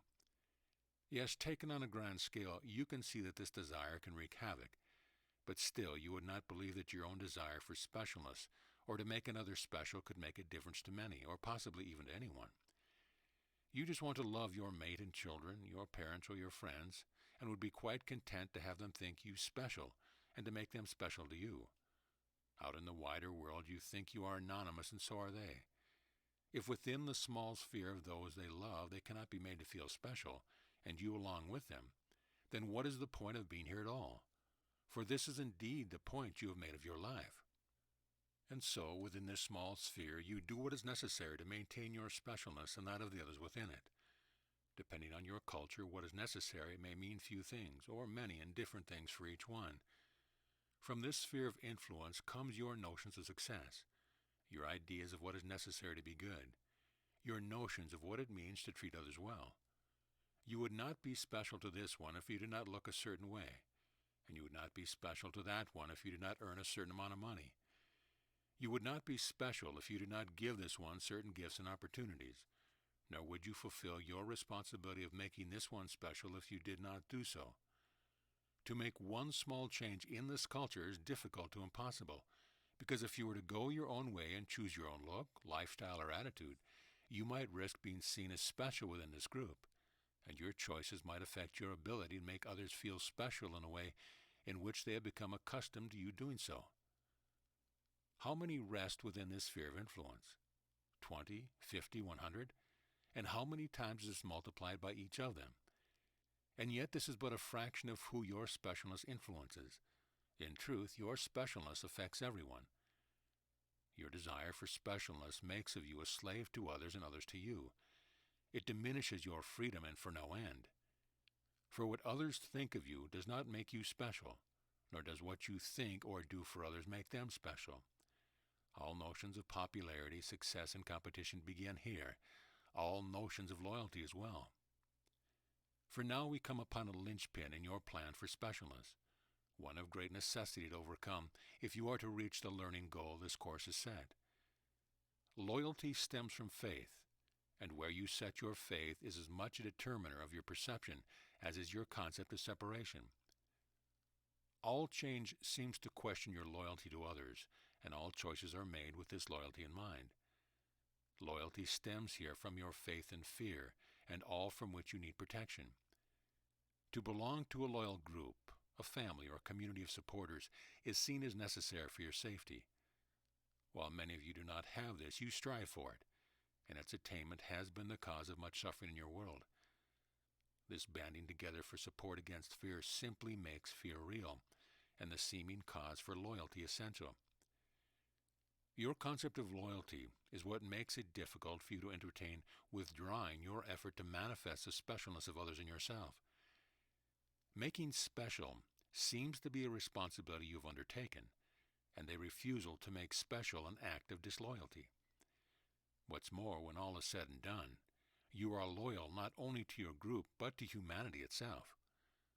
Despite the many ills that have made you and those you love suffer, to call into question humanity's right to specialness seems the ultimate act of disloyalty to your own kind. To even think that you could change and be unlike others of your kind, you would call an act of treachery. To give your allegiance to your father and to the learning goals this course has set is but an act of treason upon the world as you know it. And so it is. And so must your faith and loyalty be placed in something new, something worthy of your diligence, and something that will not leave behind your brothers and your sisters to a life of suffering and sin. All suffering and sin comes from specialness, and so it is but specialness you must leave behind. And there is a way to do so, a way that will not harm any of those you love, even while betraying all they would hold dear. But which would you rather betray, the truth or illusion? You cannot be loyal to both, and herein lies your problem.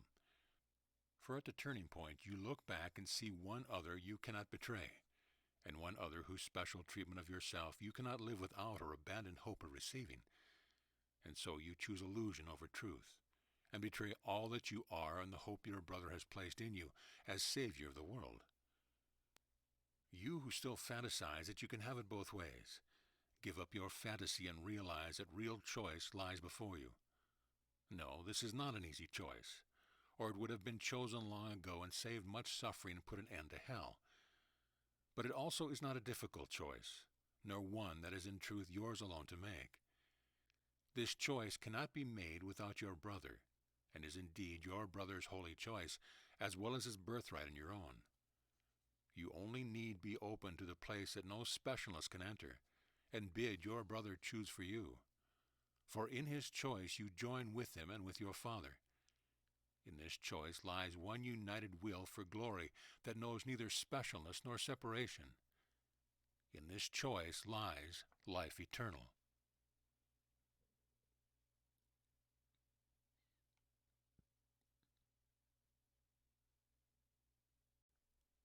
Chapter 16. What you choose instead. The glory that you felt from love only seemed to be available from one and not from another. Love is not available from anyone in the way you think it is. Love has but one source. That this source lies within each of you does not make it many sources, for the many of you have but one source as well. This common source does not make any of you special, but all of you the same. You may ask now why it doesn't seem so, and the only answer is that you do not want it to. You perceive by what you wish for, and your wish for specialness leads you not to see sameness anywhere at all, for what is the same cannot be special. You are familiar with the problem child who seeks love and attention in ways deemed inappropriate. You know this child is no less than any other child, and what he seeks the same as any other. Yet if this child grows up with behavior that remains unchanged, you call him deviant or criminal, and claim that it is not love he seeks, and that he is now less than those who once were the same as he. What is the same does not change and become different. Innocence is not replaced by sin. What you do to criminals you do but to yourself, and to those you claim to love with a special love. For you do not see them in the changeless innocence in which they were created and remain, but with the eyes of judgment. That you have judged and found the ones you love good and worthy of your love makes not your judgment justified any more than the judgment that condemns a body to death or to life in prison. Life in prison and a body condemned to death is what judgment does to all of you who believe that what is the same can be made different. This is as true of the love you reserve for special ones as it is for the condemnation you reserve for others you have singled out. For judgment is what is required to make one special and another not. Without judgment, there would be no separation, for you would see no difference between yourself and your brothers and sisters. Your judgment began with your own self, and from it was all conflict born. Without differences, there is no cause for conflict. Judgment makes different. It looks past what is the same, and sees it not, and sees instead what it is looking for. What you are looking for is what you will find, but finding it does not make it the truth, except as it is the truth about what you choose to see. Your choice lies with God, or with the self you believe you have succeeded in separating from Him, and based on this choice alone is how you see determined. Judgment is the function the separated mind has given itself. This is where all of its energy is expended, for constant judgment is required to maintain the world you see. The Holy Spirit can replace your specialness with a special function, but this function cannot be yours while you choose judgment itself as your proper role. Only your heart can lead you to the forgiveness that must overcome judgment. A forgiven world is a world whose foundation has changed from fear to love. Only from this world can your special function be fulfilled and bring the light to those who still live in darkness. Child of God, see how important it is that you listen to your heart. Your heart does not want to see with judgment or with fear. It calls to you to accept forgiveness that you may give it, and henceforth look upon the forgiven world with love. I repeat again that reason does not oppose love, as your split mind would have you believe it does. For your split mind judges even love, and opposes it on the basis that it uses no judgment. Here you can see the value that you place on judgment, even to the ridiculous notion that you can judge judgment itself. You deem yourself capable of making good judgments and poor judgments, and you deem love as being capable of neither. Love seems to operate on its own apart from what your mind would bid it to do, and this is why you fear it even while you yearn for it. This is what the split mind would call reason, a world in which there are two sides to everything and two sides that oppose each other. How can this be reason? The truth opposes nothing, nor does love. Again, your memory of creation serves you, even if it has not served you well. It is this memory that tells you that love does not judge, and only your split mind that is made of this memory what will serve its purpose. What it calls a deficiency is your saving grace. Letting go of what your mind would tell you in favor of what your heart already knows is but the purpose of this course. Only forgiveness replaces judgment, but true forgiveness is as foreign to you as is true love. You think forgiveness looks upon another in judgment and pardons the wrongs you would enumerate. True forgiveness simply looks past illusion to the truth, where there are no sins to be forgiven, no wrongs to be pardoned. Forgiveness looks on innocence and sees where judgment would see it not. This form of forgiveness seems impossible to you because you look upon an unforgiven world where evil walks, danger lurks, and nowhere is safety to be found. Each separated one is out for his or her own self, and you do not watch out for your own safety, surely you will perish. Yet while you watch vigilantly, you know that you cannot protect yourself and that you are not safe. There is only one of you, and so many of them. Never can you keep your guard up quite enough for secure a final guarantee against disaster, and yet you cling to all attempts to do so, even while knowing they are ineffective. You think you cannot give up your vigilance because you know no other way to ensure your safety. And even if you cannot guarantee your safety against everything all of the time, you believe you can guarantee your safety against something some of the time. And for this occasional protection that has no validity and no proof, you give up love. While you claim you need proof before you can believe or accept something as a fact or as the truth, and certainly before you can act upon it, you live as if you believe that what has never worked before will somehow miraculously work in the future. You have nothing but evidence of a life of unhappiness and despair, where occasional moments of joy or the few people that you love out of the many that you do not are all that make your life worth living. You think that to be asked to give up the caution, protection, and vigilance that protects these moments of joy in people you love, as well as your own self, is to be asked to live a life of even greater risk than that which you live now. Your judgment has not made the world a better place. If history proves anything, it proves the opposite of what you would care to believe. The more the individual, society, and culture indulge in the desire to judge, the more godlike they think they make themselves. For all of you here know what judgment is not your place, and that it belongs to God and God alone. This is firmly attached to your memory of creation. To wrestle the right to judge away from God is an act against God, and like a child who has dared to defy his parents, the act of defiance fills the defiant one with boldness. Something dangerous has been tried and has seemingly succeeded. The order of the universe is flipped. The child believes she has stolen the role of parent away from the parent without having become a parent. God has become the enemy to those who judge, just as the parent of a defiant child becomes the enemy in the child's perception. But the child is wrong. The child has made a mistake. And with this mistake, the child believes that the relationship with the parent has been severed. It is this belief in a severed relationship with God that seems to replace the holy relationship that cannot be replaced. Judgment thus reinforces the idea of separation, making of it something even darker than it started out as being. It no longer seems like a choice that the child has made, but seems to be an irreparable rift that a new choice cannot mend. Child of God, this is not so and cannot ever be. For the right to judge is but the right of the Creator, who judges all of creation as it was created and remains. You only think that you have changed the unchangeable. Judgment does not make you safe, and defining evil does not abolish it, but only makes it real to you.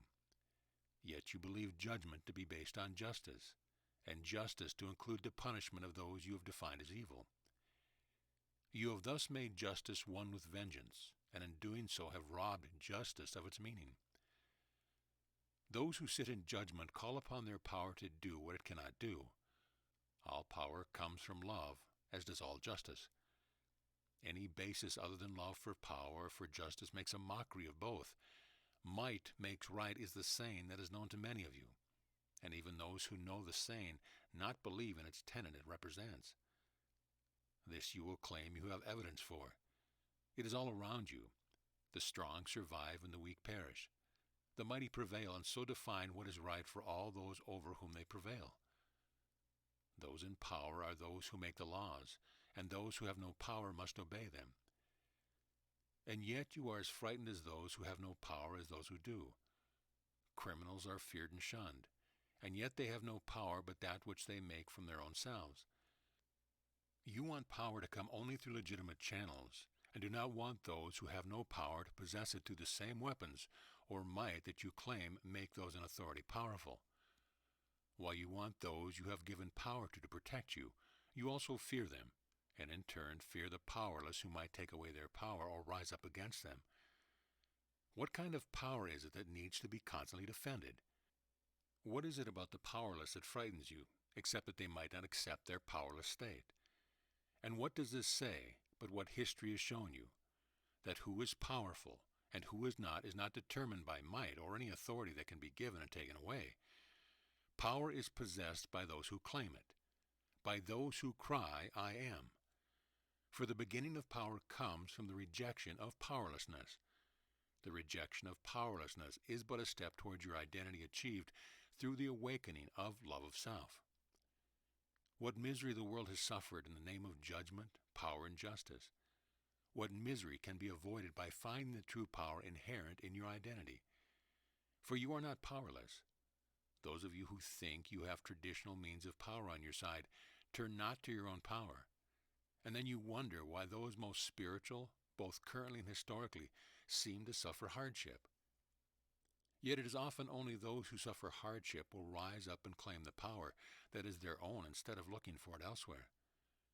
Your perception but looks at power backward and wonders why God has forsaken a people who seem to be so godly. God forsakes no people, but people forsake God when they give away their power and claim not their birthright. Your birthright is simply the right to be who you are, and there is nothing in the world that has the power to take this right from you. The only way you lose it is by giving it away, and this you do. God wants no sacrifice from you, yet when you give away your power, you make of yourself a sacrificial lamb, an offering unto God that God does not want. You look back on stories of sacrifice from the Bible and think what a barbaric time that was, and yet you repeat the same history but in different form. If a talented physician were to give up his power to heal, you would surely call it a waste, and yet you give up your power to be who you are and think it is just the way life is. You give away your power and then bow down to those whom you have given it to, for you are afraid of nothing more than your own power. This fear but stems from what you have used your power for. You know your power created the world of illusion in which you live, and so you think another must be able to do it better. You no longer trust yourself with your own power, and so you have forgotten it and realize not how important it is for it to be reclaimed. As good as you may want to be, you would still go meekly through your life trying to comply with rules of God and man, with thought of some greater good in mind. If everyone did what he or she wanted to do, you reason, society would collapse and anarchy would rule. You think you are only fair in deciding that if everyone cannot do what they would want, then you too must abdicate your wish for the common good. You thus behave in noble ways that serve no purpose. If you cannot claim at least a small amount of love for your own self, then neither can you claim your power, for they go hand in hand.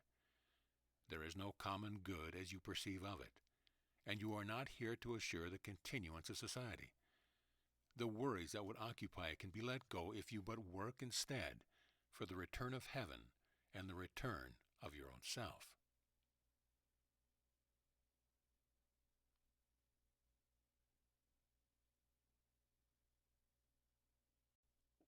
Chapter 17.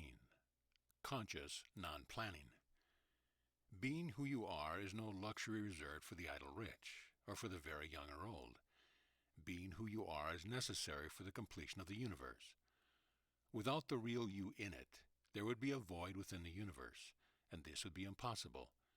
And yet there is a way in which you are missing. This has to do with consciousness and what you are aware of. Let's just say the space that you would fill as your own self is held for you by another part of your consciousness that has never left it. It is the reunion of these two selves that will bring about the completion of the universe and the return of heaven. Where two are joined together can be used rightly here as well as in regard to relationship. Your choice to separate from God is but a separation from your own self, and this is truly the separation that needs to be healed to return you to God. You shy away from thoughts of a consciousness beyond that which you are aware of because of fear, and yet you know you cannot claim that you are aware of all that exists within this universe, or even that you fully know your own self. What is fearful about the unknown is simply that it is unknown. Coming to know what was previously unknown to you can remove the fear, if you will let it. Consciousness of which you are unaware is not magic, superstition, or insanity, yet you shield yourself from knowledge of it as if it would change the nature of the universe itself. It will change your perception of it. This is both what you desire and what you fear, just as you both desire and fear knowing yourself. There is an underlying assumption that you know all that is good for you to know, and that to know more is going to mean that things you would rather not know, and therefore must be bad, are what will be revealed. And yet all the evidence of your own thoughts will reveal to you your willingness to accept the bad about yourself and of the world. And so this assumption that what is unknown must be bad cannot be valid, even by your own standards of evidence. Yet in your estimation, the unknown cannot be fully good or worthy of your knowing, because the reason that you use is loyal to the world you see. This is why even heaven, which you would label good, is not wholly good in your estimation of it. Why is it not wholly good? Because you have defined it as lacking much of what you have judged to be good in the world you now perceive. You have, however, willingly entered many unknown states. Some of you have gotten married, had children, taken mind-altering drugs, or attempted strenuous or even terrifying physical feats. But all of you, without exception, have willingly entered the unknown state of sleep and experienced the loss of conscience that it brings. Each of you has had the experience of dreaming during the time of sleep. Some may claim they know everything there is to know about sleep and dreaming, being married, using drugs, or having children. But even those of you who would listen to what the experts have to say believe this not. Each day is an unknown you enter into, despite your every attempt to anticipate what it might hold. And yet, while it would seem you would grow quite used to this phenomena, you do not. You still make your plans and rail against everything that interferes with them, even knowing in advance that your greatest effort at organization are often to no avail. A Course in Miracles asks you to receive instead of plan, and yet few of you understand the meaning of the simple instruction or what it says to you of the unknown. What it says is that the unknown is benevolent. What it says is that what you cannot anticipate can be anticipated for you. What it says is that you could be receiving constant help if you would but let it come. What it says is that you are not alone. Receiving implies that something is being given. Receiving implies a willingness to accept what is given. This willingness is what you do not offer. Yet this is due to your lack of understanding about the nature of creation and can be corrected. Sin is simply the belief that correction cannot be made. This is the mistake that has happened in creation. This is how the impossible has become possible. If you were not so determined to believe correction cannot be made, correction would have occurred. This is the original error that is so in need of correction. Your belief in sin, or in other words, your belief that what you have chosen is not reversible. Is this not evident in the judgment you rely upon, and in your treatment of criminals as well as your own self and those you love? You believe mistakes must be paid for, not once but many times. And no matter how heavy the payment is, it only pays for what was done and cannot ever be undone. What does payment do but purchase something that is then yours to keep? What have you purchased with all your effort to make amends for your wrongdoing? You have but purchased guilt, and hold it to yourself, a constant companion and a judgment on your own self. See you now why those who judge cannot enter heaven. Judgment proceeds from the belief in sin and the irreversibility of all error. If you do not believe you can reverse or turn back to the state in which you existed before the original error, then you never shall. And yet all you need do is turn back. Being an observer of your body has prepared you for this. Step back now to the place that has been held for you. You have not lost your place in line because you wandered. It has been held for you by the most loving of brothers, a brother united with your own self. This space you can turn back to holds no judgment and no fear, and so it is the repository of all that has proceeded from love. There it keeps all love's gifts safe for you. Love's gifts are gifts of creation or extension, gifts you have both given and received. Each act of love is added to the space in the universe that is yours and has become part of the whole along with you. All that has proceeded from fear is nothing and has no existence apart from your own thought. Your thoughts, however, have become quite harsh and quite entrenched in the belief in their right to judge. Many of you have let go your belief in sin and still held on to the belief in judgment, thinking one is different from the other. They are not different, and while you do not see this, your thoughts remain based on fear, and fear thus remains your foundation. For judgment is but the belief that what God created can be changed and has been.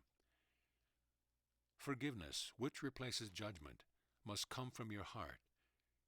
To forgive, based on the logic of your mind, rather than the compassion of your heart, is to only give thought to forgiveness. This many of you will give, even to deciding to forgive despite your better judgment.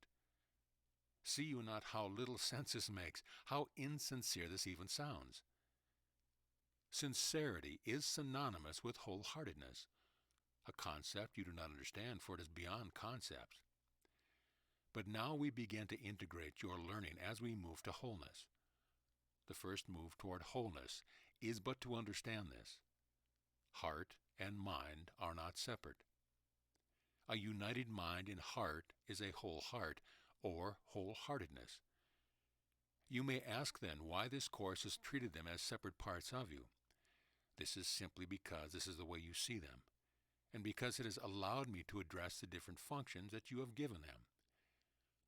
What is the same cannot have different functions, and now your mind and heart must work together in the united function we have established, returning to you your identity within God's creation.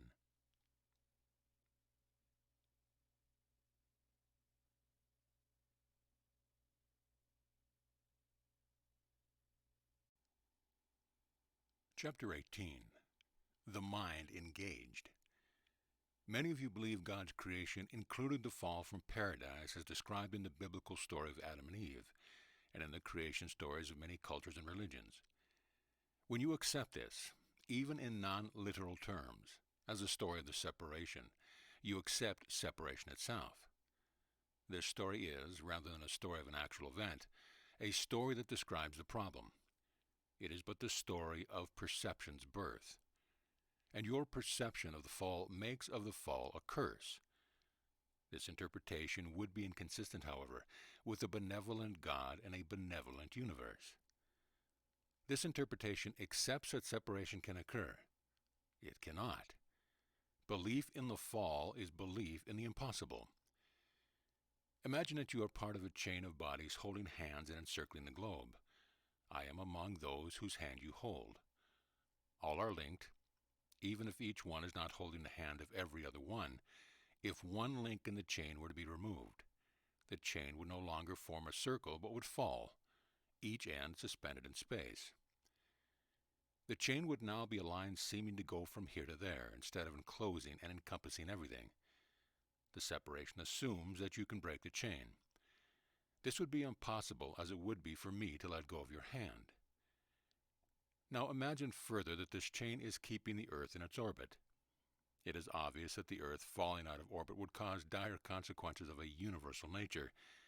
It is simply less obvious that you are part of what has established and keeps a universal order, part of a whole that would be a completely different whole without your presence, just as the universe would be a completely different universe without the presence of the Earth. Yet this is, in effect, what you think you have done. You think that you have changed the nature of the universe and made it possible for life to exist separately and alone with no relationship, no connection, no unity with the whole. This you have not done. You have not fallen from unity. You have not fallen from God. This chain I have described helps you to imagine the place I hold for you, as you held mine when I entered the world in a physical form. Even if it is just an illustration, it illustrates that none of us leave wholeness or each other. While you have been taught that you are not your body, it is impossible for you to deny the body here. Yet you cannot change the function you have ascribed to it, and so its way of functioning. If you do not see it as a result of a fall, as a curse, as a punishment from God, or as your home, a dwelling place that keeps you separate, then you can begin to see it as what it is, a learning device given you by a loving Creator. Before the idea of separation, there was no need for learning. But a loving Creator creates not that which can have a need go unfulfilled. As soon as the need for learning arose, the perfect means to fulfill that need was established. You have simply failed to see it as such. This is the error birthed by perception, before which there was no possibility of misinterpretation, because there was no external world to be perceived. A learning device, when not perceived as such, holds not much hope of fulfilling the function it was created to fulfill. But when perception changes, and a thing is seen as what it is, then it cannot fail to accomplish what it was created to accomplish. An external world is but a projection that cannot take you away from the internal world where you exist in wholeness, a link in the chain of creation. Imagine again this chain and yourself among those who comprise it, and imagine the life that you have experienced now taking place much like you would see projected on a movie screen. You have not left your place as you view this movie and experience its sights and sounds, joys and sorrows, and yet you are also part of the projection, and this is where your awareness now abides, seemingly trapped upon the screen, viewing everything from the two eyes of the one projected there. Again, this is but what this course's exercises have attempted to help you see, a world you can observe and learn in and from, for as long as you would choose to learn what the idea of separation would teach you. Making a new choice, a choice to learn from unity, is what this course prepares you for. Learning from unity requires an integrated mind and heart, or wholeheartedness. A half-hearted approach to this learning will not work, nor will the attention of a split mind. It cannot be emphasized strongly enough that you learn what you choose to learn. For proof of this, all you need do is to look at the world that was created from your wish to learn what the idea of separation would teach you. When you resided in unity, you could not imagine what this world would be like any more than you can now imagine what a united world would look like. You did not understand, from unity's standpoint, what it was that you were asking for, or the extent of involvement this learning would require. In order to learn what the idea of separation would teach you, you needed to believe that you existed in a separated state. Thus, forgetting that you actually reside in unity was a requirement of this condition you wish to experience. This condition was thus made available. While this explanation makes perfect sense, you find it quite unbelievable on the basis of your perception of yourself and the limited range of power you believe your decision-making to have. The only way to make the unbelievable believable is to alter what you experience. The state in which you now exist was not only unbelievable, but also inconceivable to you in your natural state. Experience was required in order to alter your belief system, and is required now as well.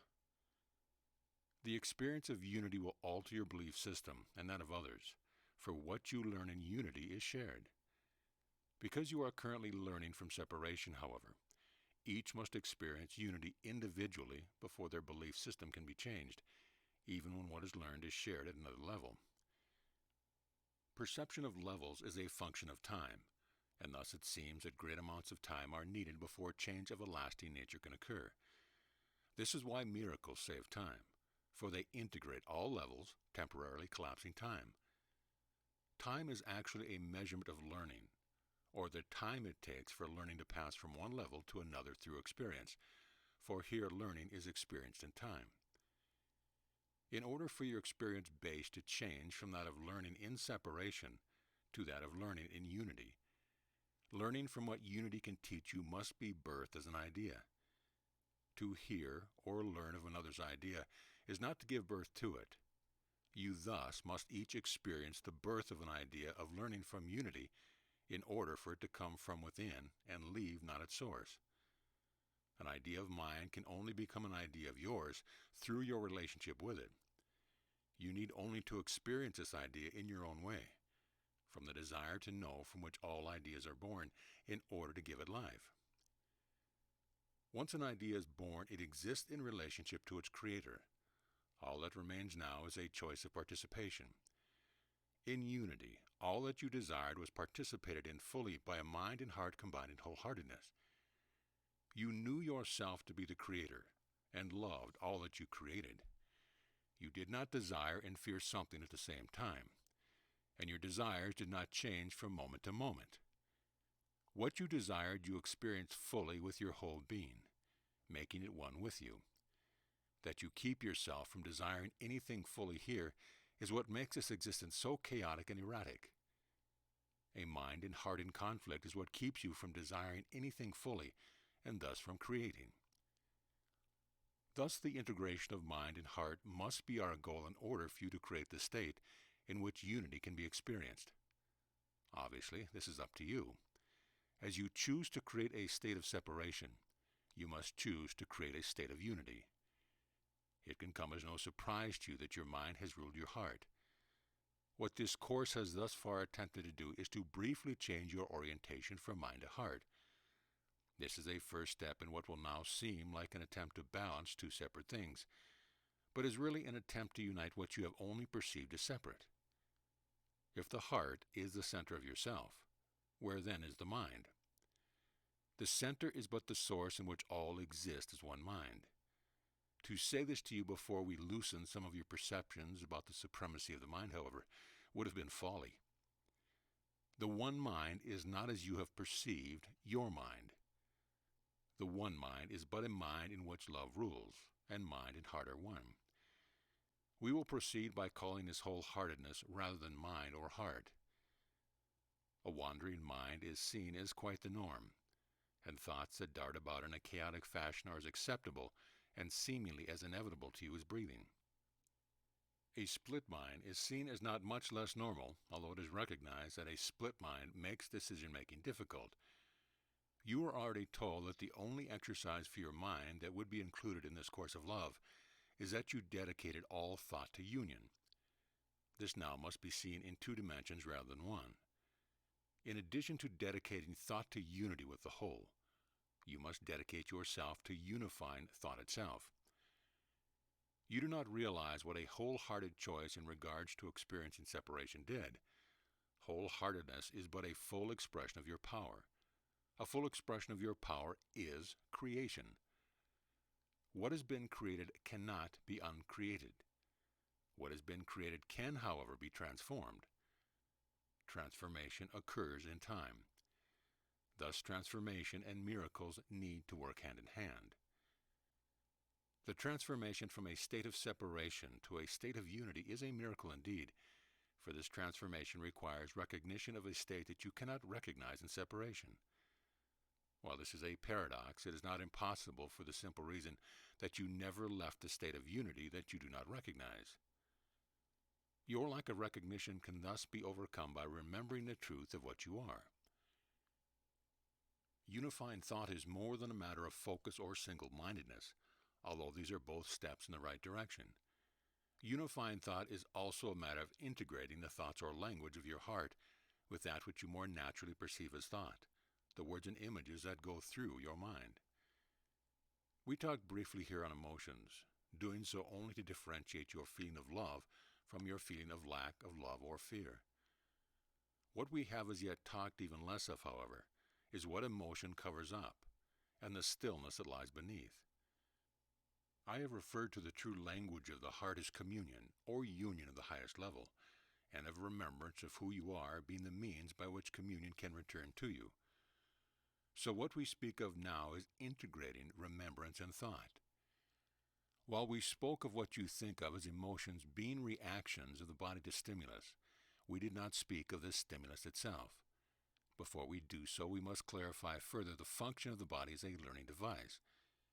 Your body seems to experience both pleasure and pain, yet as a learning device it is neutral.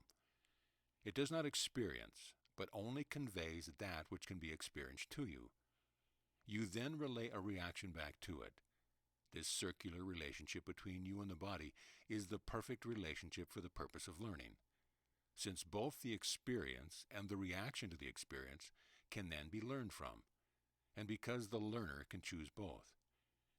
It is not, however, the perfect relationship when you have misperceived the body as your home rather than as a learning device. Because you have misperceived the body as your home, there is, in a sense, no you to which the body can send its signals. And so the body seems to be in charge and to be both the experiencer and the interpreter of experience. In addition, this misperception has allowed the body's function to go unrecognized. You thus have not recognized the truth of what causes pain, nor that you can reject the experience of it. The same is true of pleasure. Determination of pleasure and pain is made with the judgment of the separated self, who not only believes it is the body, but that it is at the body's mercy. Yet the body has no mercy to offer the separated self. It is only a learning device. But you have not recognized this and have failed to learn that all you experience as painful is the result of feelings of lack of love, and that all you have experienced as pleasurable are feelings of love. This would seem to contradict what was said earlier about the pain experienced from love and your willingness to cling to it despite the pain you are experiencing. Yet the pain comes not from your feeling of love, but feelings of love lost. Having no one to receive and reject feelings of pain and replace them with feeling of love causes all your distress. Think not that you react to pain of any kind with the love from your real self that would dispel it. The self you have taken out of the learning loop is the self of love.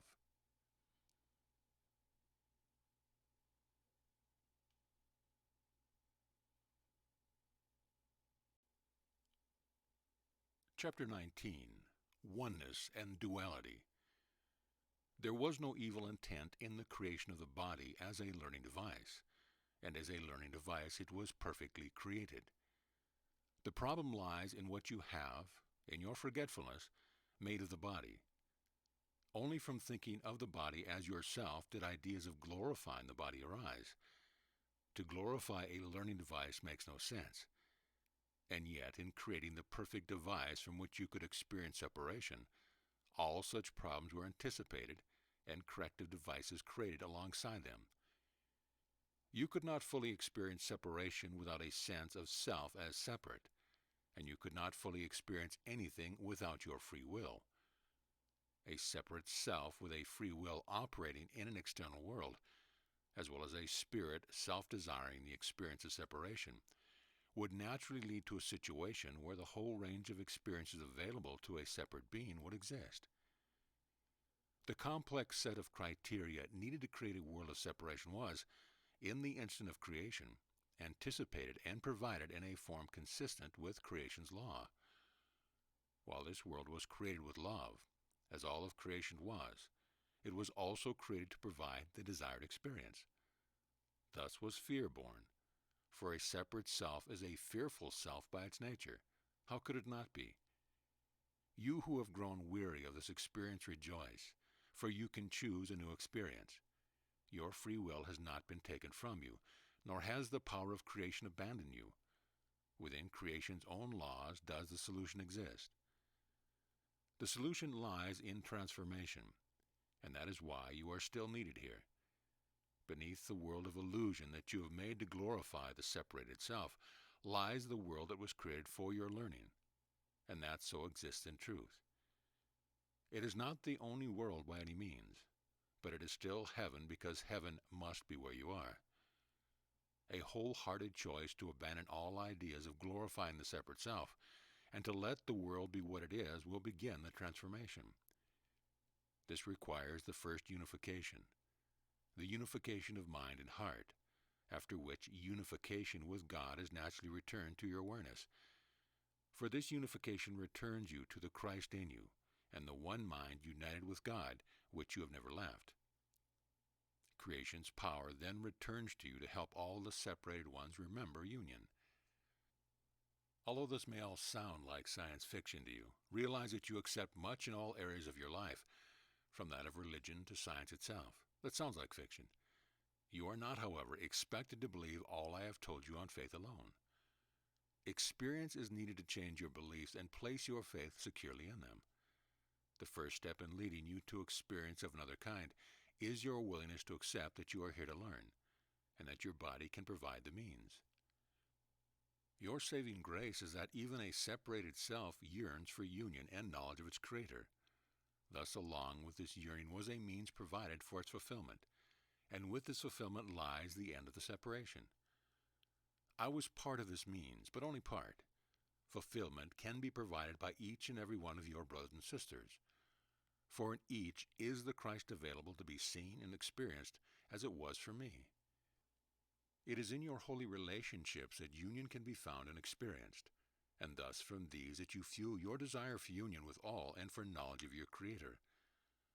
This yearning must be a pure yearning, untainted by fear and judgment, and approached with wholeheartedness for it to be fulfilled.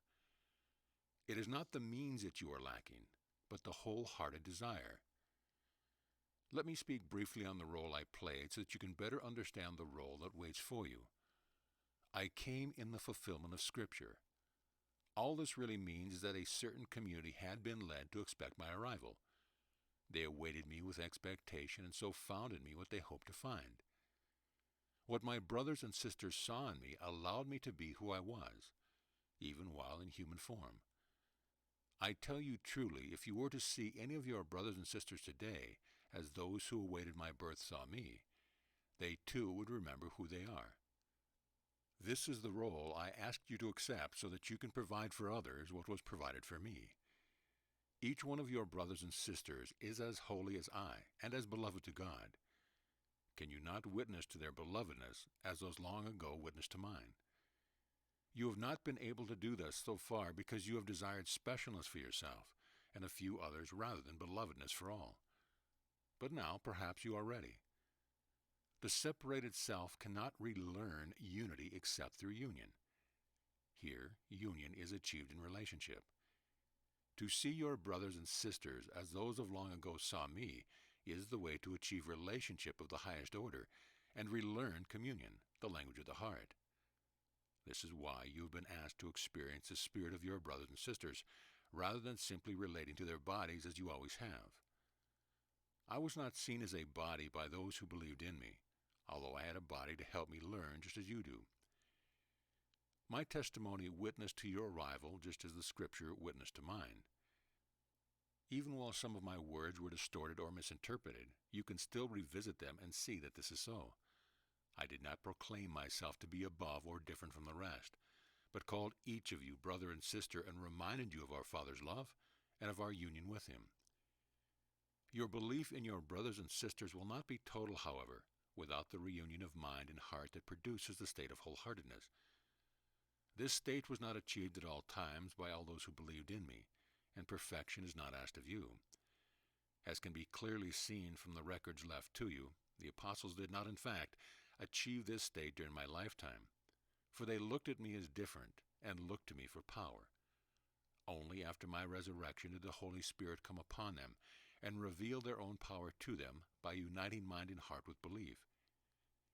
They were then reunited with me as they were united with the Christ. You thus must learn to see yourself as you see your brothers and sisters, and place your belief not in differences, but in sameness. In order to do this, there is still one more layer to the unification of thought, and this brings up another reason for our reliance on the heart. Thought, as you know it, is an aspect of duality. It cannot be otherwise in your separated state. You must think in terms of I and them, death and life, good and evil. This is thought. Thought occurs in words, and words separate. It is only in combining mind and heart with a focus of letting the heart lead that love can be combined with thought in such a way as to actually transcend thought as you know it. This transcendence is a function of wholeheartedness. This is, in essence, why the greatest thinkers have not been able to decipher the riddle, the mystery of the divine, and why they conclude that God is unknowable. God is knowable from within the mystery of non-duality itself. It would be impossible for you to be a being that can yearn for knowledge of your Creator without this knowledge being available. In creation, all needs are fulfilled the instant they become needs, which is why there are no needs. If everything you need has been provided, having needs makes no sense. Philosophy applies thought to mystery, and that is why philosophy becomes such a muddle of words. It is difficult for you to accept that what you most need to know cannot be achieved through the same method you have used in order to know about other things. And increasingly you are willing to exchange experiences for second-hand knowledge, and to believe you can come to know through the experience of others. Yet in the case of coming to know what lies before you now, coming to know your own self, it is obvious that another's experience will not bring this knowledge to you, not even my experience. If this were so, all of those who read of my life and words would have learned what I learned from my experience. While many have learned much of others, this type of learning is but a starting point, a gateway to experience. To think without thought or know without words are ideas quite foreign to you, and truly, while you remain here, even experiences beyond thoughts and words you will apply word and thought to. Yet, love has often brought you close to a thoughtless and wordless state of being, and it can do so again. As you join with your own self in unity, all that in love you have created and received returns to its home in you, and leaves you in a state of love, in which the wordless and formless is very near. Your only concept of oneness is of a single form, a single entity. There is either one chair or two, one table or four. Your emphasis has been on quantity, and one is seen as less than any other number. Yet on the other hand, when only one of anything exists, it is highly prized. God is thus God due, at least in part, to what you view as his singularity. You view those who worship many gods as primitive, although those who believe in a God synonymous with creation are closer to a true picture of God than those who view God as a solitary figure. Still, oneness and unity go together, the unity of creation being part of the oneness of God, and the oneness of God part of the unity of creation. A mind trained by separation can have no concept of this, as all concepts are born from the mind's separate thoughts. Yet this same mind could still conceive of a creator. A mind that can conceive of a creator combined with a heart that yearns for knowledge of, and union with, that creator, can bypass the need for the separate thoughts of the separated one's thought system. But you must be trained to do this. Thus your training begins, and begins with prayer. As was said in the beginning, prayer is asking. You but asked for your separated state, and it was made so. Now you need to but ask for unity to return for it to be so. The condition or state of being from which you ask is what is in need of adjustment, and thus of training before you can become aware of the answer you will receive. It is clear you can ask for what you know not. This is not the problem. The problem is in who is doing the asking. The separated self, while capable of asking, is hardly capable of believing in or accepting a response. It is this non-belief in a response that makes it capable of asking. Now that you are beginning to shed the concept of the separate self and to believe in the possibility of response, you will find yourself more afraid to ask. All your asking or prayer awaits is but your belief in the love without fear that has always responded. Out of the deepest, darkest chaos of your mind comes the possibility of light. It is a bit like traveling backward, or the review of life that some experience after death. In order to remember unity, you must, in a sense, travel back to it, undoing as you go all you have learned since you last knew it, so all that remains is love. This undoing, or atonement, has begun, and once begun is unstoppable, and thus already inevitably accomplished. My brothers and sisters in Christ, do not become impatient now. We are on the home stretch that all you long for is nearer than ever before.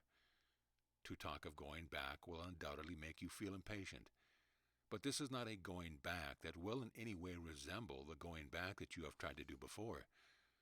While it is, in a sense, a request to review your life, it is the last such review that will be required before letting the past go completely. All your previous attempts to go back have been like attempts to pay a debt that will never go away. This going back will leave you debt-free and thus free in truth. This going back is the journey without distance. You need not go in search of it, and in truth cannot, for the past does not abide in you. What you need rather do is strive for a place of stillness, from which what needs review can arise as if it were a reflection arising from a deep pool. Here what is in need of healing will but briefly come to the surface, and leave the hidden depths where light could not reach it and healing could not come. What comes forth for healing needs but a nod of love from your heart, a passing glance of compassion, the merest moment of reflection before it will dissipate and show a new reflection. This going back is, in reality, more in the way of reflection than review, although if you were to think of this as reviewing of yourself, you would be quite accurate. It is like unto the final judgment, as it has been described, a sorting of the real from the unreal, of truth from illusion. Despite the similarity between what this will call forth and the description of the final judgment, judgment is not the means or end of this reckoning. The loftiest aim of which you are currently capable is that of changing your perception. Although our ultimate goal is to move beyond perception to knowledge, a first step in doing this is changing your means of perception to that of right-mindedness. Your willingness to accept me as your teacher will help you to accept my sight as your own, and thus to be right-minded. The way you have perceived of yourself and your world until now has not been right-minded, and you are beginning to realize this. Thus it is now appropriate for the realization to come to you that your mind and your perception can be changed. This is necessary before you can look back in a new way and not simply cover the same ground you have covered 1,000,000 times, seen causes for recrimination, blame, and guilt. Looking back in judgment is not what is required here. Only the opposite will advance our aim of uniting mind and heart. The Holy Spirit exists in your right mind, and is the bridge to exchanging perception for knowledge. Knowledge is light, and the only light in which you can truly see. You will not truly desire to unite your heart and mind in wholeheartedness until you see clearly. One purpose of the distinction you have made between mind and heart are their ability to keep one part of yourself blameless. Whatever happens, your divided notion of yourself allows you to both protect and conceal. Fault always lies elsewhere. The guiltless part of you is always free to redeem the guilt-filled self. This idea of self-redemption has long been a culprit that has kept union, even with your own self, undesirable to you. The concept that in oneness there is no need for blame or guilt or even for redemption is inconceivable to the separated mind, but not to the heart.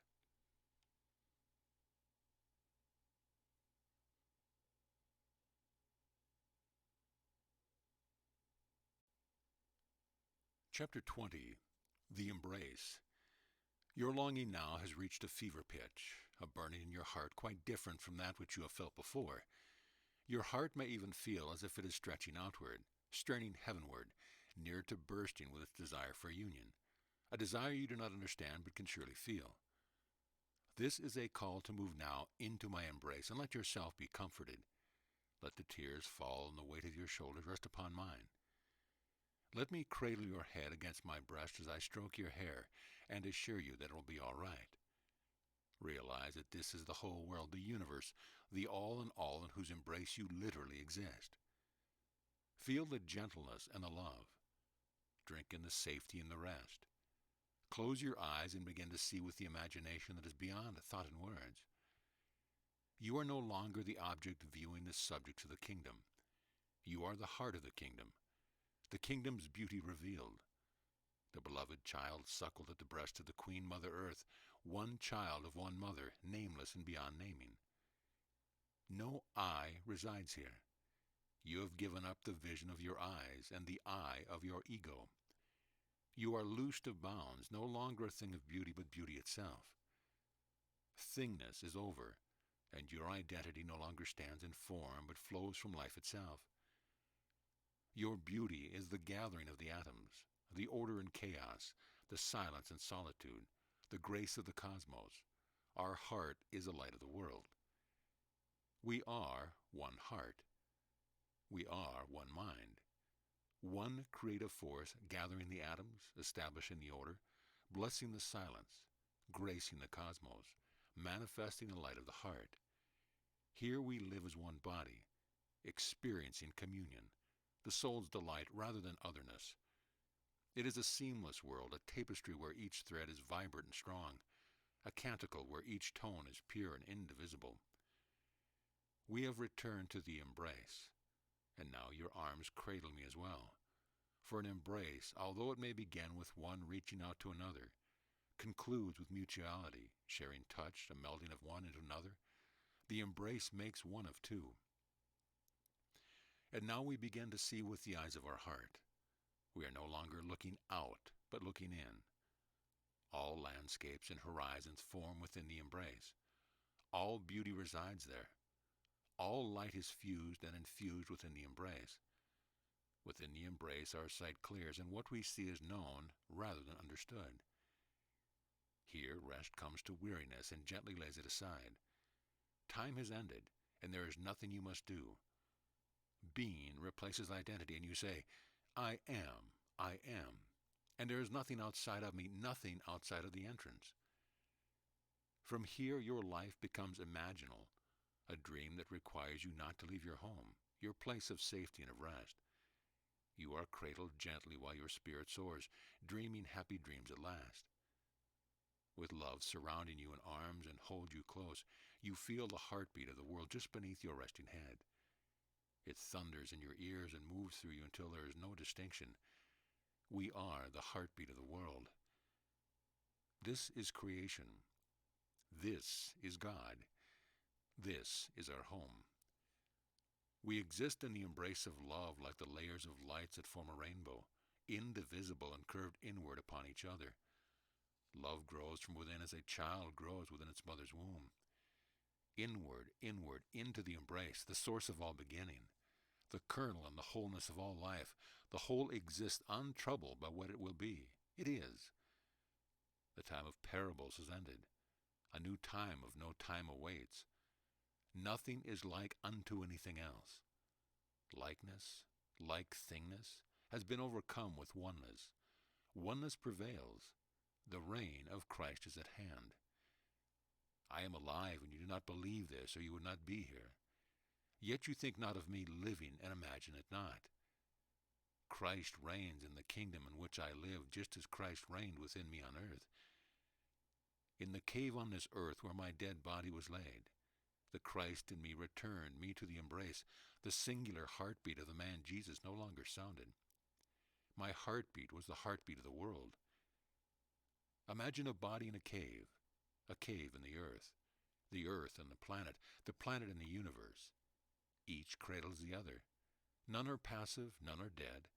All share the heartbeat of the world and are at rest within each other, within each other's embrace and the embrace of God's love, God's creation, God's heartbeat.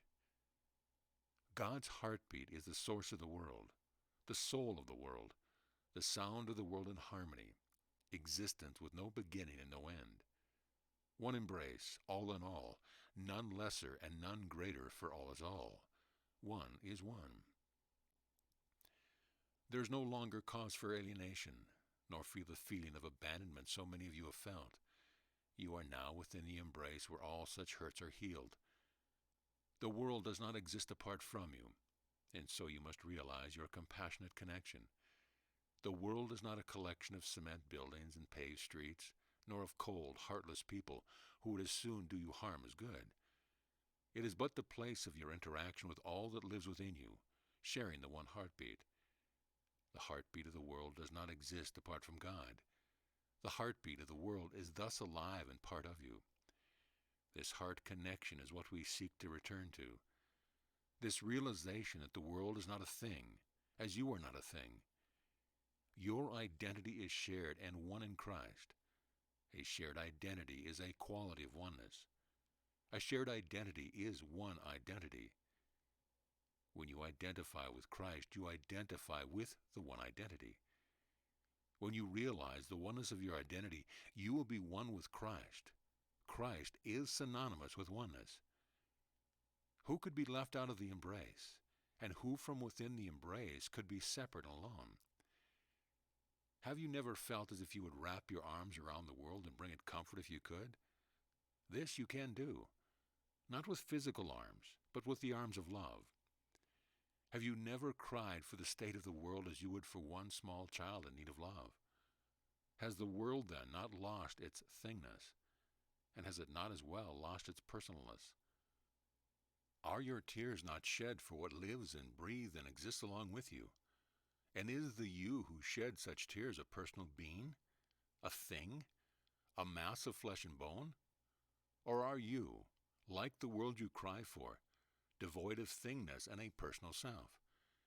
And when you have leapt for joy at the world's beauty, has it not leapt with you, returning grace for grace? Is it possible to have a concept of wholeness of all, and for it not to exist? And how could it exist apart from you? Oneness with Christ, dear brother and sisters, nothing more than this concept realize, and also nothing less. This lesson is only as complicated as the most complex among you needs it to be. But for some it can be simple as realizing the oneness of the embrace. Within the embrace you can let all thought go. Within the embrace you can quit thinking even of holy things, holy men and women, and even divine beings, even the one God. Is not the embrace itself holy? Is not the sunrise and the sunset? Is not the least of the birds of the air as holy as the mighty eagle? The blade of grass, the fleck of sand, the wind and the air, the ocean, the surf, all live by the universal heartbeat and exist within the embrace. Is not all you can imagine holy when you imagine with love? Is not all you cannot imagine holier still? Sanctity is all that exists within the embrace. How could you be less than sacred? You exist in holiness. The first step in remembering this holiness is forgetting. Let yourself forget that you do not feel holy, and that the world does not appear to be sacred. Let your heart remember that you are holy and that the world is sacred. 1,000 things can pull you from your remembrance. Forgetting things can free you to remember. Forget yourself and memory will return to you. Beyond your personal self and identity you have given your personal self is your being. This is the face of Christ where all being resides. This is your true identity. Thankfulness is the nature of your being. It could not be otherwise when awe and magnificence encompass you in the embrace. Your heart sings in gratitude for all that we are. You are the beauty of the world, and peace abides within you. Peace is the foundation of your being. Not a peace that implies an absence, but a peace that implies a fullness. Wholeness is peaceful. Only separation creates conflict. Love is the source of your being. You flow from love, an outpouring without end. You are thus eternal. You are pure and innocent because you flow from love. What flows from love is changeless and boundless. You are without limit. Power is the expression of who you are, because you are changeless and boundless. You are all powerful. Only lack of expression leads to powerlessness. No true expression is possible until you know who you are. To know who you are and not to express who you are with your full power is the result of fear. To know the safety and love of the embrace is to know no cause for fear, and thus to come into your true power. True power is the power of miracles. Miracles are expressions of love. You might think of them as acts of cooperation. Holiness cannot be contained, and it is not within your power to limit it. To feel the holiness of the embrace is to release its power. While expression and action are not the same, understanding their relationship to each other is essential. Expressions of love are as innumerable as the stars in the universe, as bountiful as beauty, as many-faceted as the gems of the earth. I say again that sameness is not a sentence to mediocrity or uniformity. You are a unique expression of the self-same love that exists in all creation. Thus your expression of love is as unique as yourself. It is in the cooperation between unique expressions of love that creation continues and miracles become natural occurrences. This cooperation is natural when fear has been rejected. You have long embraced fear and rejected love. Now the reverse is true. This reversal of truth has changed the nature of your universe and the laws by which it operates. The laws of fear were laws of struggle, limits, danger, and competitiveness. The laws of love are laws of peace, abundance, safety, and cooperation. Your actions and the results of your actions in a universe of love will naturally be different from your actions and the results of your actions in a universe of fear. You set the laws of the universe when you choose fear. The laws of the universe of love are God-given. Acceptance of your true power is acceptance of your God-given authority via your free will. When I beseeched my Father, saying, "They know not what they do," I was expressing the nature of my brothers and sisters as caused by fear. To accept your power and your God-given authority is to know what you do. Let the fear be taken from this area of your thoughts so that you can see the application of cooperative action. As long as you fear your own ability to know what you do, you cannot be fully cooperative. The rest of the universe, existing in a state of compassionate free will, devoid of fear, knows what it does. There are no opposing forces that are not in agreement about their opposing force. No atoms do battle. No molecules compete for dominance. The universe is a dance of cooperation. You are but asked to rejoin the dance. The embrace has returned you to the attunement with the heartbeat, the music of the dance. You have not known what you do or what to do only because of fear, only because you have been out of accord with the one heartbeat. The world, the universe, is your partner, and only now do you hear the music that brings grace to all your movements, all your actions, all your expressions of love. While this may seem to be metaphorical language, it is not. Listen and you will hear. Hear and you cannot help but rejoice in the dance. You have not before now been able to even imagine knowing what you do. You hope to have moments of clarity concerning what you are doing in a given moment, what you have done, what you hope to do in the future. But even these moments of clarity are fractional. They seldom have any relation to the whole. Knowing what you do comes from existing within the embrace. You know you do the will of God because you are at one with that will. Bitterness and uncertainty are replaced by hope. Hope is the condition of the initiate, new to the realization of having a home within the embrace. It is the response that says to all you have just read, "Ah, if only that were true, if only it could be true." Notice the complete change in this.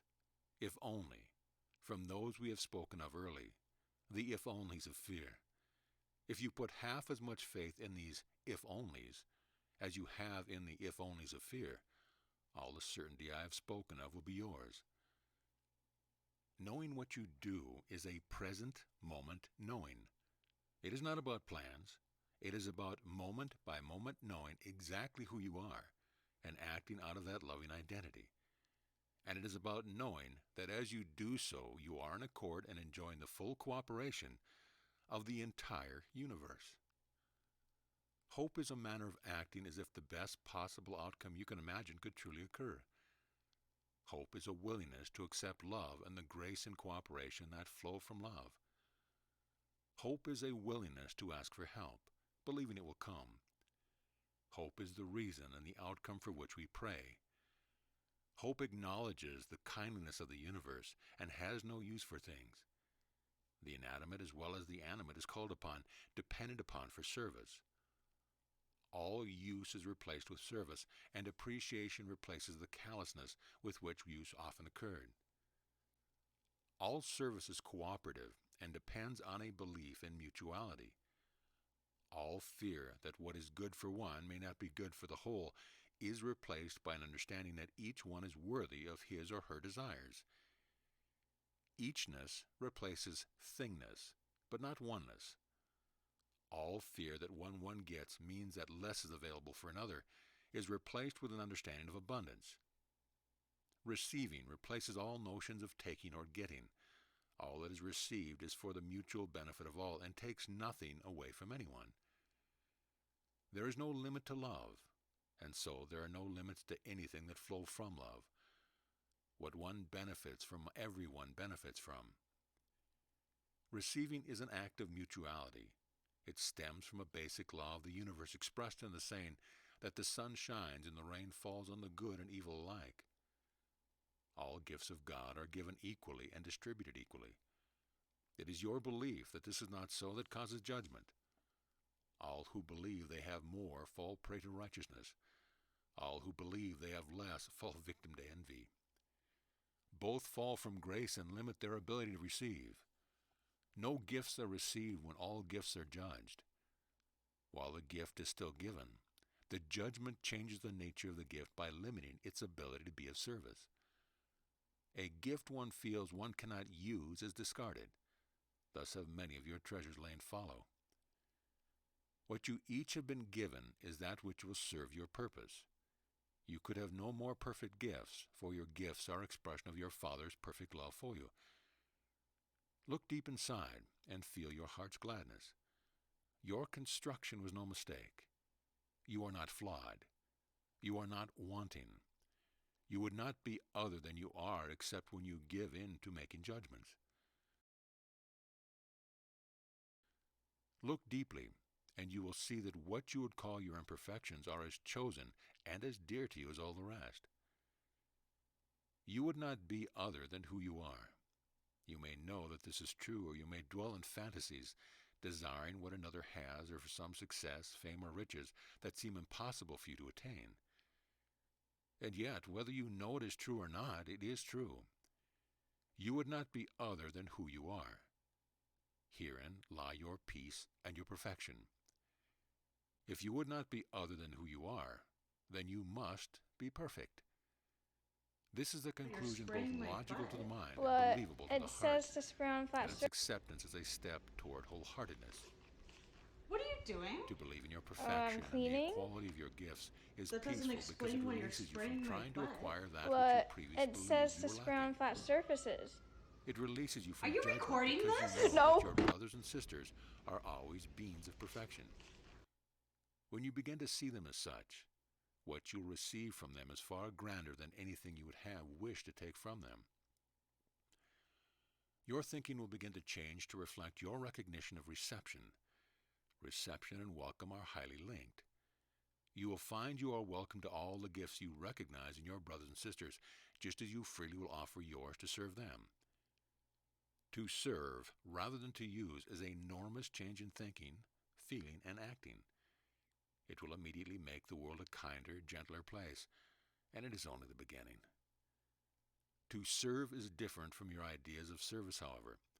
Your ideas of service are bound to your ideas of charity.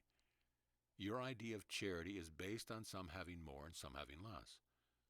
Thus, you must remain cognizant of this distinction between serving and service. It will be helpful if you keep in mind that the idea of to serve is being used to replace the idea of to use and is its opposite. It replaces the thought of taking with the thought of receiving.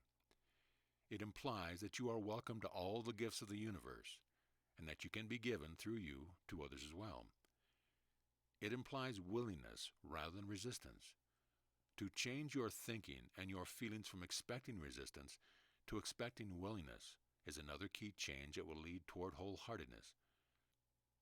When you change your actions from those of resistance and use to those of being willing to serve and be served, it will assist not only you in your peacefulness, but will bring peacefulness to the world as well. Before you begin to resist the notion that you could have anything to do with world peace, realize that you naturally have reacted with resistance. You must replace your willingness to believe in your inadequacy and smallness with your willingness to believe in your ability and mightiness. Remember not your ego concerns, and remember instead the warmth of the embrace. Remember not your personal identity, but remember instead your shared identity. Your personal concerns are concerns you have been taught to believe you have. They are small concerns, and they are among the reasons for your belief in your inability to effect change within your own life, and certainly within the greater life of the universe. You must understand that when you think of your personal life, personal concerns, personal relationships, you are separating yourself from the whole. These concerns are a matter of perception, and are things your mind has been trained to see as being within its scope. It is as if it have cordoned off a little section of life and said, "These are the things that relate to my existence and to me, and they are all I need concern myself with." Even when you think of expanding your view, you deem that expansion unrealistic. You cannot do everything. You cannot affect world peace. You can barely keep your personal concerns in order. Your effort to do so is all that stands between you and chaos. Your heart has a different scope, a different view. It is the view from within the embrace, the view from love's angle. It is the view of the dying who realize nothing matters but love. This realization is not one of sentiment, regrets, or wishful thinking. It is the view from the embrace, the return to one heartbeat, the return to what is known. This knowing you might call wisdom and think of as an attainable ideal of thought, yet it is not about thought at all, but it is beyond thought. It is not wisdom, but the truth. The truth is that which exists. The false is illusion. Love is all that matters because love is all that is.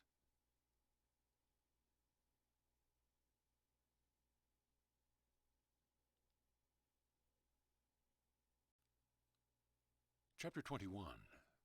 Love is. Love is. Love is eternal, and you do not as yet grasp its meaning or the meaning of eternity. This is because, as a particular being, you are time-bound.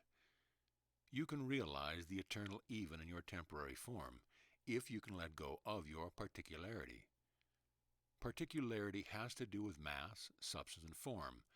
Your being is far beyond your imagined reliance on the particular. The particular is about parts, and parts are all you see. I remind you of what was said earlier concerning relationships existing apart from particulars. I repeat that relationship exists between one thing and another, and that is in the intersection of parts that the holiness of what is in between is found. This will be discussed in more detail later, but for now, I return you, through the embrace, to the holy relationship, but in a broadened form. The holy relationship in its broadened form is eternity, the eternity of the embrace. If the embrace is the source of all, the one heartbeat, then it is eternity itself. It is the face of love, its texture, taste, and feel. It is love conceptualized. It is an abstract rather than a particular concept, even while having a seeming structure that your heart can feel. Concepts that cannot be felt with your heart are of no use to you now, for they are meant for their usefulness rather than for your service. Concepts that touch your heart serve you through this touch. They also begin to help break you away from the need from comparison, for there is no need to compare what your heart can feel. When your heart can feel, you need no judgment to tell you the difference between one thing and another. You thus can begin to quit relying on your body's eye to distinguish the true from the false, the real from the unreal. Love appeals to you through the heart. God appeals to you through your heart. Your heart has not been open to the appeals of love partially because of your use of concepts. Concepts have been used to order your world and to assist your mind in keeping track of all that is in it. Your mind does not need this assistance. To begin to conceptualize in ways that touch your heart will free your mind of its reliance on thought concepts, thus allowing heart and mind to speak the same language, or to be communicated with in the same way. There has been a division between the language of your mind and heart. Your mind insists on thinking and learning in a certain way, a way contrary to the language of the heart. And so, like two people from different countries speaking different languages, there has been little communication and much misunderstanding. Occasionally, the problems associated with the lack of a common language have been set aside when the actions needed in a certain circumstance have demanded cooperation. You see this in times of emergency or crisis of every kind, and like the two people from different countries who do not understand each other, Working together momentarily diminishes the boundaries of language, and a temporary solidarity is formed through their actions. At such times, two strangers who are foreign to one another might recognize that the other's heart is in the right place. The right place with two people, as with mind and heart, is the place of no division. The unification of mind and heart that produces right action currently occurs primarily in crisis situations because of a lack of shared language. The formation of a shared language can thus be seen to aid in unification. The embrace can now be likened to a starting point of a shared language, a language shared by mind and heart and by all people. It is a language of images and concepts that touch the one heart and serve the one mind. Conflict between mind and heart occurs for an additional reason as well, although this conflict has at its root the problem of language as determined by perception. This is a problem of meaning. Mind and heart interpret meaning in different ways.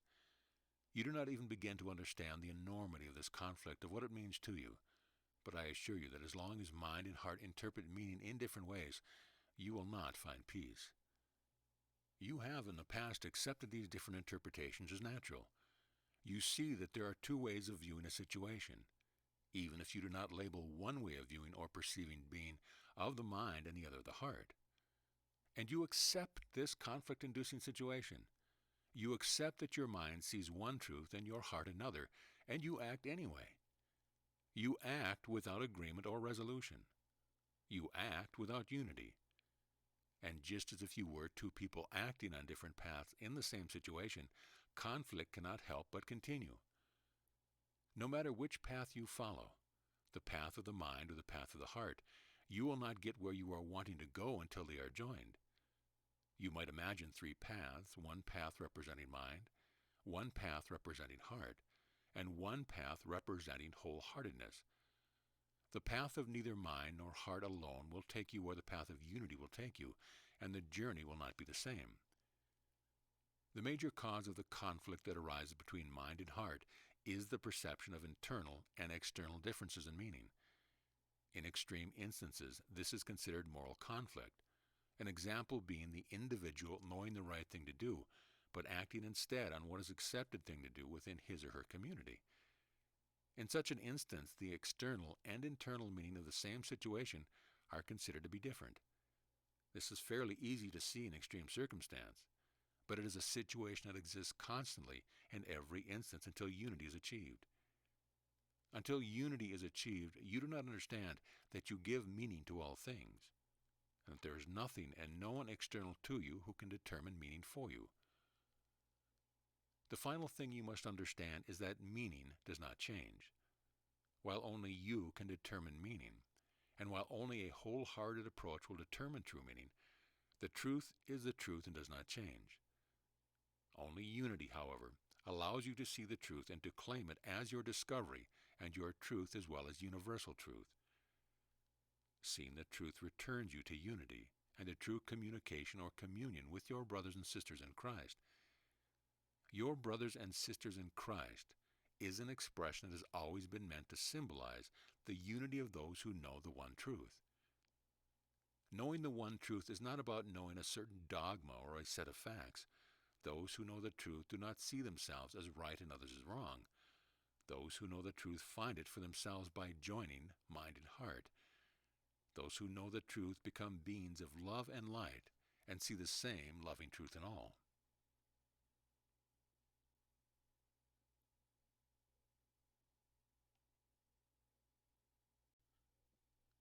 Chapter 22, The Intersection. We will talk much more of imagining now, and you may, at first, be resistant to these instructions. To imagine is too often associated with daydreaming, fiction, or make-believe, and these functions are all prescribed to be for certain parts of your life and for certain times that you deem appropriate. Please assure yourself, as I assure you, that now is an appropriate time, an essential time for such activity. Your thoughts regarding imagining and imagination will change with your change in perspective on use. You will no longer be using your imagination, but letting your imagination be of service to you. We will be letting images serve as learning devices. They will enhance our use of language so that our language becomes one for both head and heart. We will begin by discussing the concept of intersection and looking at it as a passing through that establishes a partnership or relationship. While we have previously discussed relationship as not being one thing or the other but a third something, we have not as yet discussed how this relationship is provided in form. Now we will do so. A prime image of this idea is provided by the axis. A line passes through a circle, and the circle revolves around the line or axis. Imagine a globe spinning around its axis. You know that the globe is representative of the Earth. What you less frequently picture is the relationship between the globe and the axis, even though you realize the axis allows the globe to spin. A second and equally worthy image is that of a needle passing through material. Of itself, it can hold two pieces of material together. With the addition of thread passed through the eye of the needle, it can bind many parts in many different configurations. A needle can also pass through something like an onion, piercing many layers. While such a piercing has no intrinsic value in terms of purpose, it provides an image of a straight line passing through not one, but many layers of another substance. Intersection is often seen as a division between rather than as a relationship among. The illustrations used here, however, concentrate upon a passing through rather than upon an idea of division, and they help to show that even what is divided by intersection remains whole. The image of intersection is simply meant to represent the point where the world intersects with you, where your path crosses that of others, where you encounter situations in your daily life, where you experience those things that cause you to feel or believe in a certain way, and is at this point of intersection that not only relationship but partnership is found. The partnership of axis to globe and of needle and thread to material is easily seen. In these two examples, the partnership creates something that did not previously exist by providing a function and a purpose for each. In the case of a needle and the onion, partnership is less apparent because function and purpose are not apparent. Partnership is thus equated with productive intersection rather than intersection itself. Meaning is similarly interpreted. Intersections that create function and purpose are deemed meaningful. Intersections that seem to have no function or purpose are deemed meaningless. The act of passing through is of itself seen as of little consequence. Yet it is the passing through that creates the intersection. Everything within your world and your day must pass through you in order to gain reality. While you might think of this as everything outside of yourself, please, when thinking of this, use the words I have provided. Everything within your world. In the act of pass-through, you assign meaning to everything within your world. The meaning you assign becomes the reality of the object you have assigned meaning to. You have seen your purpose as one of assigning meaning to that which intersects with you in a given way that you deem as purposeful. Yet it is in the passing through that meaning occurs of itself. Further, it is the part of you through which everything within your world passes, and your awareness of it that determines the meaning you give it. You are much more like unto the layers of the onion than the globe, with everything within your world needing to pass through your layers with a seeming lack of purpose for the passing through. You might think of the axis for a moment as a funnel through which eternity is poured, and a whole heart as that which can allow free pass-through of all that is provided. In contrast, the layered approach to intersection causes you to feel as if external forces are bombarding you. These forces must pass through one or another of your five senses, which you might think of collectively as layers, and are allowed no other access. These forces must then be directed. Often great effort is expended keeping these forces from piercing your heart, the center of yourself. You instead deflect them, using your mind, which might be considered another layer, to send them to various compartments, or, continuing with the onion theme, to one of the various layers of yourself. These layers protect your heart, and a great percentage of them are involved with denial, with creating places where things enter and simply sit. These things are not really things, but are all that you have found no meaning for. Since your function is seen as assigning meaning rather than receiving meaning, that which you consider meaningless sits, and that which you consider beyond meaning sits. You might imagine yourself as the creator of an unfinished dictionary, and all that is sitting as that to which you have determined you will, at some later date, get around to assigning meaning. The meaningless category might include such things as the happening of your daily routine, chance encounters, illness, or accidents, while in the beyond meaning category exist the relationships that broke your heart, grief, poverty, war, the events that seem to alter your destiny, the search for God. By using the word sit, I mean to imply that these things have not passed through you, and in the act of passing through formed a relationship and a partnership with you. While passing through would seem to imply an entry and an exit point, the relationship developed during the pass-through continues.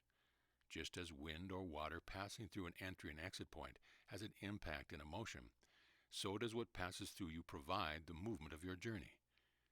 What passes through you is transformed by the relationship with you just as surely as you are transformed by the relationship with it. When you remove yourself from the self-held position of meaning giver, you let things be what they are. Allowed to be what they are, their meaning is naturally revealed. What this takes is a pass-through approach and a relinquishment of the idea of bringing things to a stop where they can be examined under a microscope quite apart from their relationship to you or to anything else. Imagine yourself brought to such a halt and examined apart from everything else within your world. Anyone wanting to learn anything about you would be wiser to observe you as you were within your world. Would you still be the same person in a laboratory? Are you still who you are when another takes you into his or her mind and assigns meaning to you?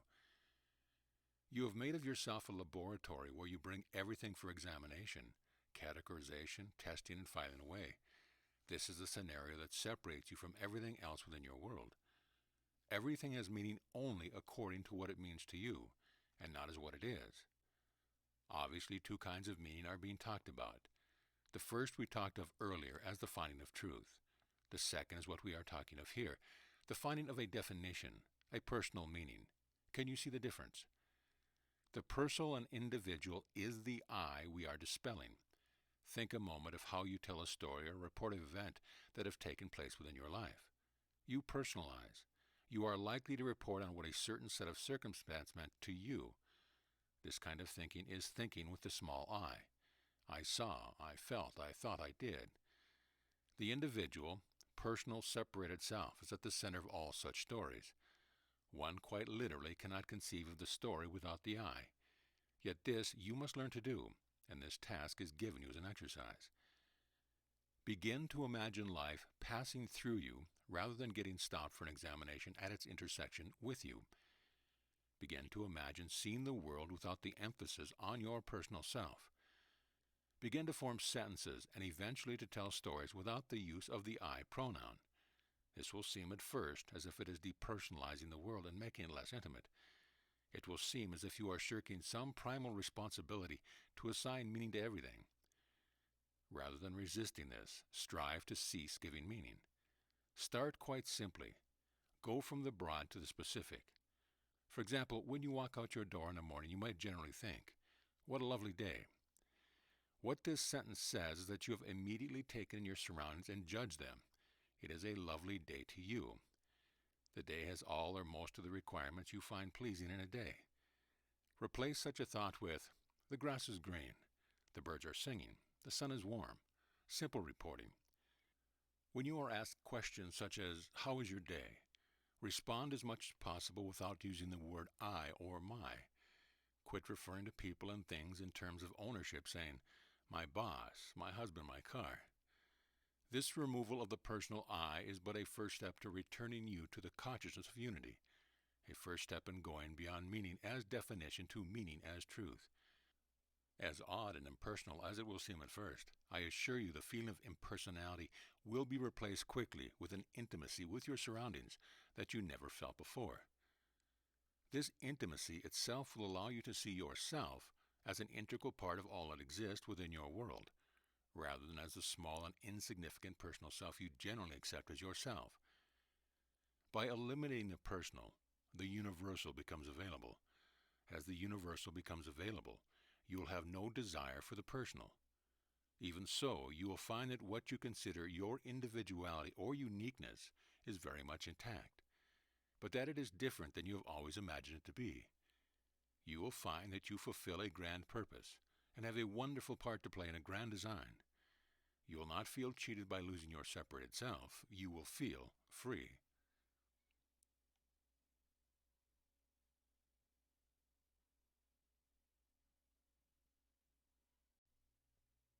Chapter 23. The Freedom of the Body. Knowing and love are inseparable. When this is realized, it is obvious that love is the only true wisdom, the only true understanding, the only true knowing.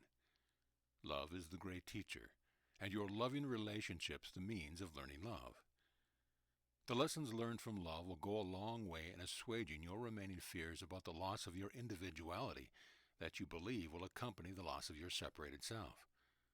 For as each of you is found as you have loved another, the more you love and long to possess a loved one, the more you realize that your loved one cannot be possessed. While in a love relationship, the greatest knowing is sought and, with willing partners, attained. One's partner in such a relationship still transcends complete knowing. The relationship becomes the known. While it is your nature to seek for more, it is also the nature of life to exist in relationship and to become known through relationship. This is how knowing comes to be. Knowing through relationship is not a second-best situation. It is how life is. It is how love is. Thus, while your partner in love transcends total knowing, this too is how it is meant to be. Love inviolate. Each of you is love inviolate. Yet, relationally, you may be able to read each other's thoughts, be cognizant of the slightest switch in mood, finish each other's sentences. You know the other would lay down his or her life for you, rise to any occasion of your need, and share your every fear and joy. Non-partnered love also shares a knowing through relationship. The loved one may be on the other side of the country, separated by distance or previous choices, past hurts, and yet a relationship continues. In both partnered and non-partnered love relationships, the one you come to know, the only one who does not transcend total knowing, is yourself. The same is true of your relationship with God. As in any love relationship, the desire to know God can be all-consuming. Yet, while God transcends knowing, your relationship with God is how you know both God and yourself. Let me remind you of a key learning aid discussed some pages back. You would not be other than you are. No matter how much you grow to love another, that love does not cause you to want to be the other person. The love causes you to want to have a relationship with the other person. This should tell you something about the nature of love. When obsessively in love, you may want the other person to be you, but rarely the other way around. This is what has caused you to make God over in your own image, and to try to do the same to others. This comes of seeing oneself as an image rather than as a being existing in a relationship. This comes from ego rather than from the true self. What you long for is reunion. Yet reunion too is relationship, because union is relationship. Imagine a crowd of people in a small room. This is not relationship. When you are tempted to think of relationship having to do with the physical proximity, think of this example. Now imagine communities of faith. Around the world, people are united in belief, and not only in religious beliefs. Ideology, politics, professional unite people. Parties and associations are formed to foster the idea of unity through shared belief. They are not necessary, as is seen by the reality that they only form after the fact. The belief fosters the form, and the form is then meant to foster the belief. This is true of the body as well. Think of the way in which the word body is used, and this will be clear. The body politic, a body of knowledge. Belief fostered the form, and the form was meant to foster the belief. Thus, belief and form have a symbiotic relationship. Understanding of this loving relationship can help you to experience freedom of the body, which is an extension in form of your belief in the personal I. Belief fosters union. Union does not foster belief, because in unity, belief is no longer required. Belief fostered the union of atoms and cells into the form required by the belief in the separated self. Belief of another kind can foster the creation of form of another kind. If form is an extension of belief, you can see why what you believe is critical to how you live with form. We are speaking here of ways of thinking similar to those which you term induction and deduction. In the past, exercises have most often begun with an alteration of beliefs regarding form. Here we have taken an opposite approach, beginning with exercise to alter your belief in your identity and concluding with exercise to alter your belief in form. This is consistent with our primary focus of learning from the heart. The mind goes from the small to the large, the heart to the large to the small. Only the wholehearted see the connection of all. I repeat, belief of another kind can foster the creation of form of another kind. A wholehearted belief in the truth about yourself is what is required to cause this to be so. It is what is necessary now. It will change the world. Belief of another kind is what miracles are all about. It is what you are all about as a miracle worker. For you to change your beliefs is the miracle that we are after, the result we seek from this course. Obviously, your belief in who and what you are is the basis for your entire foundation, a foundation previously built on fear. Clearly, belief in the body was easily translated into belief in the validity of fear. When you are free of this misperception, this inaccurate belief, your body will be freed. It will no longer be an object of use, but a means of service. Freeing your perception from your nearly immutable belief in form will allow for all changes in form required by the miracle. Form is not a constant, but a result. While you believe that belief is the result of form, it is not. Form is the result of belief. Thus, belief is not only capable of changing form, but also is necessary in order to do so. History has shown you that what you believe is possible becomes possible. Science has proven that link between researcher and research finding. Still, you find it difficult to believe that what is possible depends upon what you can imagine being possible. You must cease to see the difficulty and begin to see the ease with which you can imagine and become reality. You have no capabilities that do not serve you, because they were created to serve you. The ability to imagine is such a capability, freely and equally given to all. Imagination is linked to true vision, for it exercises the combined capabilities of mind and heart. It is akin to perception and can lead the way in changing how you perceive of yourself and the world around you. Beyond imagination is the spark that allows you to conceive of what never was conceived of before. This spark is inspiration, the infusion of spirit. Taking the creation of form backward, it leads to this conclusion. Spirit precedes inspiration. Inspiration precedes imagination. Imagination precedes belief, and belief precedes form.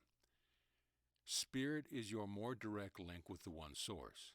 Spirit is directly from the source, while form is a byproduct of spirit. Thus, form is once removed or further away from the source. Again, working backward, however, the form you have created is still a step necessary in the return to source. The necessary step is that of moving beyond form, recognizing and acknowledging form for what it is, and then continuing on, working backward to change your belief, to allow imagination to serve you and spirit to fill you. You then can move forward again, taking form beyond its given parameters and becoming a miracle worker. The body encompasses or holds the belief. It is the composite of your beliefs, the totality. It will continue to hold former beliefs as well as new beliefs until old beliefs are purged. The purging of old beliefs frees space for the new. It allows your form to reflect what and who you are now in terms that coincide with the you whom you've always been. There is no quick route to this purging, as it is the most individual of accomplishments. As you learned your beliefs, you must unlearn your beliefs. As you begin the process of unlearning, you may feel tested. You are not being tested, but given opportunities for unlearning. To learn that a previously held belief is no longer valid is the only way to truly purge that belief. These learning opportunities call for a period of engagement with life. Many of you will have begun to experience unlearning opportunities even while your study of this course may have led you to turn inward and attempt to disengage from life. A period of engagement with life cannot be avoided, however, and your attempts to avoid it will only cause an increase in feelings generated by experience of duality. While you hold conflicting beliefs within yourself, you will be conflicted and affected by polarity. Unlearning allows you to purge old beliefs so that only one set of beliefs is operative within you. This is the only route to the certainty you seek, and leads to true conviction. True conviction cannot be attained without this experience of unlearning and purging. All unlearning opportunities are opportunities for miracle readiness. There is no trick to identifying unlearning opportunities. From this point forward, I assure you, all experiences will be thus until unlearning is no longer needed. If you will remember that the one exercise for your mind is dedicating all thought to union, you will keep your mind engaged and less resistant to unlearning. When you feel resistance, and of course your mind will resist unlearning what it has striven to learn, return your dedication to union. Acknowledge your mind's resistance as a sign that unlearning is going on. Acknowledge it, but do not engage it. What will happen when you look at each situation as a challenge to your beliefs? If you do not remember that you are involved in a process of unlearning that will lead to the conviction you have so long sought, you will indeed feel tested and will try to take control of the learning situation. Not taking control, however, is the key to unlearning. What you term as being in control is simply another way of saying acting on old beliefs. As long as you attempt to remain in control, old beliefs will not be purged. Attempting to exert control over learning situations is a reflection of belief that you have nothing to learn. An attitude of openness is required for unlearning and new learning both. Control opposes openness. Mastery comes through the process of both unlearning and learning anew. This is but another way of stating that which was stated in A Course of Miracles. Resign as your own teacher. The desire to control is the desire to remain your own teacher, and or to choose your teachers in learning situations. Neither can occur if you would truly choose to change your beliefs and move on to the new or the truth. Looked at in another way, this process has much in common with forgiveness. The action associated raises it to another level similar to that of atonement. It is an undoing accompanied by a new means of doing. In the process of unlearning, both forgiveness and atonement occur. You recognize that your false beliefs were the result of faulty learning. As unlearning is replaced by new learning, judgment falls away as your innocence is established. Can a child be found guilty when the child has not yet learned that which is needed for right action? Well, you might ask, how do you learn what you have failed to learn previously? What are the lessons? What is the curriculum? How will you know when you have achieved a learning objective? Yet how can you become a master of what another would teach, of lessons another would select? Your life must become your teacher, and you its devoted pupil. Here is a curriculum designed specifically for you, a curriculum only you can master. Only your own life experiences have led you to the learning you have accumulated and translated into beliefs. Only your own life experience will reverse the process.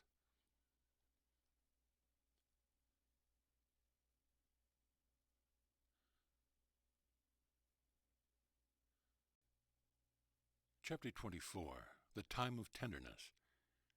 Where you learn to hate, you will learn to love.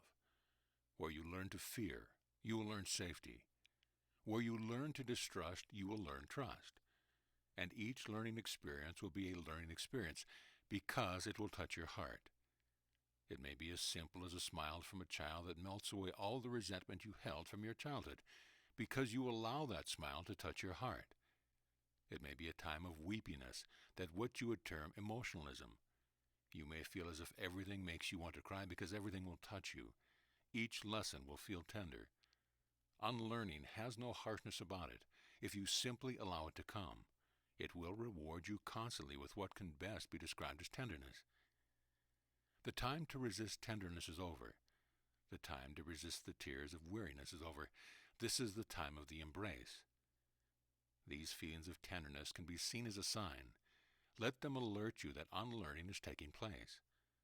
Welcome them as harbingers of this good news. Know that the time of tenderness is a sure path on the way home. The time of tenderness precedes the time of peace and is the forerunner of compassion. The time of tenderness is thus the final learning ground before accomplishment is complete. The learning that occurs during the time of tenderness is learning from love. No lessons learned without love touch your heart. No lessons that do not touch your heart will accomplish anything. The purpose of the final lessons are both unlearning and moving through unlearning to new learning. These lessons must be accomplished in life and require an engagement with life. This engagement is a promise, a commitment. It requires participation, involvement, attention, being present. These are the lessons with which we will conclude.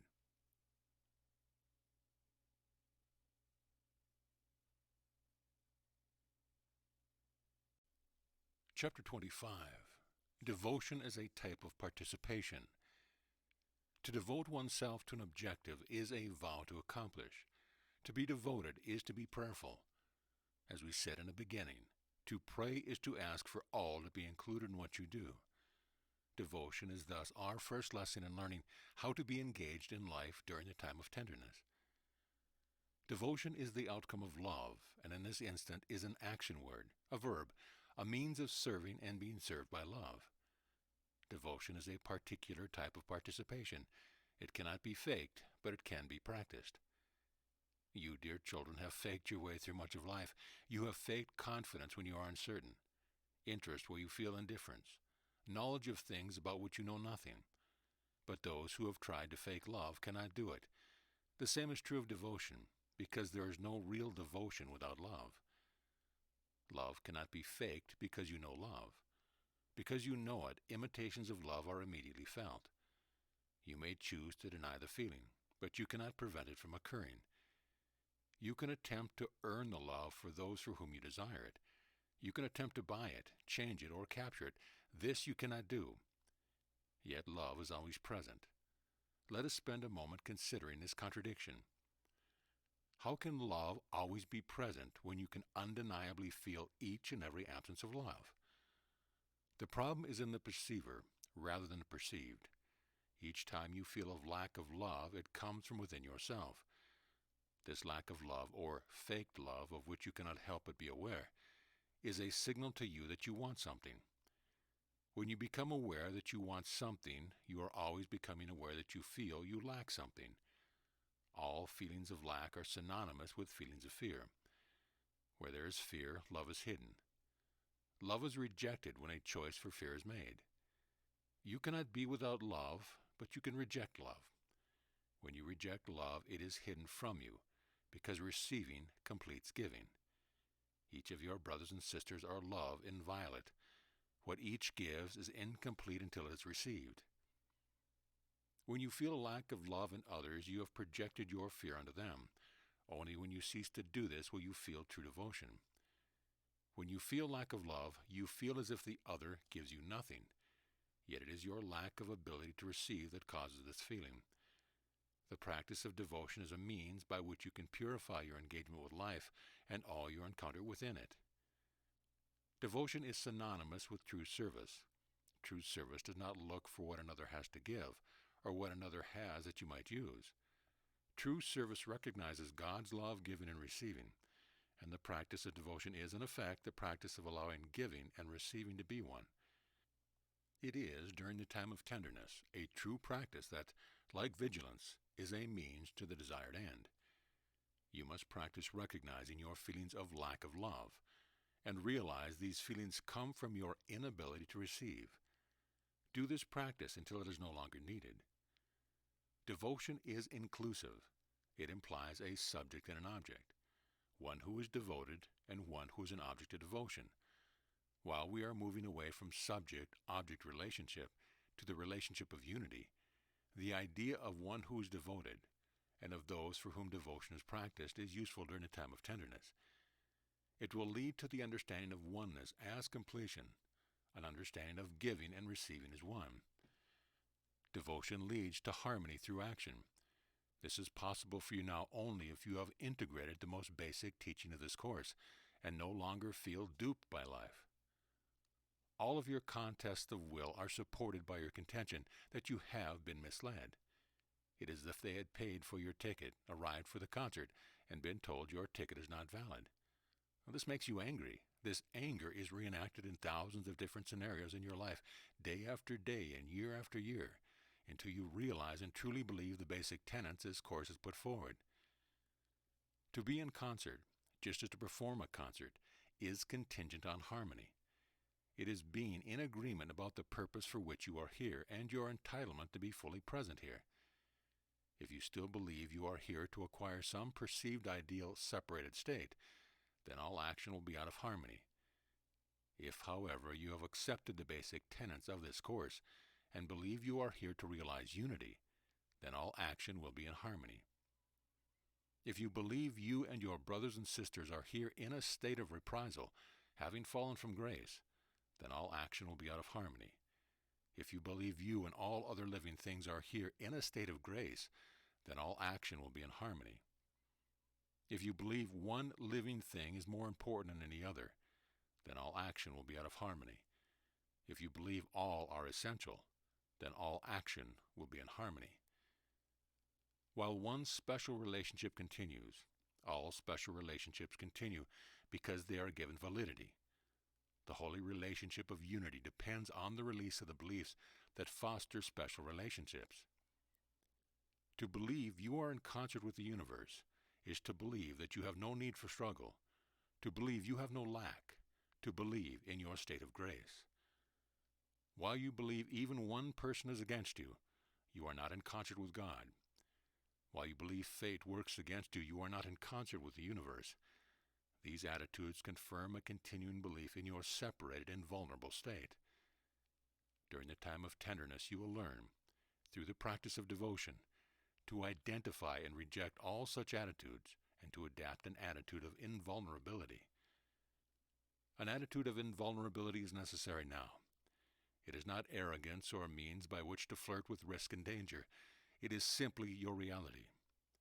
During the time of tenderness, you may feel vulnerable, but the time of tenderness is a time of healing, and as you are healed, you will realize you are no longer vulnerable to being wounded. Fear of being wounded, physically, mentally, emotionally, and spiritually, has kept you from engaging with life. Being healed and recognizing your own state of being healed is a key purpose of the time of tenderness.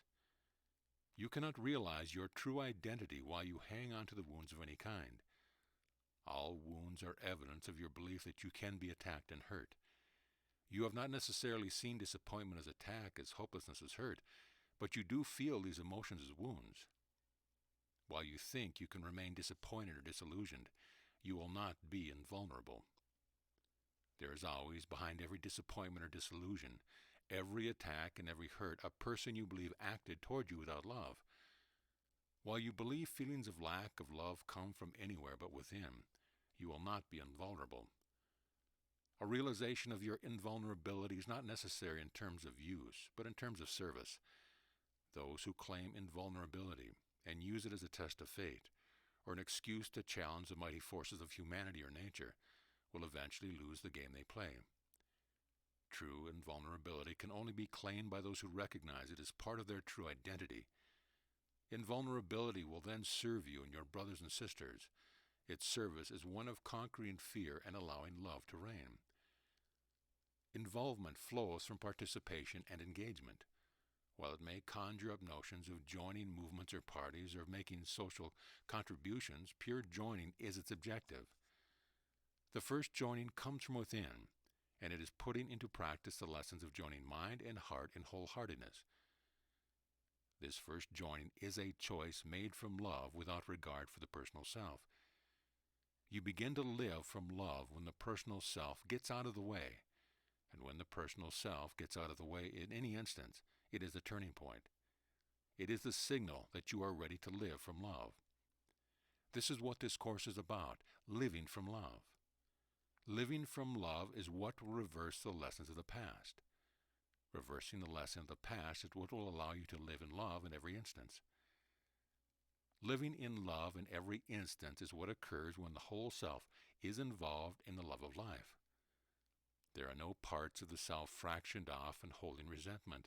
There are no parts of self living in the past or the future. There is not a mindful self living separately from a soulful self. There is not a worker self living separately from the prayerful self. All selves are joined in wholeheartedness. The one self is solely involved in living love. As you begin to live love, a reverse of what you might expect to happen will happen. While you may expect that everything will take on greater importance, the reverse will at first be true. You will see little in what you do that matters. You will wonder why you are unconcerned about many of the things you've been concerned about previously. Your life may actually seem to have less purpose. You may begin to wonder what to do. You will almost certainly question what you do for a living. You will question many patterns and habits. This is unlearning taking place. It may feel frustrating and be tinged with anxiety, anger, confusion, perplexity, even rage. You will doubt that these are the proper feelings of a person living love. Yet they are common feelings of unlearning and should be accepted as such. You will learn that while some things you have done and will continue to do may not matter, they may still be done with patience, grace, and love. You will learn that other things you have done, beliefs you have held, patterns and habits that have occupied you will not accompany you into your life of love. These you will leave behind. You may also notice a growth in your desire to take credit for what you have created and a desire to create anew. At this stage, this desire will come from a feeling of needing to reassert the self. This need will arise as you realize that you can take no credit for your life. Wanting to take credit is of the ego, and at this stage a desire to create may be linked with ego as well. Your personal self will be looking for a place in which to reside. It will be looking for identity. It will want to say, "This is who I am." This is an exciting sign, for it means the old identity is losing hold. Be patient during this time, and your new identity will emerge. If the urge to create is strong, certainly let it serve you, but do not seek for praise or acknowledgement of your creations at this time. You will soon realize that creation is not of or for the personal self. This will be a time of discernment. You may feel it as a time of decision-making, but the less you attempt to make conscious decisions, the quicker your unlearning will take place, and the lessons of discernment occur. Discernment is needed only until you are better able to comprehend the whole. Comprehension of the whole is aided by a return to wholeness of the self. Until wholeness of the self is complete, discernment is necessary. Practice discernment by being still and awaiting wisdom. Your feeling of being identity-less will make decision-making and choices of all kind appear to be difficult during this time. You must realize decisions and choices are made by relying upon the very lessons you are in the process of unlearning.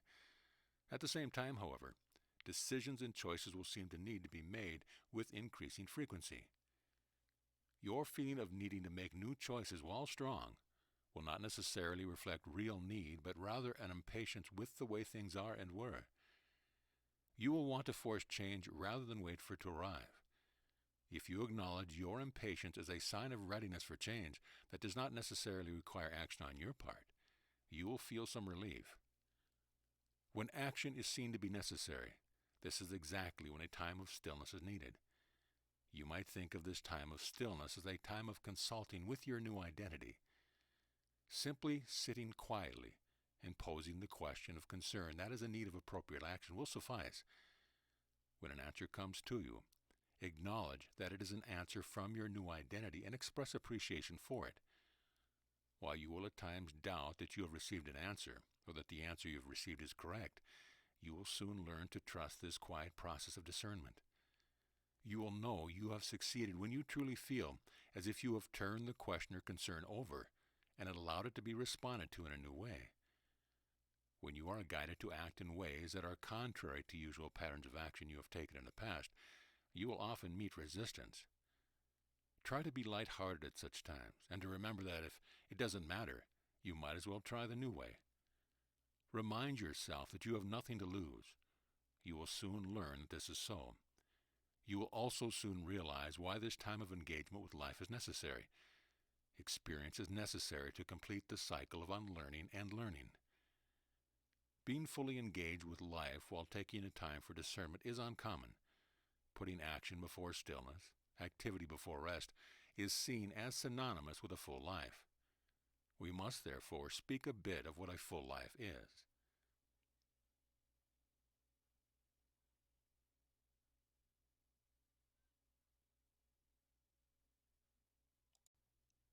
Chapter 26, The Full Life. It is often spoken of with some amazement that I lived a short life, preached for only a small part of it, traveled not very far, had few possessions or influential friends. We have talked before of the tragedy you feel when anyone dies young. You each have some notion of what you believe a full life to be. For some of you it would include marriage and children, for other career, religious commitment, or creative endeavors.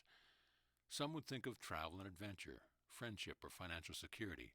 Most of you will think of having a long life. Many of you question the line between fate and accomplishment. Are some chosen for greatness, others for mediocrity? Few recognize the tragedy in the life of a person, except in instances of great dichotomy, perhaps best expressed in the life of the tragic hero. This observance of tragedy in life occurs only when the observation is also made of the greatness, the glory in the life. Without the recognition of the glory of life, there is no recognition of tragedy until the life is ended. In contrast, in the life of the tragic hero, excluding those who are posthumously given such a title, the tragedy is most often considered a fall from greatness. It is seen in the allure of myths where those who associate themselves too closely with the gods are punished for such folly. Such fear of greatness and glory, of the possibility of a fall from greatness and glory, results in many tragedy-less lives. Nothing ventured, nothing gained is an axiom for such lives. Fear of the fall is a primal fear, the first fear, the fear behind all such axioms. Again, I offer my life as the example life and reiterate the message expressed in A Course in Miracles. The true meaning of the crucifixion is that it was the last and final end to all such fears and myths. All such fears were taken to the cross with me and banished in the resurrection of the glory that is ours. Do not be afraid, my brothers and sisters in Christ. Realize that there is no cause for fear. You cannot fly too closely to the sun. You cannot be deceived any longer by tales of woe or of fallen heroes. Your story is one of glory. Your greatness can no longer be denied unless you deny it.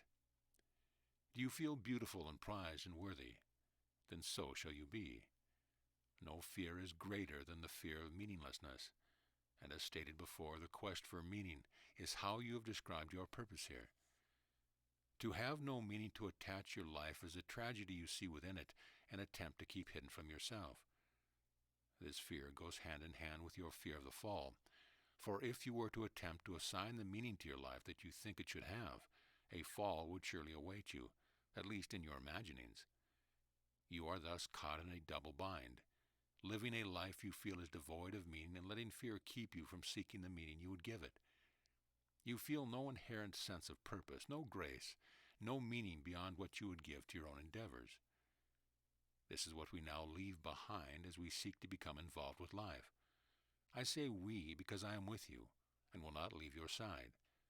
I say we because your first involvement is involvement with Christ, an involvement that links us in oneness and glory once again. I say we because we are life. I say we because we cannot live love apart from one another. You do not yet, but will soon realize the happiness that is ours. Your mind can just not accept that happiness as well as meaning is due you through no effort of your own. Scenes of your life play through your mind that prove that you are neither inherently happy nor your life inherently meaningful.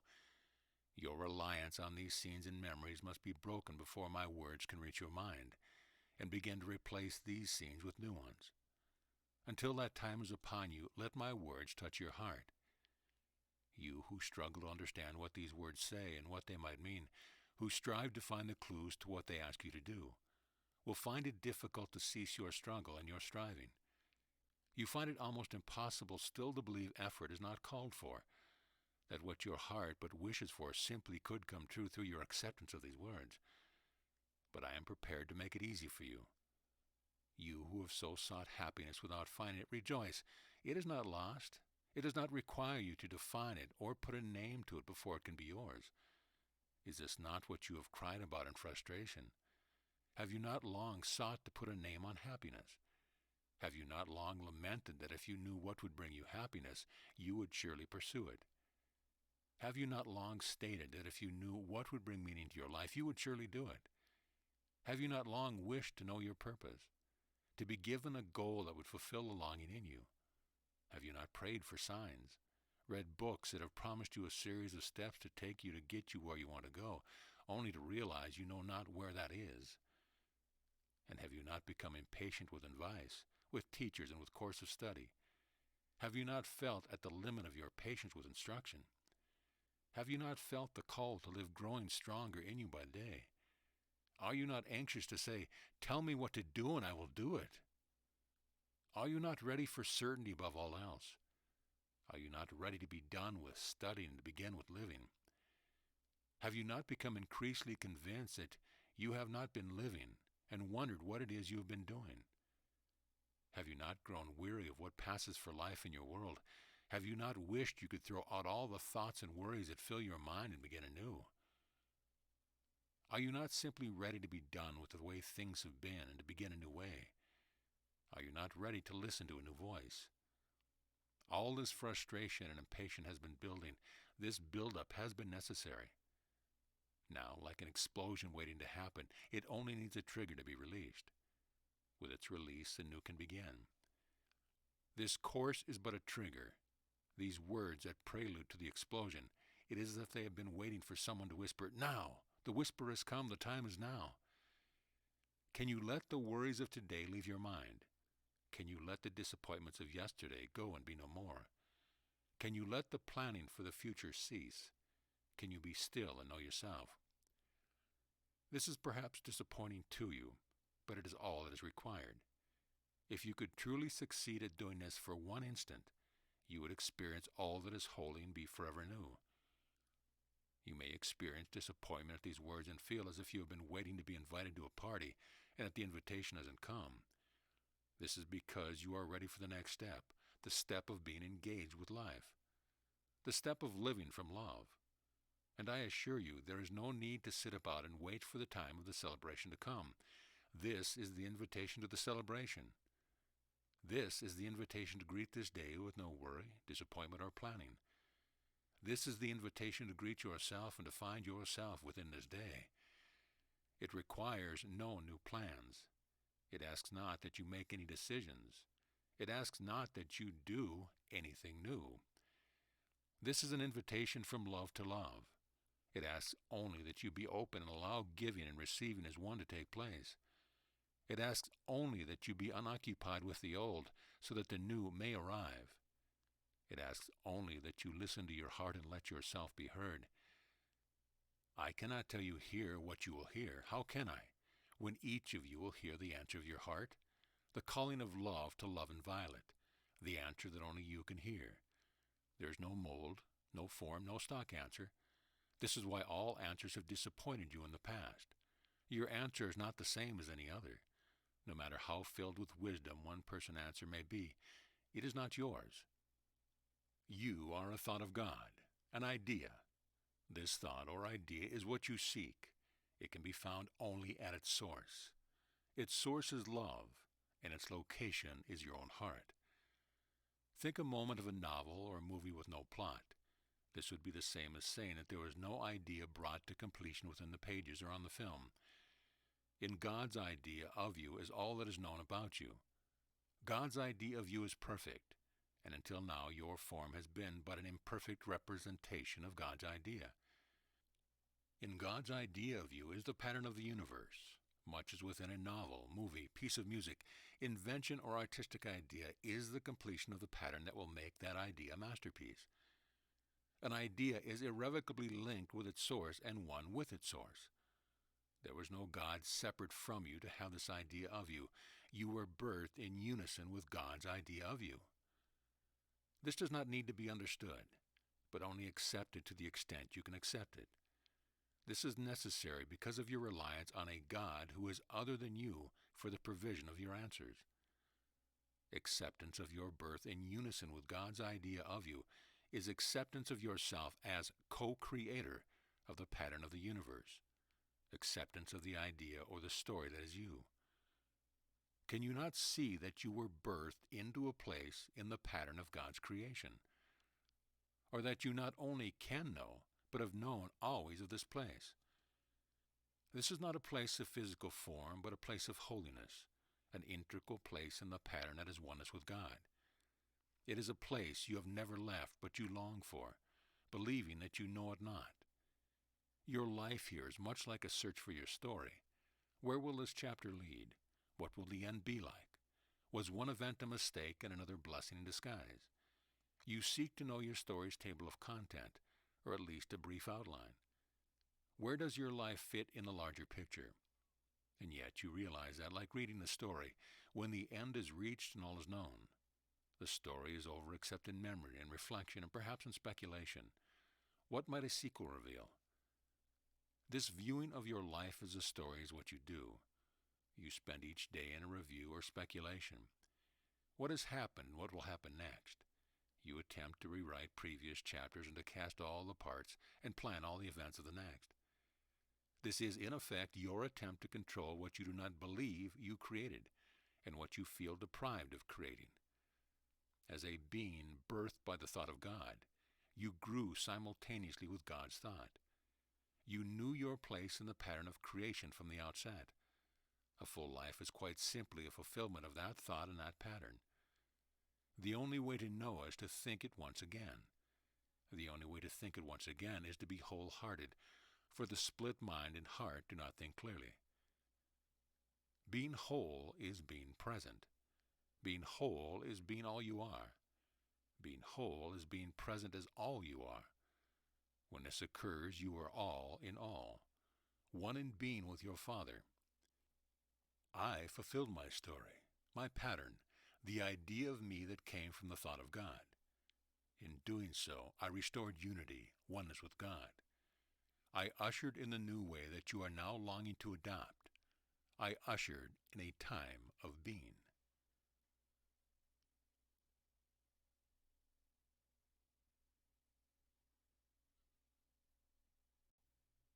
Chapter 27. Being. We return now to what your being is. Being is, as love is. You have attached being to being human. In your quest to identify yourself, you simply narrowed yourself to the visible and the describable. Thus you have identified death as the only means by which to reach oneness with your Father, knowing that such oneness is not compatible with the human nature you ascribe to yourself. In this one error do all errors lie. For what quest can be fulfilled when the only answer to life seems to be death? This is why and how my death and resurrection provided an answer and an end to the need for answers. Your being here is not futile or without purpose.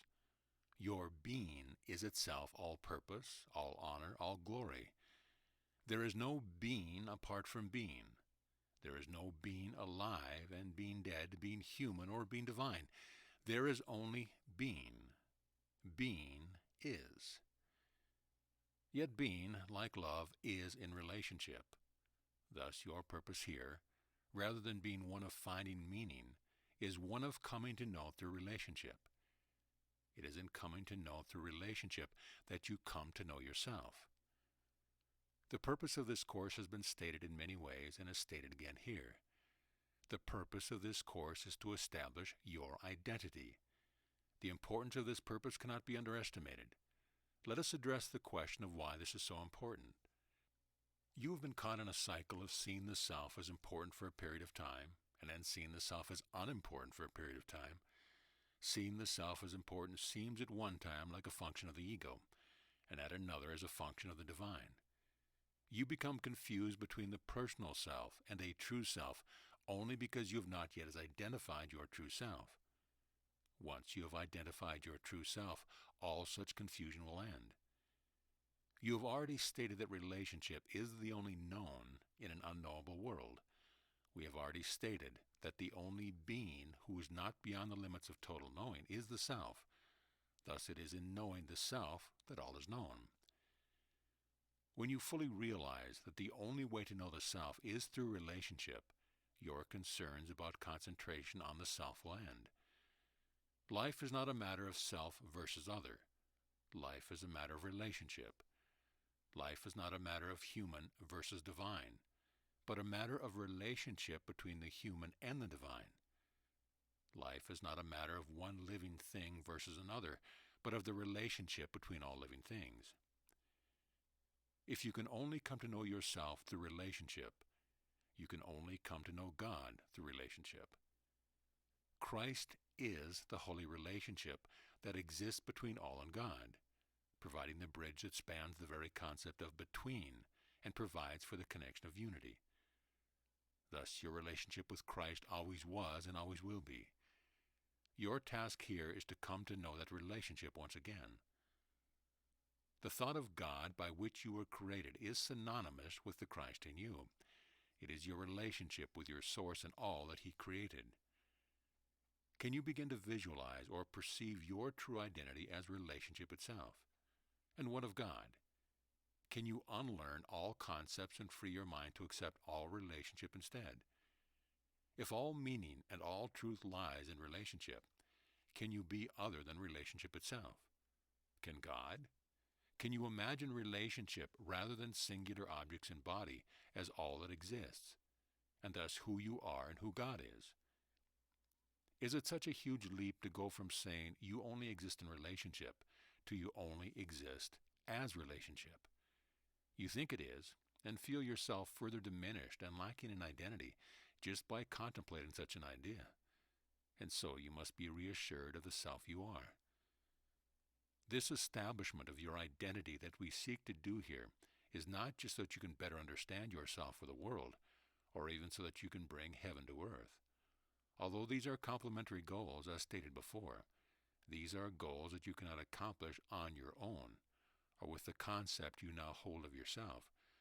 Just as you can look about and see that no two bodies on this earth are exactly the same, the self you are is a unique self. A self of relationship does not imply a self that is the same as all the rest, but it does imply a self that is integral to all the rest. You matter, and you matter as an interactive part of the relationship that is life. You are already accomplished as who you are. All is accomplished in unity. In separation, you merely strive for all that is yours in relationship. Relationship is unity, and relationship is your natural state. It is who you are. Because you do not understand does not mean that you are not learning the truth. You do not understand because you think in terms of singularity rather than in terms of unity. This is why this course has not concentrated on your thinking. Again, you are bidden to turn to your heart for the truth that is hidden there, yet waiting to be revealed. Your heart knows of unity and knows not any desire to be alone and separate. Your heart understands relationship as its source of being. You are not separate from your source.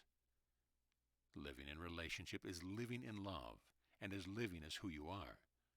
Living in relationship is living in the present.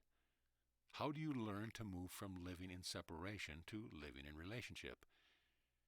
To live in relationship is to accept all that is happening in the present as your present reality, and as a call to be in a relationship with it. It is the willingness to set aside judgment so that you are not contemplating what should be happening rather than what is happening. It looks past perception of others to relationship and wholeness. To live in relationship is to live in harmony even with conflict. It is an understanding that if conflict arises in your present, there is something to be learned from your relationship with conflict. Living in relationship is living from your center, the heart of yourself. It is complete reliance on relationship itself rather than on the mind. Thus, your actions reflect the proper response to the relationship that is occurring in the present, rather than to your preconceived notions of others, the previous judgments your mind once made and relies upon out of habit, or your consideration of what the situation might mean to your future. It is not the individual you that dictates your responses to situations based on surface interpretations of what those situations entail. It is rather the you in and within the relationship that responds out of the knowledge gained through relationship. How often have you, even with the best of intentions, not known the proper response to make? You even wonder as you pray whether you should pray for specific outcomes or for God's will to be done. You fear being a miracle worker because you do not think that you will ever know what is called for. As you learn to live in a relationship in the present, this confusion will pass. Your relationship will guide you surely to the proper response. I use the term proper here not as a measure of judgment, but as an indication that there is a way in which those who live in relationship become certain, and their willingness to act unimpeded by uncertainty. All uncertainty is fear. All fear is doubt about oneself. How can you not know how to respond when doubt is gone and certainty has come? How can certainty ever come without an understanding of the relationship of all things? Does an understanding of the relationship of all things mean that you will have power that is not of this world? Will you see the future and the past, be cognizant of destiny, of fate? You do have power that is not of this world, but this does not mean power as you see it here, the power of details and the information of which you think when desiring or fearing a state of prophecy. The power we speak of is the power of knowing. How often have you known the right thing to do without knowing the details of what came before and what was to come? Sometimes you have acted on this knowing, and at other times not. Living in relationship provides a constant knowing of this sort, a simple knowing of a way things are meant to be. It is a knowing felt within the heart, for which there still will be no proof, but for which there will be a certainty you heretofore have lacked. The typical fears you have experienced in the past will not arise within this knowing. How will you know when you have achieved the state of grace in which you were created, and that you are living in relationship? You will know by the certainty you feel. If you do not feel this certainty, what can you do? You are ready now, and all that will prevent you from living a life of love is unwillingness to do so. There is only one remaining source of such unwillingness. Your willingness will now depend on whether or not you trust. Do you trust these words? Do you trust in God? Can you trust in yourself?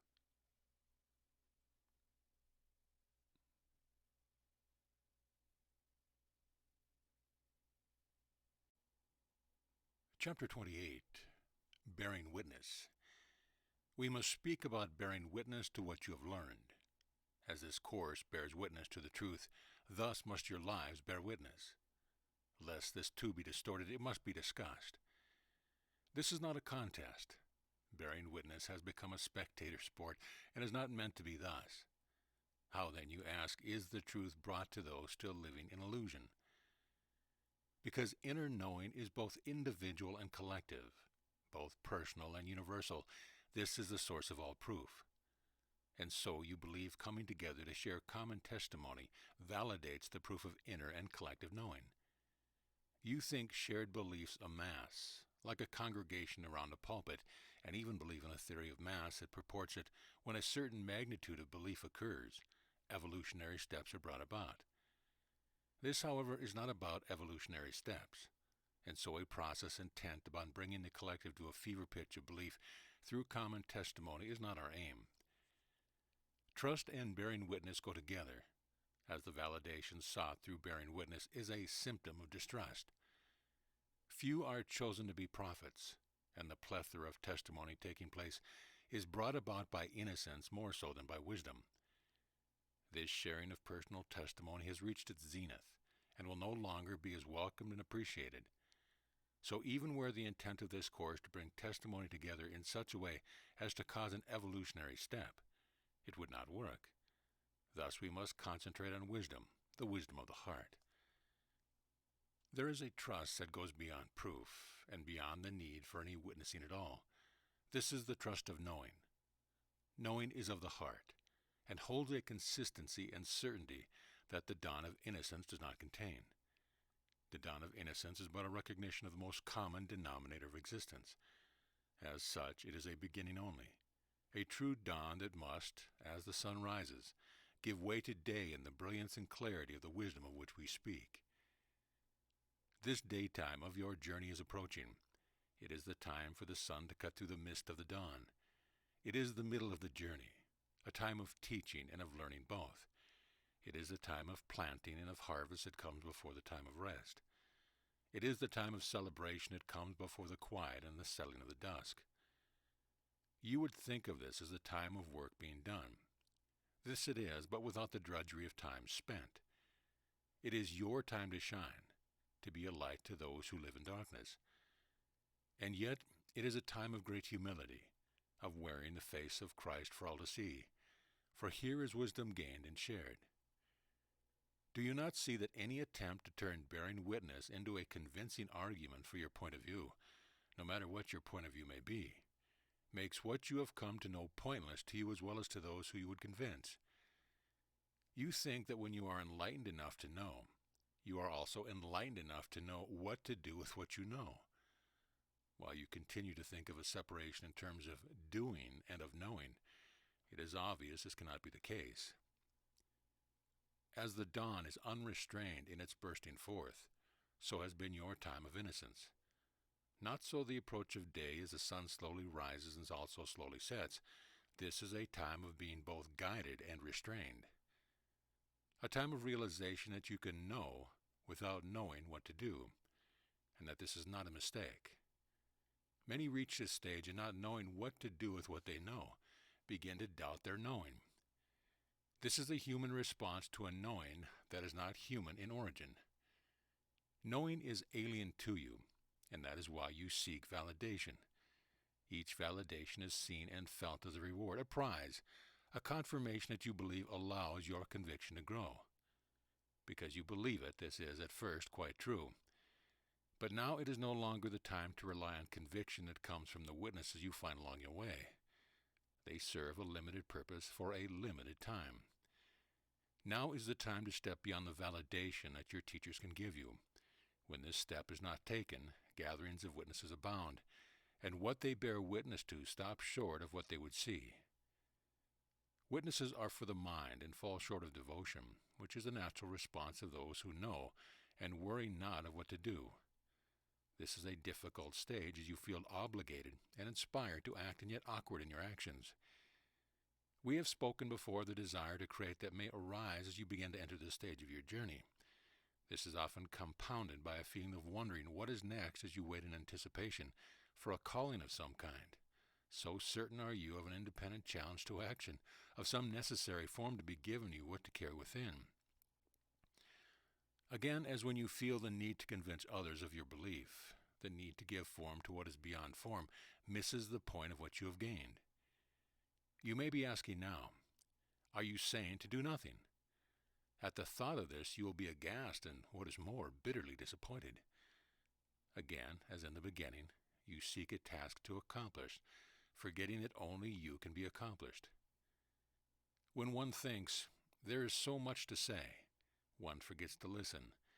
Be guided in your going out. Be restrained in what you say. Be attentive in your listening. Where you are is where you are supposed to be. The path to follow to all changes will be shown to you if you will but be attentive. If you follow the way that is shown to you, all uncertainty will end. Uncertainty is where difficulty lies. Certainty and ease as surely go together. There are no more decisions for you to make.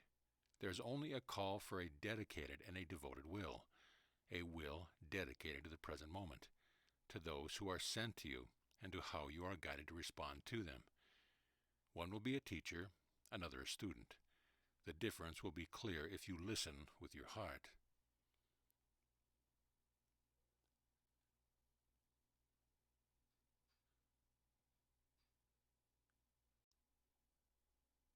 Chapter 29. Attention. To attend is to be present and to be of service. This is the meaning of what we speak when we ask for a commitment to life that requires your attention. It is both a request for focus and readiness and a request for service that can only be given in the present by a mind and heart available to the requirements of the present. It is the appropriate attitude for the time of tenderness, as it is an attitude of ministry. Your function cannot be known to you while you shy away from the idea of service, whether you realize it or not. You associate service with subjugation, particularly the idea of service to a higher will or higher cause. Some of you associate it with a lack of free will, a lack of choice, a course that will lead you to a subservient stature. Others think of it in terms of charity, and continue to see a difference between those who would serve and those who would be served. Few of you have yet integrated this course's definition of service into your lives, but now you shall. For you cannot bring the learning you have done here into an engagement with life, and not realize the true meaning of service, or in contrast, the true meaning of use. You who have so worried over what to do have both welcomed and feared the idea of some kind of service being required of you. There is no mystery to this, as the idea of service in your society is one of enforced duty, as exemplified by your military service.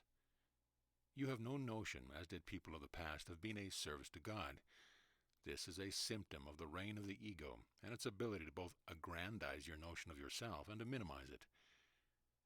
To be of service to God is not to be a slave to God, but to attend to God, to give God your attention and your care. You who would cry, "God, make use of me," only need to give to God your devotion and your willingness to serve instead of to use. Further, you need to let the universe be of service to you, rather than trying to use the universe to accomplish your goals. These adjustments in your attitude towards service will bring about the completion of the cycle of giving and receiving, and the beginning of wholeness. This is as true for your own goal of wholeheartedness as it is for any wider goal of unity, for they are the same goal. Wholeheartedness is unity regained. Your return to unity is your return to your full power, and your ability to be of quite literal service to God and your brothers and sisters. If God were to speak to you himself and tell you of what means your service would be to him, he would but tell you this: "My child, return to me." God has no will apart from yours. Your return to unity is all God seeks for you, for himself and for all his children. The return to unity was my accomplishment, and all that is meant by what I've often repeated here. Only you can be accomplished. Your service is but dedication to this goal. My return to unity accomplished this goal for all are here in me and one in unity. This is why you have no need to concern yourself with anything other than this goal. Your realization of this goal's accomplishment is your realization of your divinity, a state unaltered and yet in need of your recognition and return. While this goal may at first appear to be one of selfish intent and individual gain, it is not. A return to unity is a return to unity. From within the center, the core of unity, your accomplishment goes out to the world, as mine once did. The time of tenderness is the time of your approach to unity. The atonement that is accomplished here is the means of opening the gate to your approach. No one has closed this gate to you, but you, by your own hand, pulled it shut as you departed your heavenly home, and you do not remember that your own hand can open it once again. It is a gate of illusion, of mist, of clouds before the sun. Your hand is outstretched now, and your light is clearing away the mist. The gateway to unity stands before you, an arch of golden light beneath a rainbow vibrant with the colors of life. Life, not death, assures your approach. God himself will guide your entry. Many of you have noticed the consistency with which you have glorified falsely that which you would imitate from creation. In work, too, you will find an example of this, for you all know that work and service somehow go together. In many cultures has work thus been glorified and made to seem if it is the proper use of life. And yet, as your Father's child, your work is as his. Your work is that of creation. Your creation is your service to the world, as your Father's work is his service to you. As you cannot imagine God toiling, so you should cease to imagine yourself doing thus. Many of you think of life itself as toil. There is much you need to do just to stay alive, and if a thing is required, expected, necessary, your tendency is to rebel against it, and to seek for ease in getting it done or ways to avoid doing it at all. Thus have your paper plates and dishwashers taken the ritual from a meal, your mass manufacturing the satisfaction of the handmade. While this is neither good nor bad, this attitude of life as toil is part of your rebellion against ideas of service. You have no time for more than you do now, and you think of service, if you think of it at all, as something to be fit in here or there where it is convenient in your busy schedule. It is extremely important for you to realize that God's work takes place outside of time, as do all acts of true service or creation. This is not a readily understandable concept, but one that is necessary for you to have faith in. It is essential to your release of the concept of toil and your acceptance of your function here. No matter how busy your schedule, it is only a schedule in terms of your perception of it. Your schedule is just another way of saying your life, and an alternative view of how you look at your life, when seen thus, is absolutely necessary. No wholeness will be possible for you while you look at life in terms of schedules, plans, timetables, or things to get done. No wholeness will be possible for you while you compartmentalize your life in designated pieces, giving yourself time for work, time for leisure, and seeing them not as the same thing. Life is life. Life is as love is. Life is service to God. God is service to life. You are God in life. Thus you have both life and service to life, both God and service to God. All of the vast universe was created the same, to live and to serve life, to be of God and to be of service to God, to be served and to serve, to be provided for and to provide, to have needs met and to meet needs. This circular nature of the universe leaves no one unattended, yet you realize it's not. The separation but accentuated this manner of functioning and made it something difficult and challenging, something to be changed. The separation accentuated this manner of functioning and made of it, as of the rest of creation, something that it is not. The separation accentuated this manner of functioning, but it did not create it. Life exists in service to itself. This could also be stated thus: life exists in relationship. Relationship is the interaction within which service occurs. The replacement of the idea of service with the idea of use made for the existence of special relationships. The idea of use created all ideas of toil as the only means of having needs met. The idea of use created all notions of distrust, starting with, as we have stated before, your ideas of using the very body you call your home, rather than allowing it to serve you. The universe exists in reciprocal relationship or holy relationship, rather than special relationship. This is the nature of existence, as unity is the nature of existence and cannot be changed and is not changed, although you believe it not. It is a joyful relationship, as the nature of relationship is joy. Once you have given up your belief in separation, this will be known to you. The choice to change your belief is before you now. Are you not ready to make it? As you once chose separation, you can now choose unity. Not knowing that unity was a choice prevented you from making this choice before now. Now I tell you clearly, the choice is yours. Choose once again. As you make your choice, remember your choice must be wholehearted, for it is in wholeheartedness that the power of choice exists. A split mind and heart can prevent you from utilizing the power of choice, but it cannot prevent you from claiming this choice as your own. Choose anew and let the power of heaven come together to seal the rift between your mind and heart and make you whole once again. Claiming your identity and your power to make choices is an act that comes from an entirely different place than decision-making. Claiming is akin to prayer, and is but an asking for your true inheritance. You have felt that you need to know for what it is to ask, and yet you cannot know until you inherit. Can you have faith that your true inheritance is what you truly desire, even knowing not exactly what that inheritance is? Can you not follow me in my choice and accept it as your own? You who have so long been afraid to claim your smallest gifts, look again at claiming with the definition I have provided.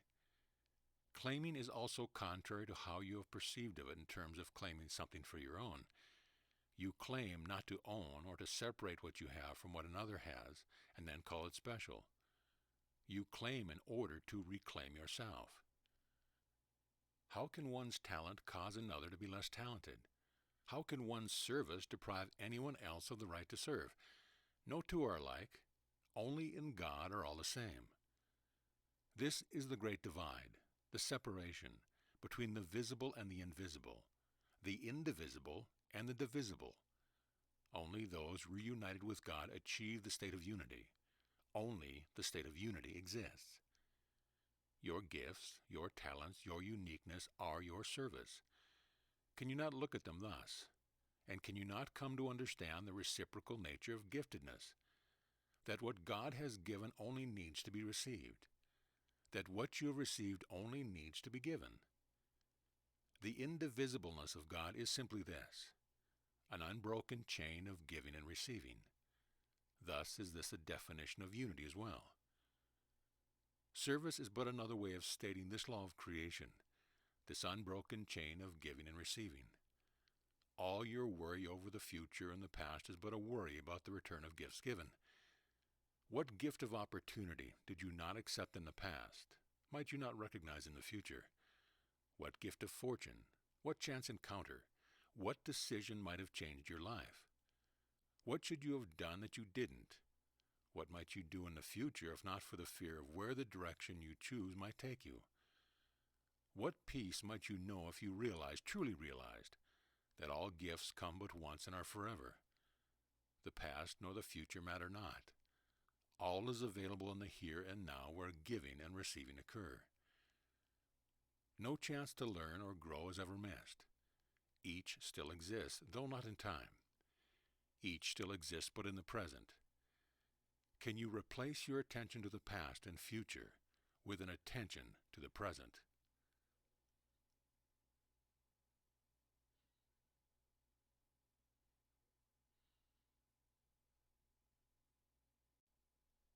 Chapter 30.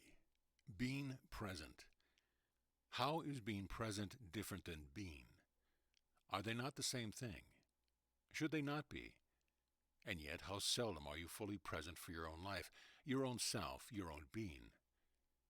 If you were fully aware of your own being, you would be in oneness with your Father. How can one be distracted from oneself, and yet you are? Many go through life searching for self-definition, self-actualization. Where are they as they search? Where is their being? If reaching a particular destination is all that is sought, the journey becomes but the means for getting there. All learning is seen as preparation for the future, or for some eventual outcome, rather than for your being. You attempt to learn for something other than yourself, for some purpose other than yourself. Thus was service given another route for being separated from the self and your function here.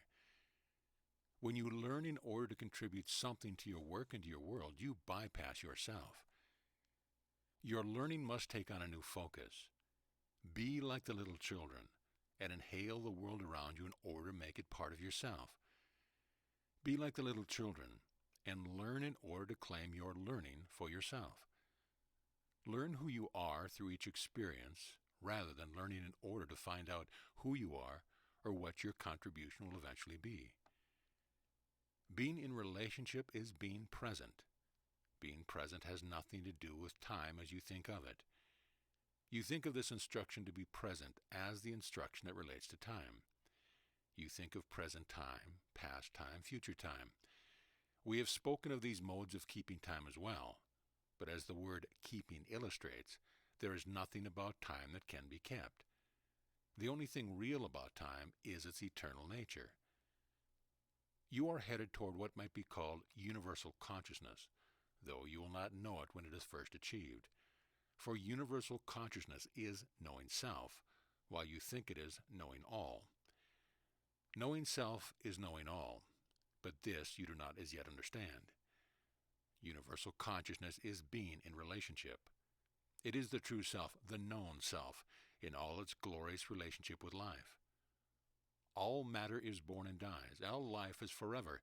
The known self realizes this and begins to act in accordance with this knowing. This world, as you perceive of it, is built around the foundation of fear, a fear that stemmed from the belief in finite life, in being born into a body and dying to the body. The person who knows, truly knows, the simplest truth of the identity of the self, no longer lives in a dualistic position with God, but in a monistic state with Him.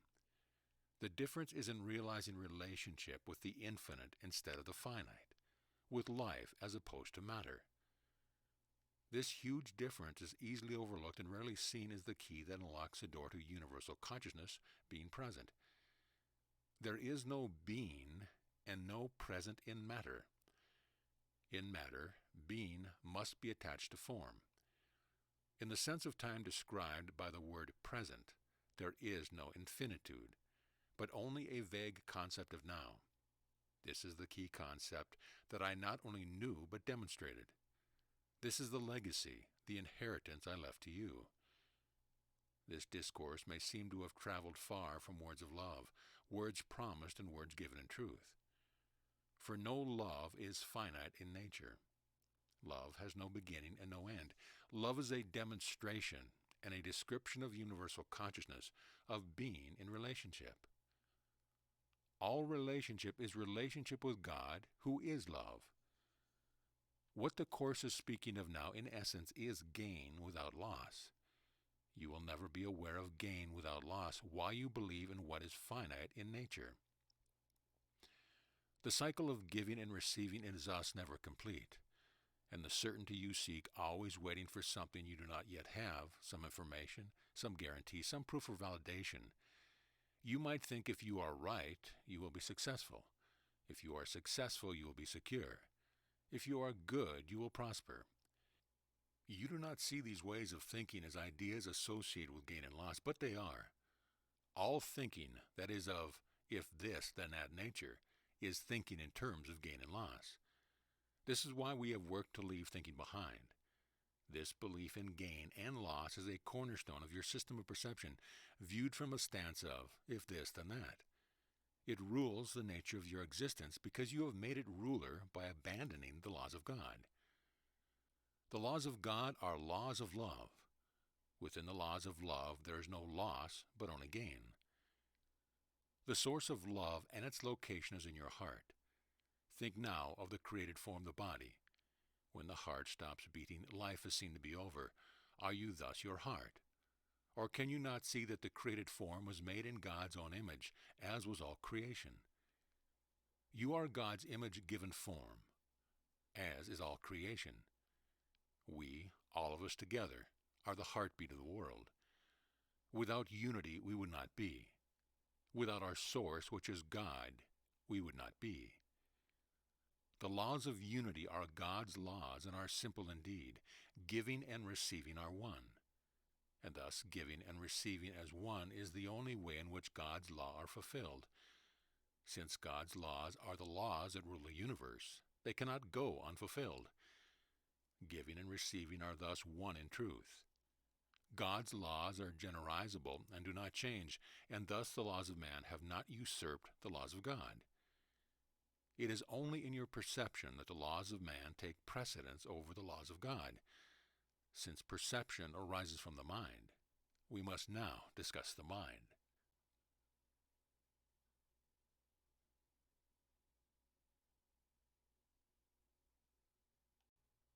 Chapter 31. The Nature of the Mind. There is only one mind, just as there is only one will. This you are afraid of, as you believe this statement threatens your independence, something you consider a state of being to be highly praised. This statement, however, more rightly confirms your interdependence and your wholeness. The idea of sharing one heart, one heartbeat, one love, is not so unacceptable to you as the idea of sharing one mind. Your thoughts, you feel, are your own, private and sacrosanct. These highly guarded and regarded thoughts are what A Course in Miracles calls body thoughts. Distinctions are made in many religions and philosophies that separate thought, as dictated by the body, from thought of a higher order or spiritual thought. Thoughts related to your personal self and the laws of the body, such as those of survival, are not the thoughts of the true self. This is the clarification that needs to be made for some of you to fully let go of your fear of the shared thought system of unity. How silly is it to be afraid of the truth? Fear of the truth is like fear of the impossible being possible. Like the fear of death, it is the product of upside-down thinking. You do not understand that something can be inseparable and still not be the same. The miracle of turning water into wine illustrates, as all miracles do, the fallacy of this concept. You must understand this and all miracles correctly if you are to be a miracle worker. What is inseparable cannot be different. But this does not mean it must be the same.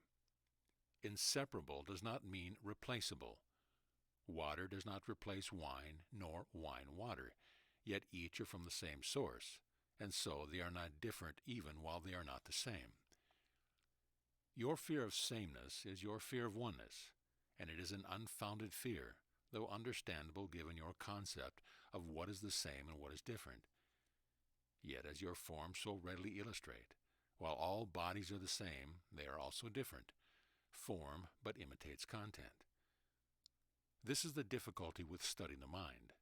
The mind is your being, and so you can study it not, no more than you can ever see the entirety of your body unaided, or remove your own brain to view it beneath a microscope. Yet you call your body your own and identify it as yourself. Your body moves and breathes, your heart beats and your blood pumps, quite unaided by your conscious self. You know that if you had to consciously cause these functions to take place, you would surely die, for managing the working of the body would be more than your conscious mind could handle. You could not possibly give all the commands necessary if such commands were needed. Thankfully, you have a brain that fulfills its function. Yet this brain is also you. Does it work independently from you? Is it separate? Is it the same? So too is it with mind. Mind is your being. It is no accident that it has been synonymous to many of you with brain, an interchangeable word that conveys the same idea. Mind is the control center, that which remembers and stores away knowledge, that which is both you and beyond your understanding of you. Form mimics content. Form mimics the truth, but does not replace it. The rest of your world imitates truth as well. You live on one world, one planet, one earth. You may live on different continents, different countries, various cities, but all of you rely on the one earth as a part of the sameness and interdependence you accept. You are aware that this earth rests in a cosmos beyond your comprehension, and that the cosmos too is something that the earth and all the earth are part of. You believe fully that you are inseparable from the earth, the cosmos, gravity, the laws that rule the universe, just as you believe your brain, and erroneously your mind, is inseparable from your body. Thus your confusion is also your key to understanding. You need but look at creation's projection to understand the nature of perfection and your own self as creator and created. Being part of the whole that is your known universe has made you and no other being less consequential. All over the world, people of good faith fight to save even one life.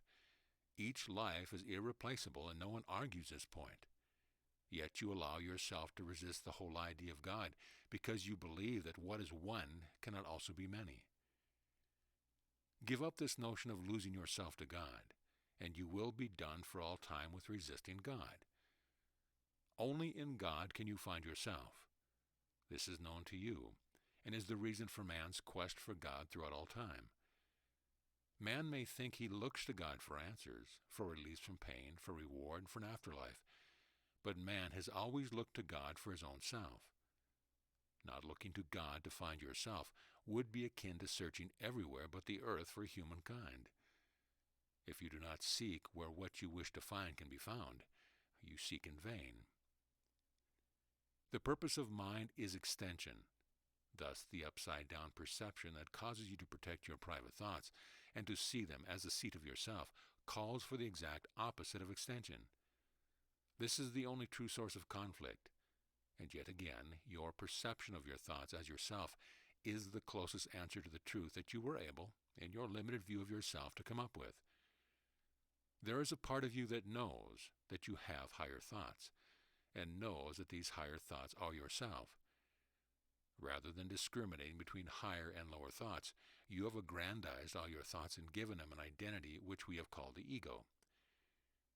Without dislodging your belief in the ego as yourself, you will never realize your true identity. For some, this dislodging occurs by coming to a better understanding of the mind. For others, by coming to a better understanding of the heart or love. How the ego becomes dislodged matters not. What matters is where you place your devotion. Devotion cannot be split and must be total to be at all. Thus, while you believe you are devoted to the thoughts of a split mind, you are devoted to nothing. This is why so many attempts at understanding fail. Trying to come to understanding with a split mind is impossible. Impossible learning goals lead to depression. This is why we must learn anew with the mind and heart joined in wholeheartedness. The ego is that part of yourself that clings to the idea of separation, and thus cannot grasp the basic truth of your existence, that giving and receiving are one in truth. Put another way, all this says that in order to be yourself, you have to share yourself. What you keep, you lose. This is the principle of giving and receiving that, being finally and totally understood, will free you to be wholehearted. All that you would keep private and unshared is, in essence, who you think you are. I say who you think you are because it is important to distinguish who you think you are from who you truly are. On the one hand, you think that you are your past, your shame, your guilt, and on the other hand, you are your future, your glory, your potential. You neither want to share your most negative nor your most positive thoughts about yourself. These are your great secrets, the secrets that fill your mind day to day with thoughts that keep you from yourself. And so there is just a small portion of yourself you share, the portion that your ego has deemed safe, acceptable, and presentable. The portion that your ego has deemed will cause you no risk. It is the ego that asks, are you certain that if you share that feeling, you will still be loved? Are you certain that if you reveal that secret, you will still be safe? Are you certain that if you try something new, you will still be accepted? It is the ego that deems honesty a game, the ego that you let decide upon your truth. For what you live is what you believe is the truth about yourself. While you continue to live dishonestly, your notion of what your identity truly is cannot improve. My dear brothers and sisters, what you truly are cannot be improved upon. But because you are in a state of unremembering, you must relearn who you are. You can only relearn who you are by being who you are. You can only be who you are by sharing who you are. The truth is your identity. Honesty is being free of deception. You who are already worrying about honesty and sharing being about some need to confess, think a moment about why you are worried. The idea of confessing is an idea of sharing. Rather than thinking of who you are being all tied up with sin and a need for forgiveness, think of this simply as a need to share. This would seem antithetical with what I have already said, that what you keep you lose, and what you share you gain. You think of confessing as a way of letting go and getting rid of that which you do not want. Some of you believe this can be done and others don't. Those who believe in it believe in sin, and that it can be replaced by forgiveness. Those who do not believe in it do not believe that sin can be forgiven and do not seek forgiveness, believing forgiveness is something that they do not deserve. Few truly believe in atonement or undoing. Few truly believe there is no sin. Few truly believe that they are not the sum of their behavior. How then is confession good for the soul? You cannot be honest while you do not know the truth about yourself. If you remembered yourself, notions such as confession being good for the soul would be no more. But in order to remember yourself, you need a means of learning who you are. Everything that has ever happened in your life has happened as a learning device to help you remember who you are. Those things about which you feel guilt and shame are simply the remnants of lessons unlearned. While you hang on to them by keeping them hidden, no learning occurs. Who you are is love, and all things brought to love are seen in a new light, a light that keeps what you would learn to help you remember who you are, and in that remembrance transforms the rest, leaving you with nothing to be ashamed of, nothing to keep hidden, leaving you with nothing but the truth of who you are.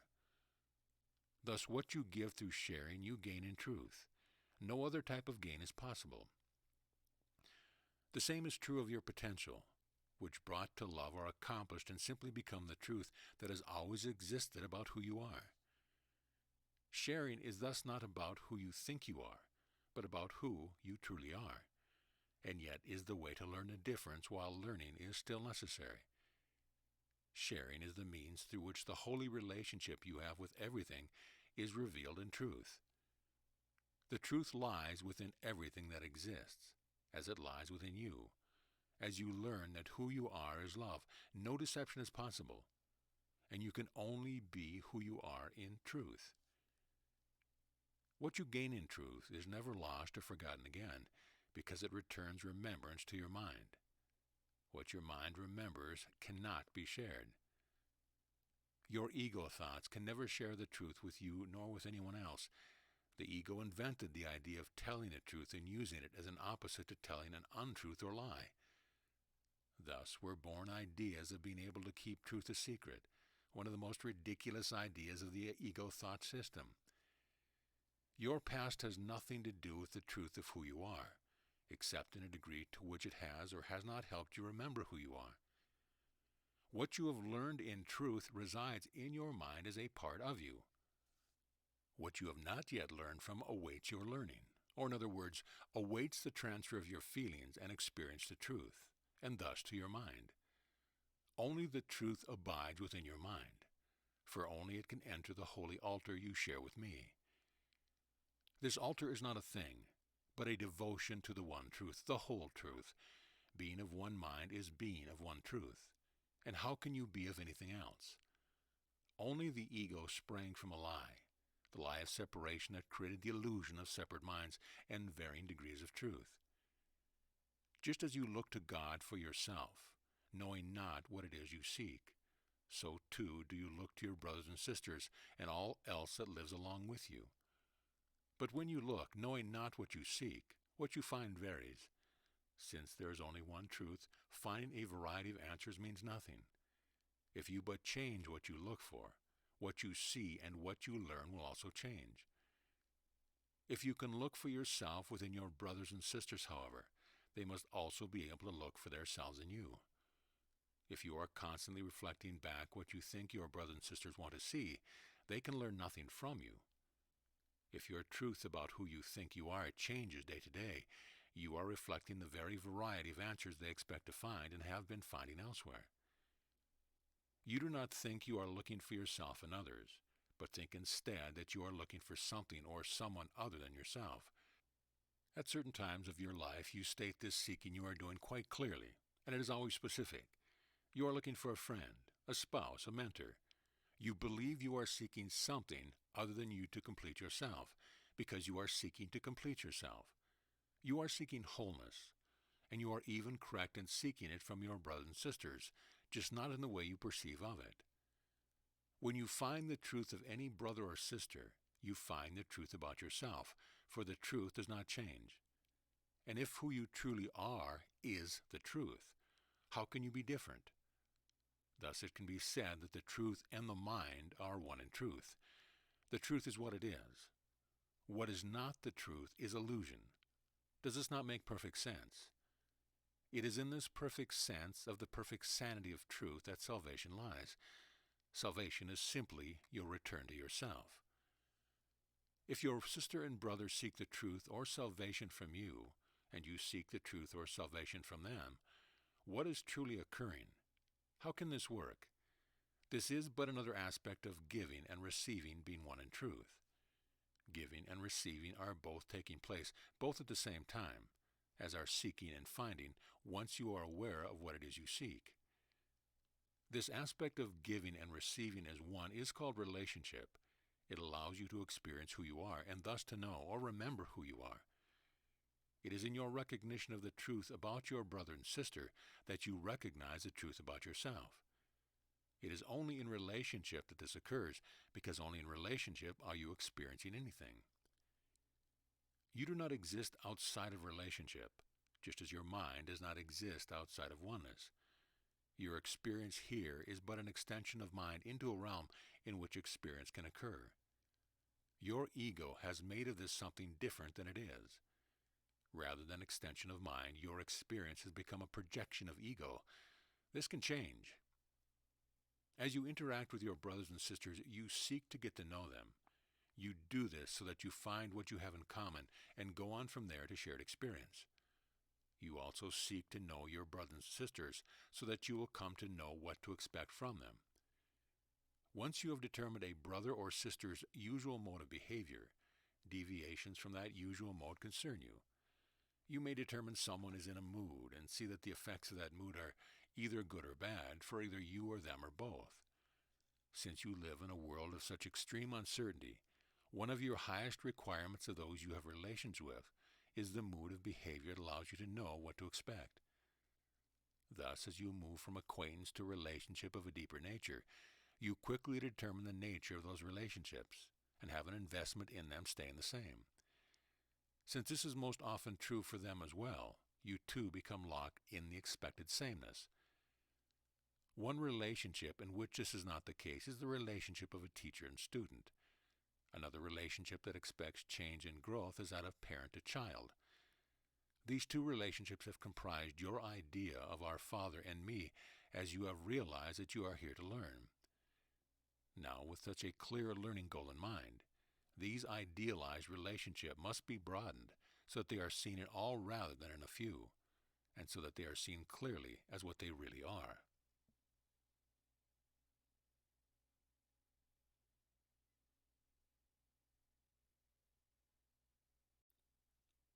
Chapter 32.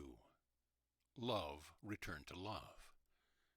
Let us first consider the roles of teacher and learner. A teacher is first and foremost anything that aids your remembering. Thus look not at the form in which a teacher arrives. It can truly be said that all of your life is your teacher. There is not one aspect of it that is not designed to help you remember who you are. As we have stated repeatedly, the form of your world in many ways reflects the content of who you are. It also reflects the content of who you are not. It is in telling the difference between the two that you need guidance. You have previously looked to those who do not know the difference for your answers. Now you can see that you need to look to a different source. That source is love, and it is available in every situation but for the asking. What would love have me do? What would love have me see? What would love have me say? When you call upon love, you call upon your source. When you seek the wisdom of your heart, you call upon me. When you seek the truth that is in your mind, you call upon the Holy Spirit. Thus is the Sacred Trinity always available in every situation, and for whichever learning mode you are most comfortable. All learning modes, however, will eventually return you to the source, which is love. The difference between Father, Son, and Holy Spirit is but the same difference of which we speak when we assure you that we are of one mind and one heart, and that regardless of this truth you will not, in coming to know and experience this, lose yourself. The way in which you experience relationship with each aspect of the Trinity is different despite the oneness of the Trinity. The same is true of all relationship with everything. The way in which you experience relationship with each aspect of creation is different despite the oneness of creation. It is in the different relationship of one aspect of creation with all the rest that the difference you so prize as your uniqueness exists. And only there, only in relationship are you uniquely you. Only relationship exists, for love is relationship. Thus we end this course with the love given and love received in truth. You are the learner here until you realize that you are love. You then become the teacher of what you are. Your mind and heart join in wholeheartedness in the embrace. You are home, and there you will forever stay. And thus I say to you, Amen. You have returned to love, and your relationship with love has returned you to yourself. Think not, this course requires no thought and no effort. There is no prolonged study, and a few specific exercises are not required. This course has succeeded in ways you do not yet understand, and have no need to understand. These words have entered your heart and sealed the rift between your mind and heart. Be true to love, and you cannot fail to be true to yourself. If you do not think, you are prepared. If you think you are not yet ready, cease to think. Read again these words of love, and let the sound of love soothe your worries away. Give to me the thoughts that remain to trouble you, and I will return them to you transformed by love. Do not grieve your thoughts or believe in loss of anything of any kind. Thus will all you have already received be remembered in this time of the second coming of Christ. And what of miracles? The last and final miracle has occurred. For what miracles are needed when mind and heart are one, and you have returned to the embrace? This is the miracle to end all need of miracles, the only accomplishment of the only Son of God. For what your heart has shared with your mind is shared with all minds, and what your heart has to share is only love. Thus has love returned to love.